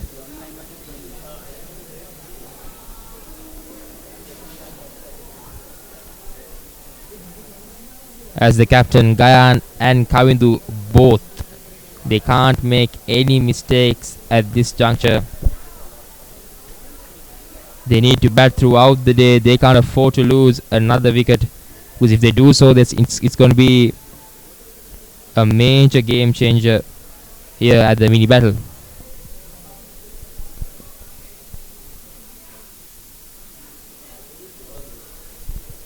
An excellent piece of bowling and a wonderful piece of batting by Gayan as well. To finish off the over, it's 54 for the loss of 5 wickets.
And currently Pavit will be continuing from the pavilion end.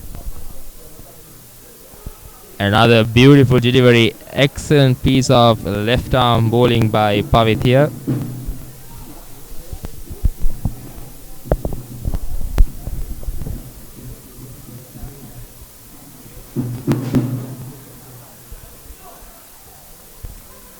Another sweetly timed shot which went straight to the fielder's hand.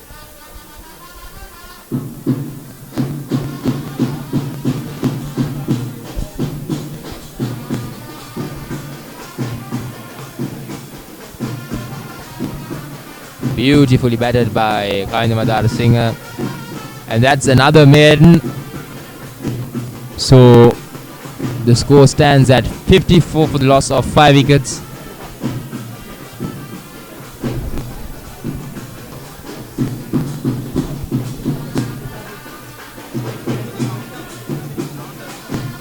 So during the last 5 overs, only 4 runs have been scored. Yes, you heard me correctly, only 4 runs have been scored. So as you can see, the Thomians have done their homework.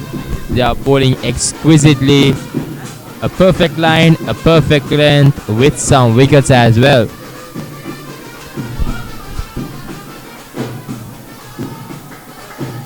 And we just said that Gayan and Kavindu can't afford to lose another wicket at this juncture.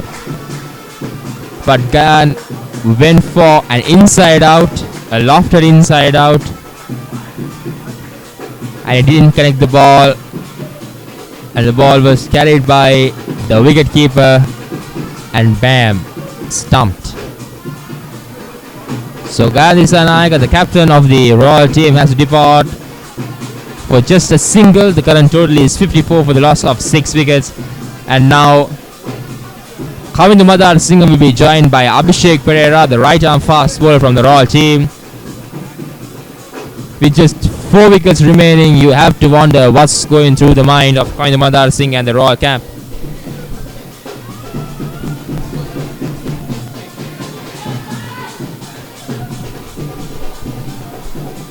Because Madhara Singh was waiting at the run-striker's end, and he saw many batsmen fallen as victims for spin bowling off of the Thomians.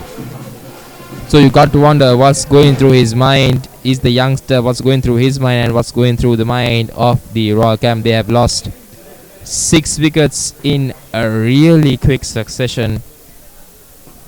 No batsman as of yet, and no batsman was able to get on to a good total except for Madar Singh, who's currently unbeaten at 19.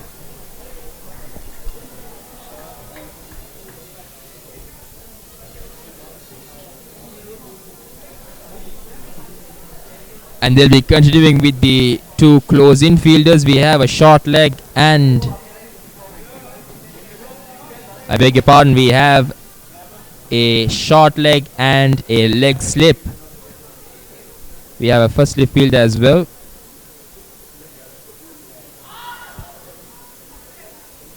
And a wonderful delivery to start off. Abhishek Vera should have reached for that ball, should have leaned forward for that particular delivery, but he played a back foot defense. Another quick delivery, and it was wonderfully played by Abhishek.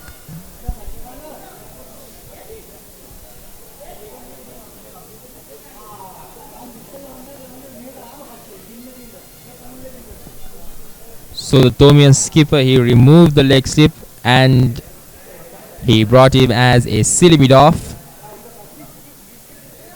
Oh, it seems that they'll be having 4 close-in fielders, so this is quite interesting. We have a silly mid on, a silly mid off, a leg slip and a first slip. And solid defense, a solid defense which went towards the third man region for a single. So Abhishek Pera is off the mark.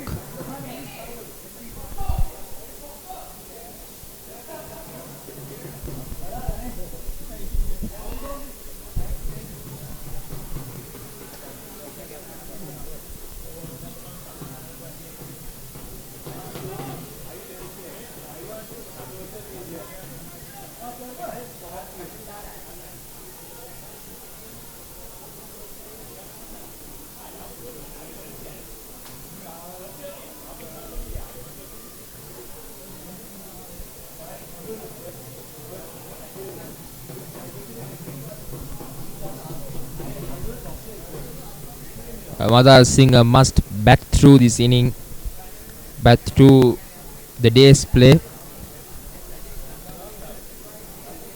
And that brings us to the end of another successful over for the Thomians. So 55 runs have been scored and 6 wickets have fallen.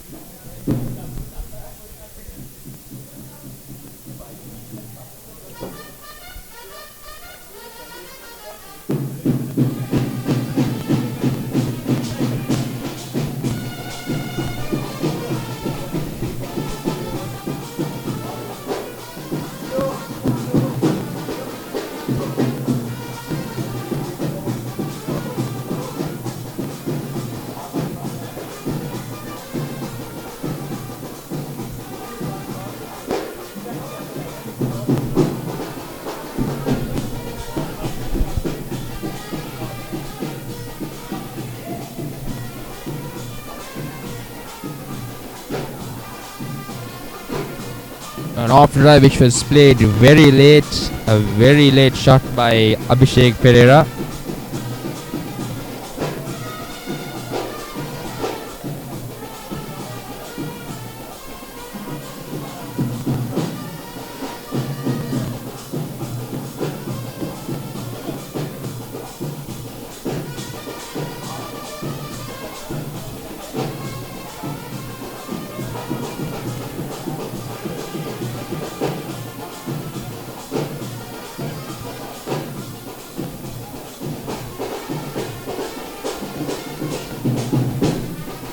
The bowler is targeting Abhishek's leg side. He's repeatedly bowled around 3 deliveries toward that particular region.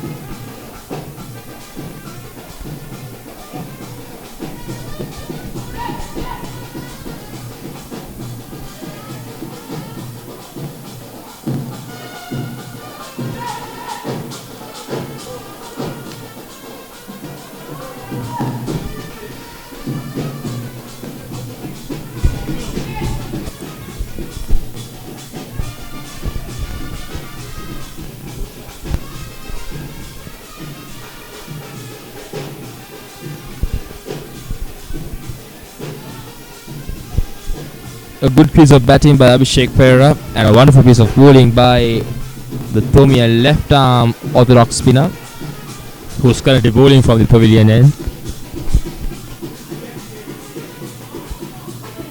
An attempted quicker delivery, a short pitch delivery,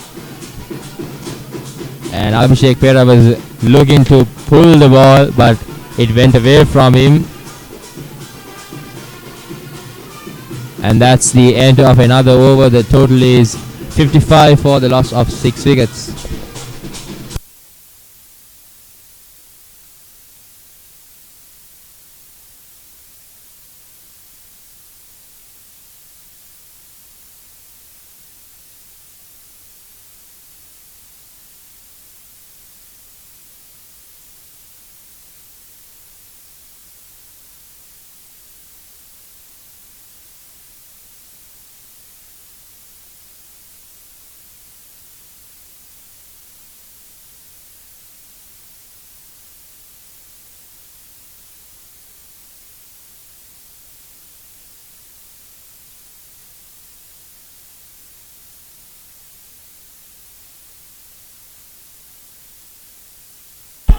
Once again, it will be Pavit will be continuing from the opposite end.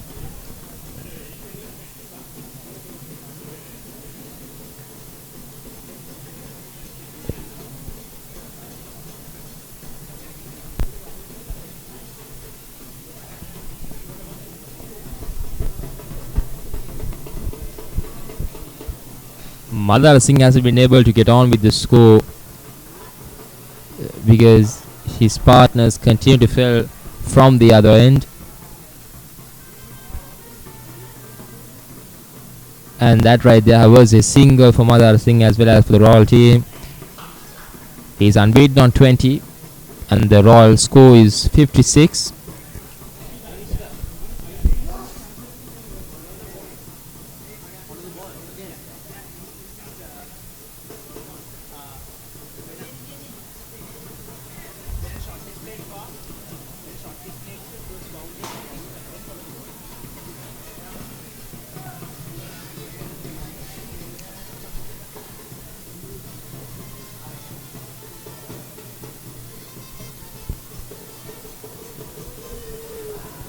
He stepped out of his ground to hit the ball over the head of the mid-on fielder, but unfortunately it wasn't timed well.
It's really impressive how Madhar Singh is batting at the moment despite losing 6 wickets already. He's still keeping his cool, keeping his composure.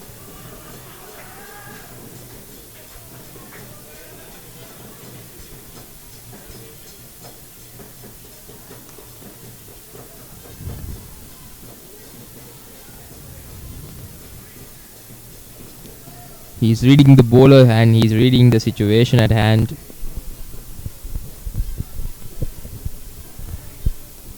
And that right there is an exquisite shot. A wonderful shot by Madhar Singh. The first boundary in nearly 6 or maybe 7 overs. So the total is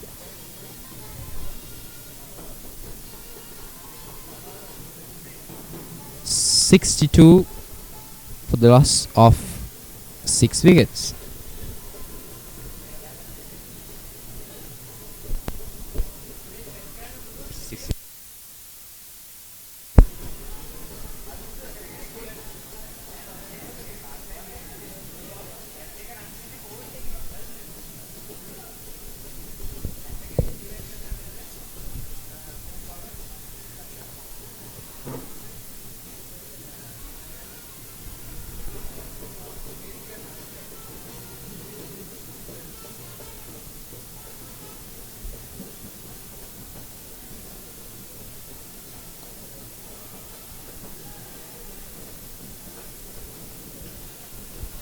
A wonderful piece of batting by Madhara Singh. And that brings us to the end of another over by the Thomian side. 8 overs have gone and it's 60 runs for the loss of 6 wickets.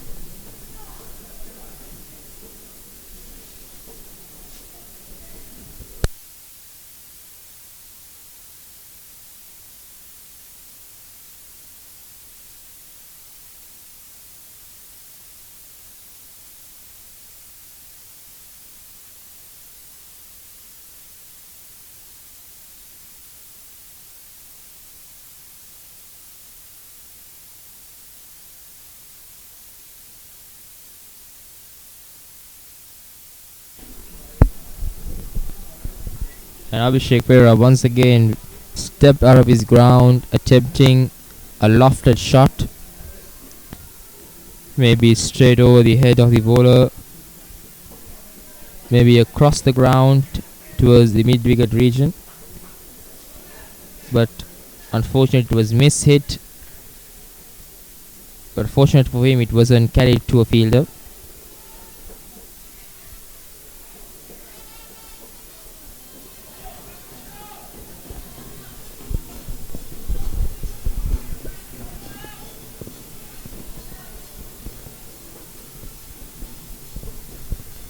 So we have around 15 minutes of play left.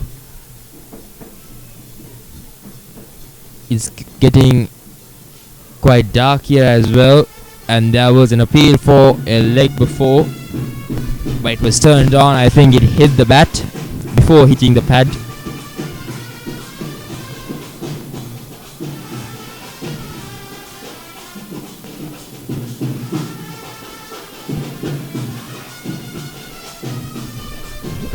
Really impressive batting by Madhara Singh.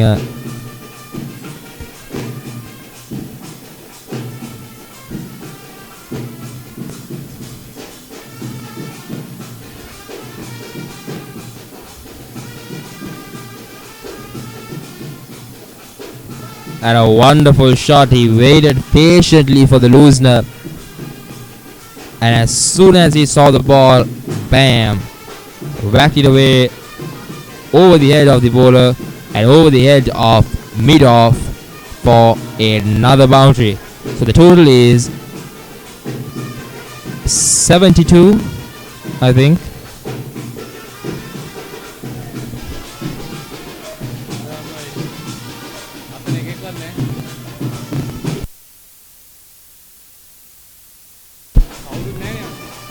The total is 65 for the loss of 6 wickets.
And we have a change of bowling here at the pavilion end.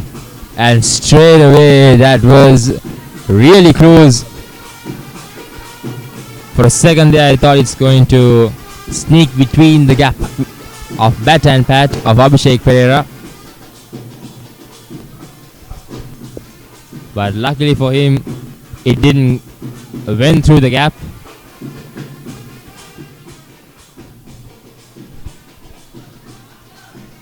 So the total is 66 runs for the loss of 6 wickets after 83 overs.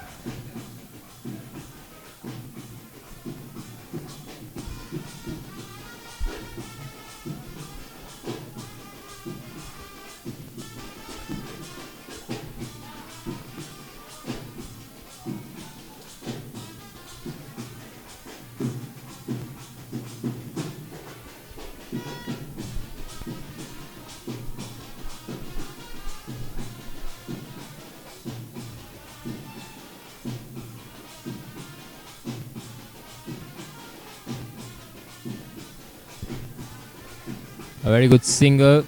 Maybe a couple. Yes, they're coming back for the 2. A very good batting by these 2.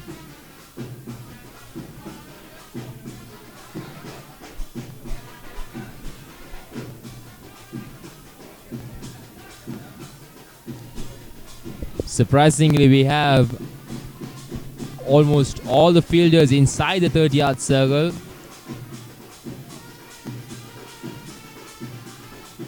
I think for those who are joining us through www.merca.com as well as STC ICT, that shows the confidence of the bowler, because even though he's a spinner, he's bowling with all the fielders inside the 30-yard circle because he's so sure about his line, his length, and where he's going to pitch the ball. And that is, I think, from the bowler's perspective, is truly, truly remarkable.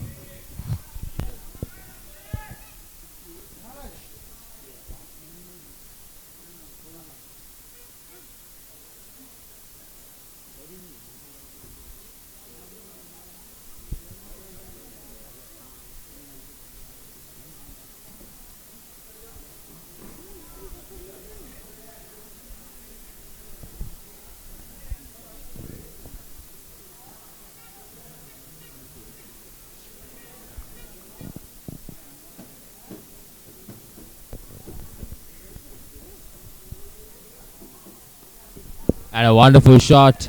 This time it's Abhishek Pereira. So he tried 2 times to step out of his crease and hit the ball over the head of the bowler. During those 2 times he failed, but 3rd time was the charm for Abhishek, as he scores another boundary for the Royal team, and the current total is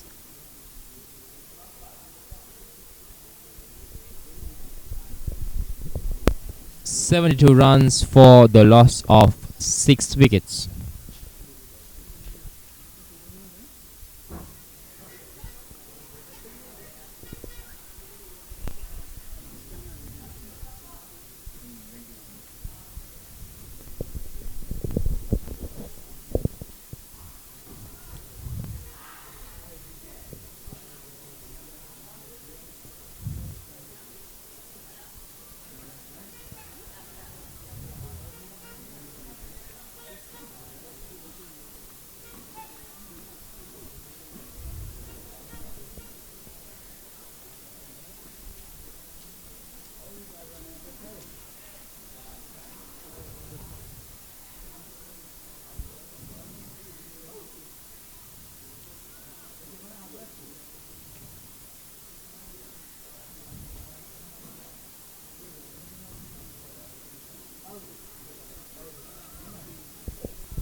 Abhishek Pereira was batting beautiful, so at this point there is no need for him to be hasty.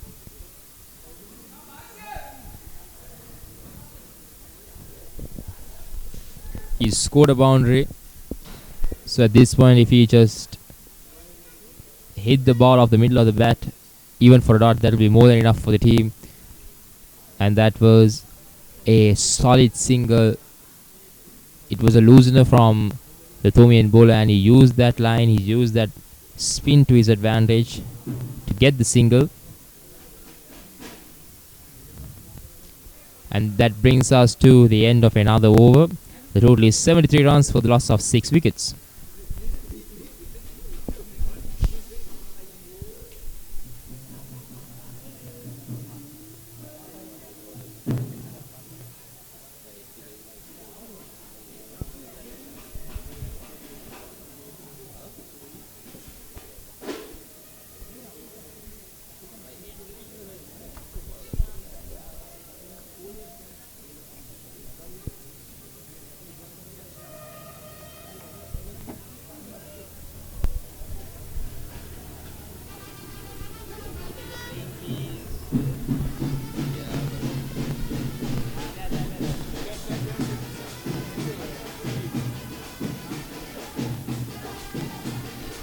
And that's the beautiful side of Mount Lavinia. You can see the beach, you can feel the moisture in the air, and you can see the beautiful trains as they pass by as well.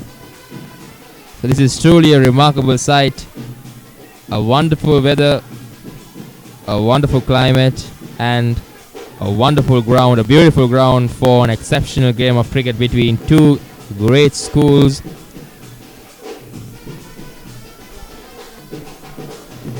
And we still have the puppet bands going, as you can hear. We still have the boys carry blue and gold flags as well as blue and black flags, and that was, I thought for a second that that's going to be another wicket, but fortunately it wasn't for the Royal team. As I was saying, yeah, that was another train which was passing near the beautiful ground of St. Thomas's College, and as I was saying, we still have the boys in blue and black and the boys in blue and gold carrying their college flags around the ground, showing their support towards their teams. Just 6 days away from the 137th Battle of the Blues, which is scheduled to take place on the 10th, 11th and 12th of March at the beautiful Sinhalese Sports Club, also known as SSC. And for those of you who don't know, let me remind you that the one-day encounter after 40 long years, the one-day encounter will be contested as a day-night match. And to add something to that, that will be contested at Kettarama Grounds, yes, our Premadasan Stadium. So that's going to be a whole new experience for all of you. So we hope to see all of you there as well. And we'll be bringing you the live coverage through www.merca.com as well as STC ICT. That was the end of another over. The total is 76 runs for the loss of 6 wickets after 85 overs.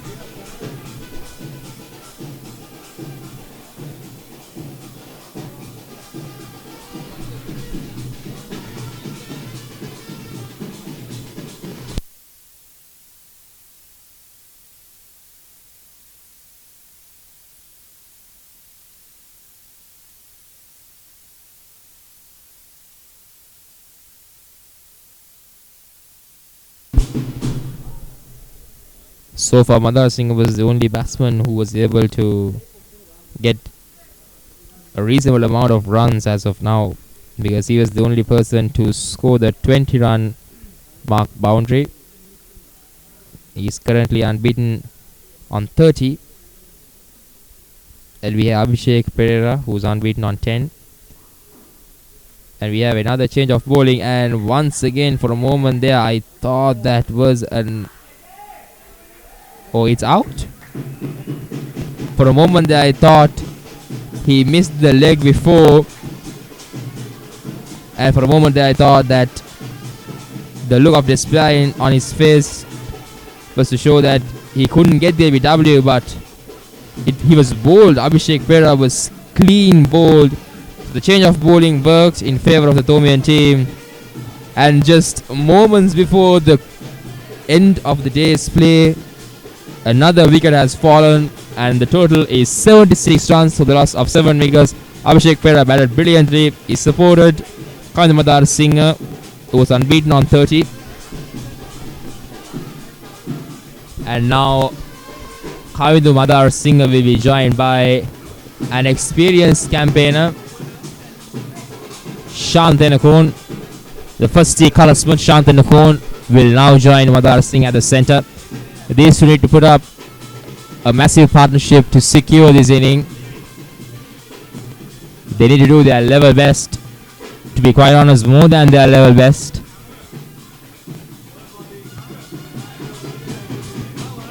And as you can see, we have some drama going on in the center.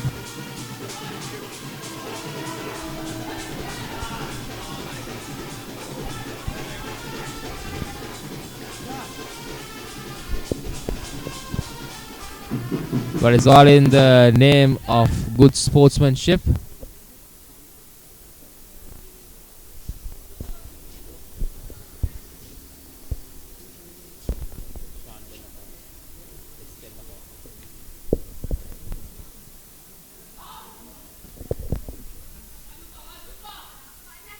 And that will be a gift for the Royal side. 4 byes. A leg side delivery, which was missed by the wicket keeper, which went on to another boundary.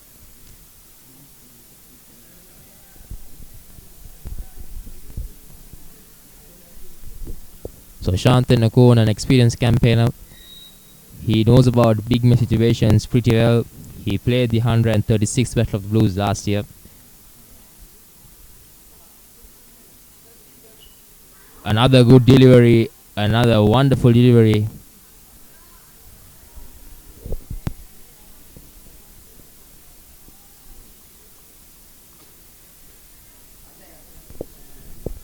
He's keeping the ball tossed up, and at the same time he's skidding the ball towards the batsman, making it nearly impossible for the batsman to play.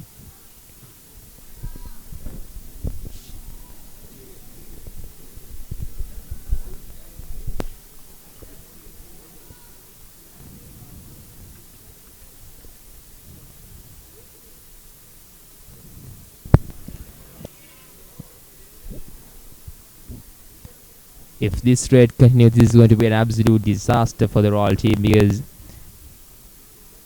they just reached the 80-run mark and they have lost 7 wickets already. They have just 3 wickets remaining, and they have a massive total of 335 runs ahead of them.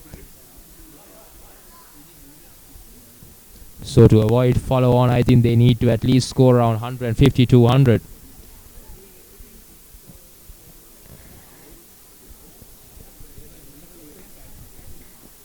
So these two really need to bat pretty well today as well as tomorrow.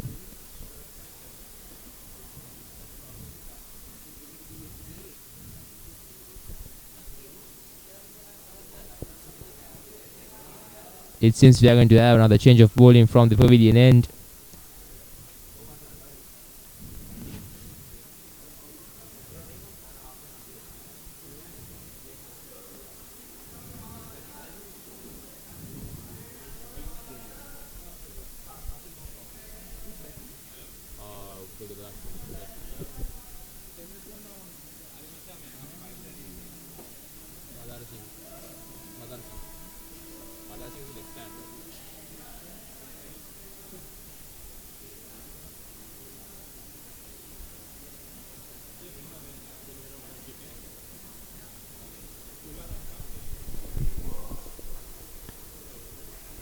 So we have just few minutes of play left, and Madar Singh is currently on strike and he's unbeaten on 30.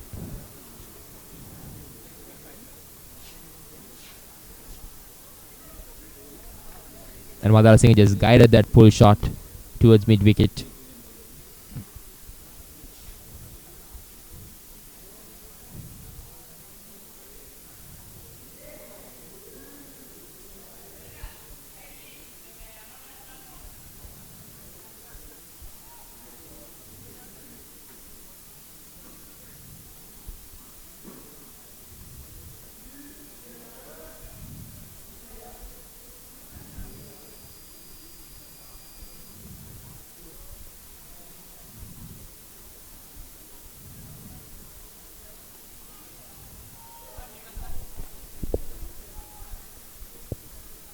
Madhara Singh, as I believe he was trying to hit a powerful shot towards the leg side. He opened up the face, but afterwards he saw the ball was coming towards him rather quickly, so he defended the ball, and right there was a huge appeal for another caught behind, this time from the leg slip.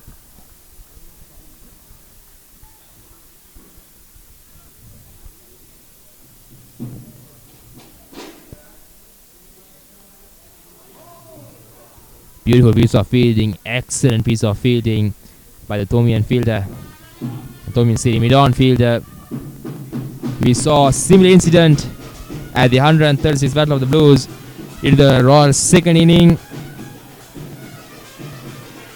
Thomian fast bowler, I think it was Chanal who was bowling, and Hassan Singer was on strike from the Royal side, and it was a full-blooded flick shot which went straight to the hands of Johan Mendes, who was at City mid-on. So that's quite impressive. That was an absolutely stunning, brilliant catch by Johan Mendes. That was at the 136th Battle of the Blues, and a similar incident just happened moments ago here at the mini battle for the year 2016. And once again it will be Shan Terakon who will be on strike.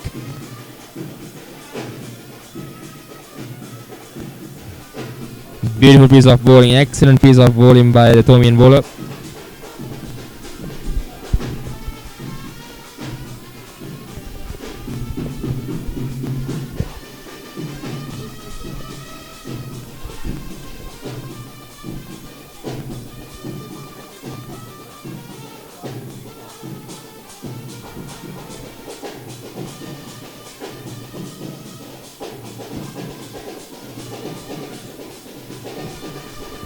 Shan is batting quite well here.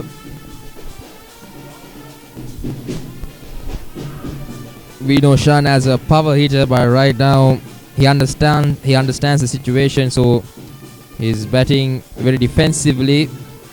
And right there was another single for the Royal team. Total is now 81 for the loss of 7 wickets.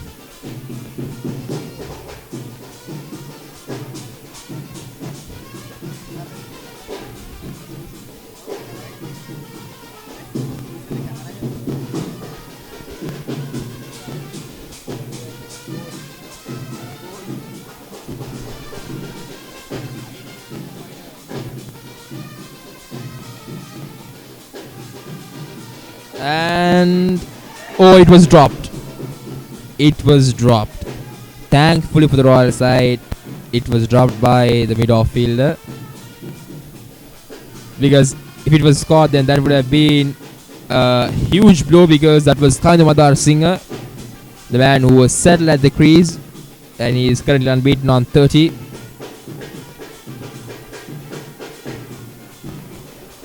So that would have been a huge disaster.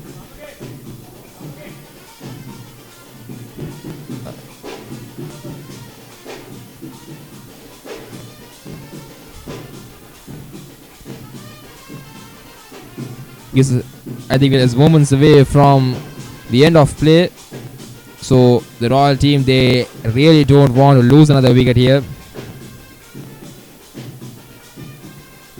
Beautiful batting, and that's it. That will be I thought that's going to be the end of the day's play, but it seems that we'll be having another over from the pavilion end.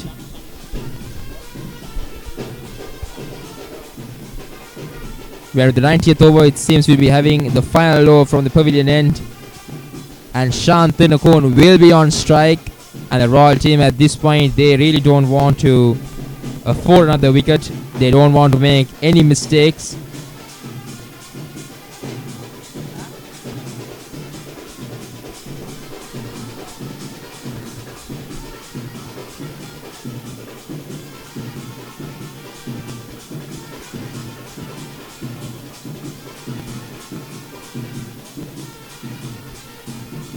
So Thomians will be continuing with the aggressive attacking field setting. They have 4 closing fielders. We have the city mid off, city mid on, leg slip and first slip, and another quick delivery, and off Shan goes with another single.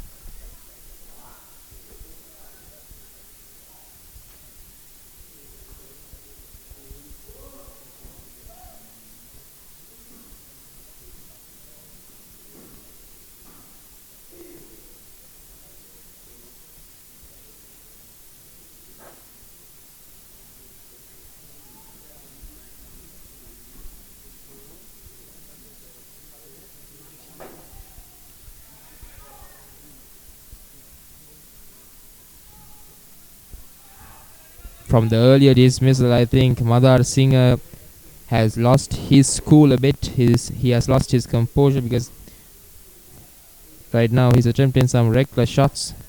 He is not quite sure about the way he's batting, the way he's hitting the ball, and where he's hitting the ball.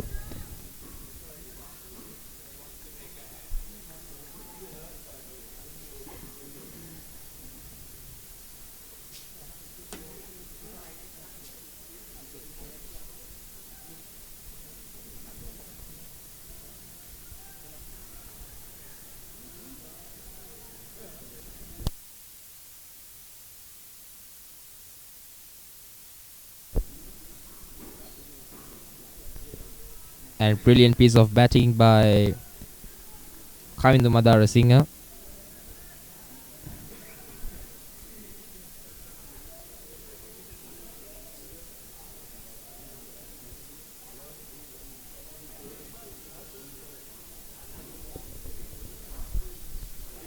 Beautiful batting, and that's the end of the 90th over. So it seems to be having another over from the opposite end. Don't use this.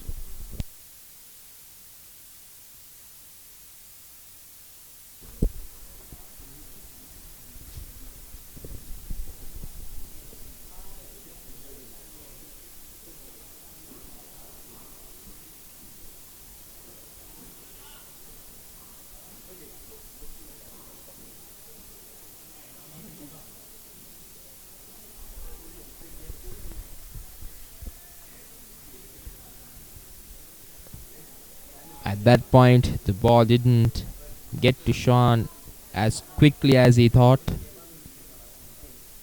It came a bit slowly.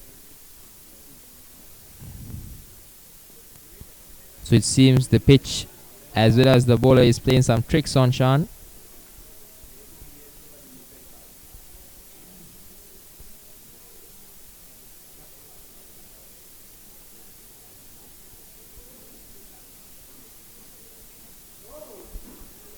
And a wonderful delivery once again.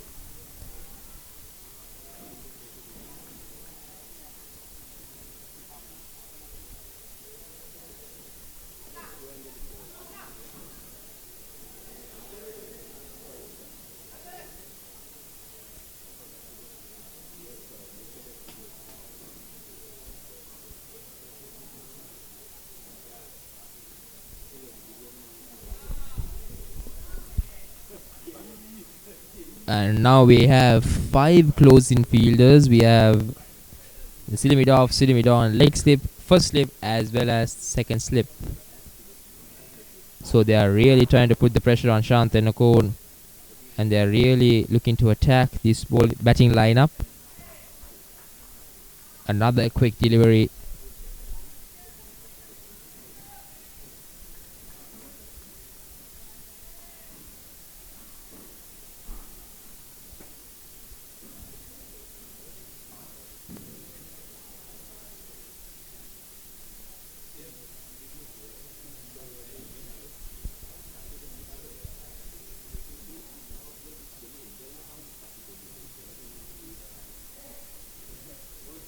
It seems that we are having some issues out there in the center.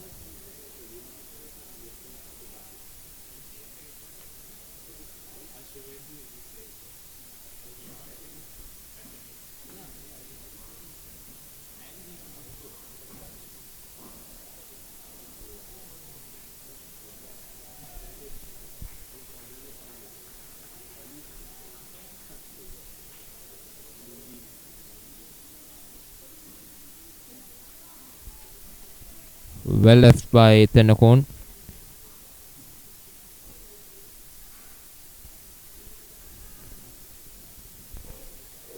That's the end of the 91st over. 82 runs for the loss of 7 wickets. Not much of action as of now.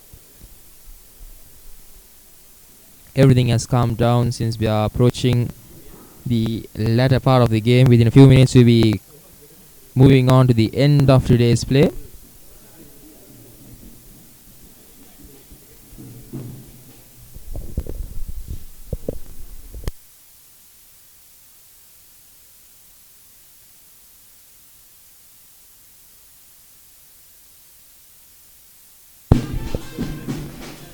And a good shot by Madara Singh for another single.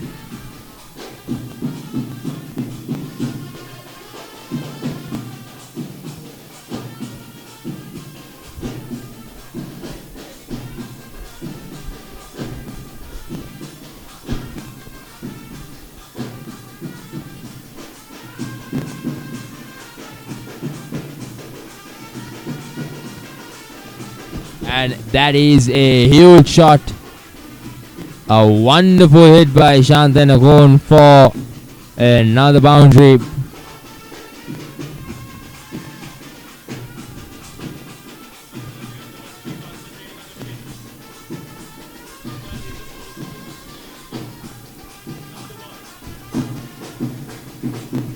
So they scored another boundary here. So they don't need to attempt for another big shot. They don't have to attempt. There's no need for that.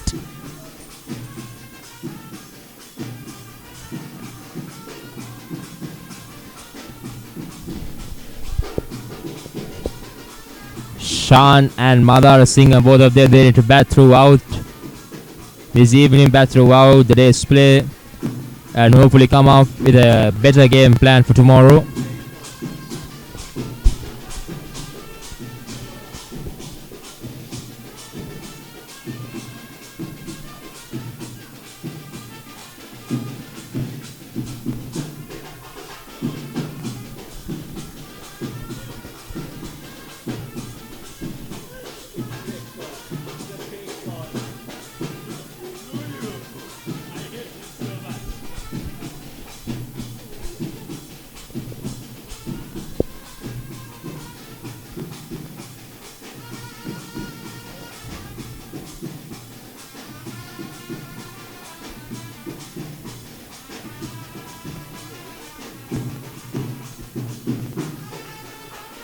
So that's the end of the over.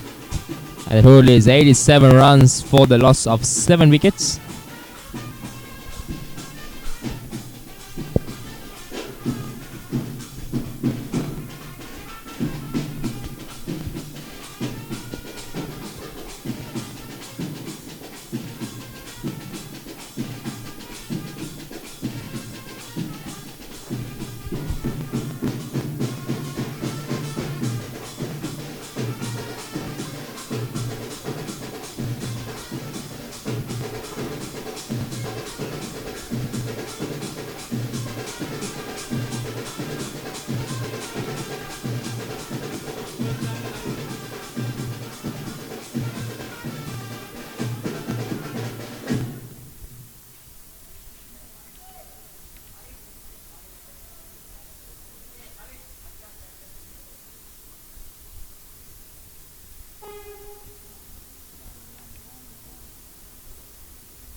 So that was an opportunity for the second slip fielder. That was a half chance, but everything counts at this point. Another couple for the Royal team. The total is 89 for the loss of 7 wickets.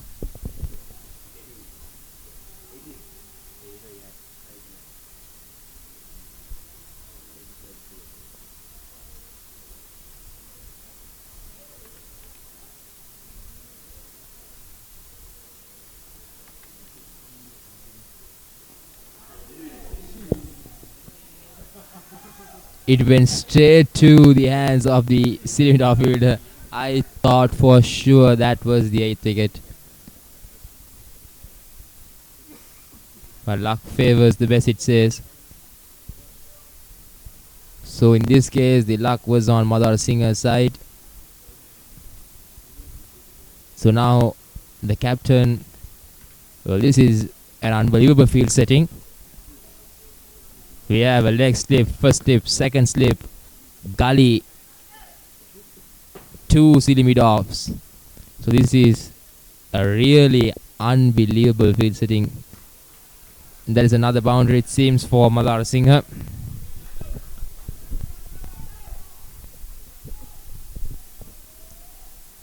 So I think they are trying to use the pace of the bowler. Even though this is a left arm spinner, he has a bit of pace in his ball.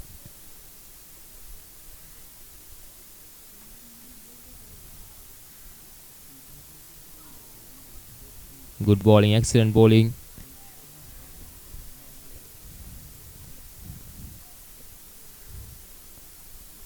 You have to ask yourself about the pressure that's going through the mind of Madar Singh, the youngster in the Royal team. And that was another chance. So 3 opportunities have been given for the Thomians, and all of them were put down. At first time it was Kanishka at mid-off, and the second time it was the silly mid-off fielder. That was quite unfortunate. And this time it was a straightforward slip catch. So I think the momentum has shifted a bit towards the Royal side, because now the pressure will be on the Thomians, because Madar Singh has given 3 chances already, and all of them were achievable chances. They should have been caught, but unfortunately they weren't. So what must be going through the minds of the Thomian fielders? That's the question that you have to ask yourself at this very moment. I think the Thomians will be continuing with their normal field setting: a leg slip, a first slip, a second slip, and 2 silly mid-offs.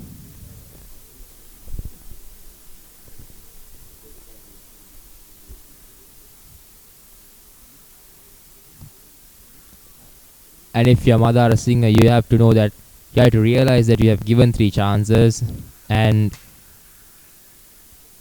you were lucky enough to be still out there batting on 38 unbeaten. So you need to make sure that you don't give any other chances throughout your inning, and that's what he's doing right now with another boundary. I think Madar Singh is batting quite well.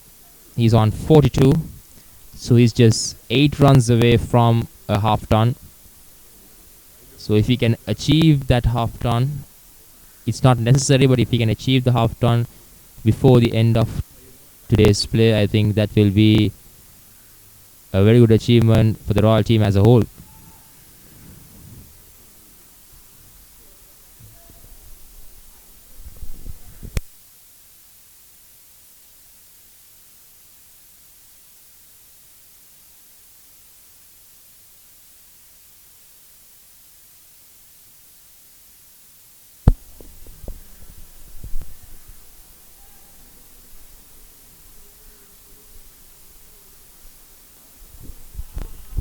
And another beautiful shot, another wonderful shot, this time through the offside, and Madar Singh is currently unbeaten on 46. He's just 4 runs away from a half ton, and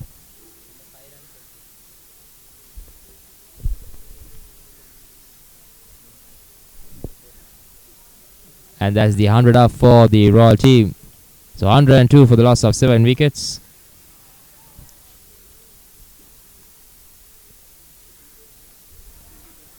So when you compare with the state that they were in maybe about 3 overs back, I think this is a reasonable score. And these two batsmen, they have to make sure that they keep this going for another 10 to 20 overs tomorrow morning as well, if possible throughout the entire day, because you can't afford any mistakes.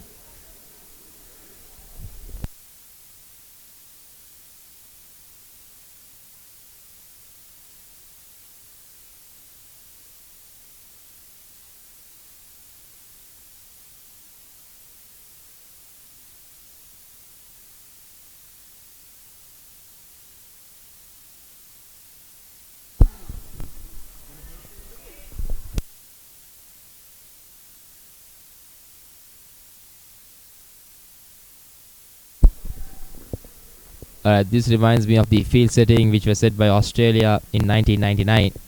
There are around 9 people in the slip cordon, and this is not that much different. We have around 4 people in the slip cordon and 2 fielders in the slip mid off, 1 slip mid on, and a leg slip. So basically we have 7 fielders as close-in fielders. We have only 2 fielders guarding the 30-yard circle as well as the boundary line. And I think Shantanu Okon will be capitalizing on the opportunity that he has on hand. He just scored another boundary, and the total is 106 for the loss of 7 wickets.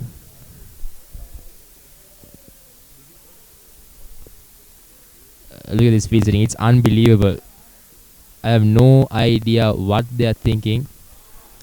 So Shan is not hesitating, he is looking for the shots, he's running in hard, he's getting every single that he can. So Shan has scored 12 runs already, and now they are pushing their fielders back a bit.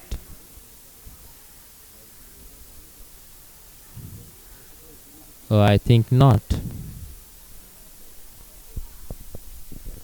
Now they have 5 people in the slip cordon. This is really unbelievable.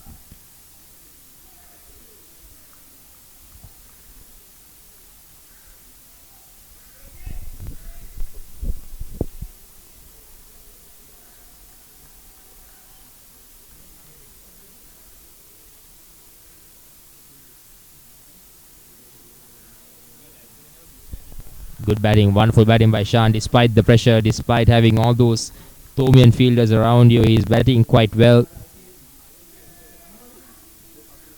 He's batting really solidly.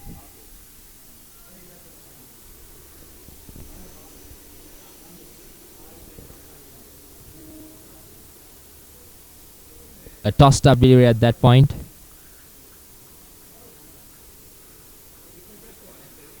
And that will be the end of the day's play. So at the end of the day, a remarkable game of cricket, the first day of a remarkable game of cricket has come to an end. The Royal team will be resuming their play tomorrow. There are 108 runs. They have lost 7 wickets. So 95 overs have been bowled as well. But earlier on, the real damage was done by the Thomians, who scored 335 runs with an unbeaten century by the skipper, 100 not out, and around 3 to 4 half centuries as well. But we have Madar Singh from Royal College, who's unbeaten on 46, and we have Shantanu Okon, the experienced first year colorsman, who's unbeaten on 12. And so when they resume the play tomorrow, these two batsmen, they need to make sure that they put on a really good partnership, a really solid partnership. Otherwise, this game will turn in the favor of the Thomians. So thank you for joining us for the first day of play of the second level cricket encounter between Royal College and St. Thomas College, simply known as the mini battle. And do join us again tomorrow for the second day through www.mercury.com and STC ICT. Thank you once again, and we hope to see you tomorrow. Thank you.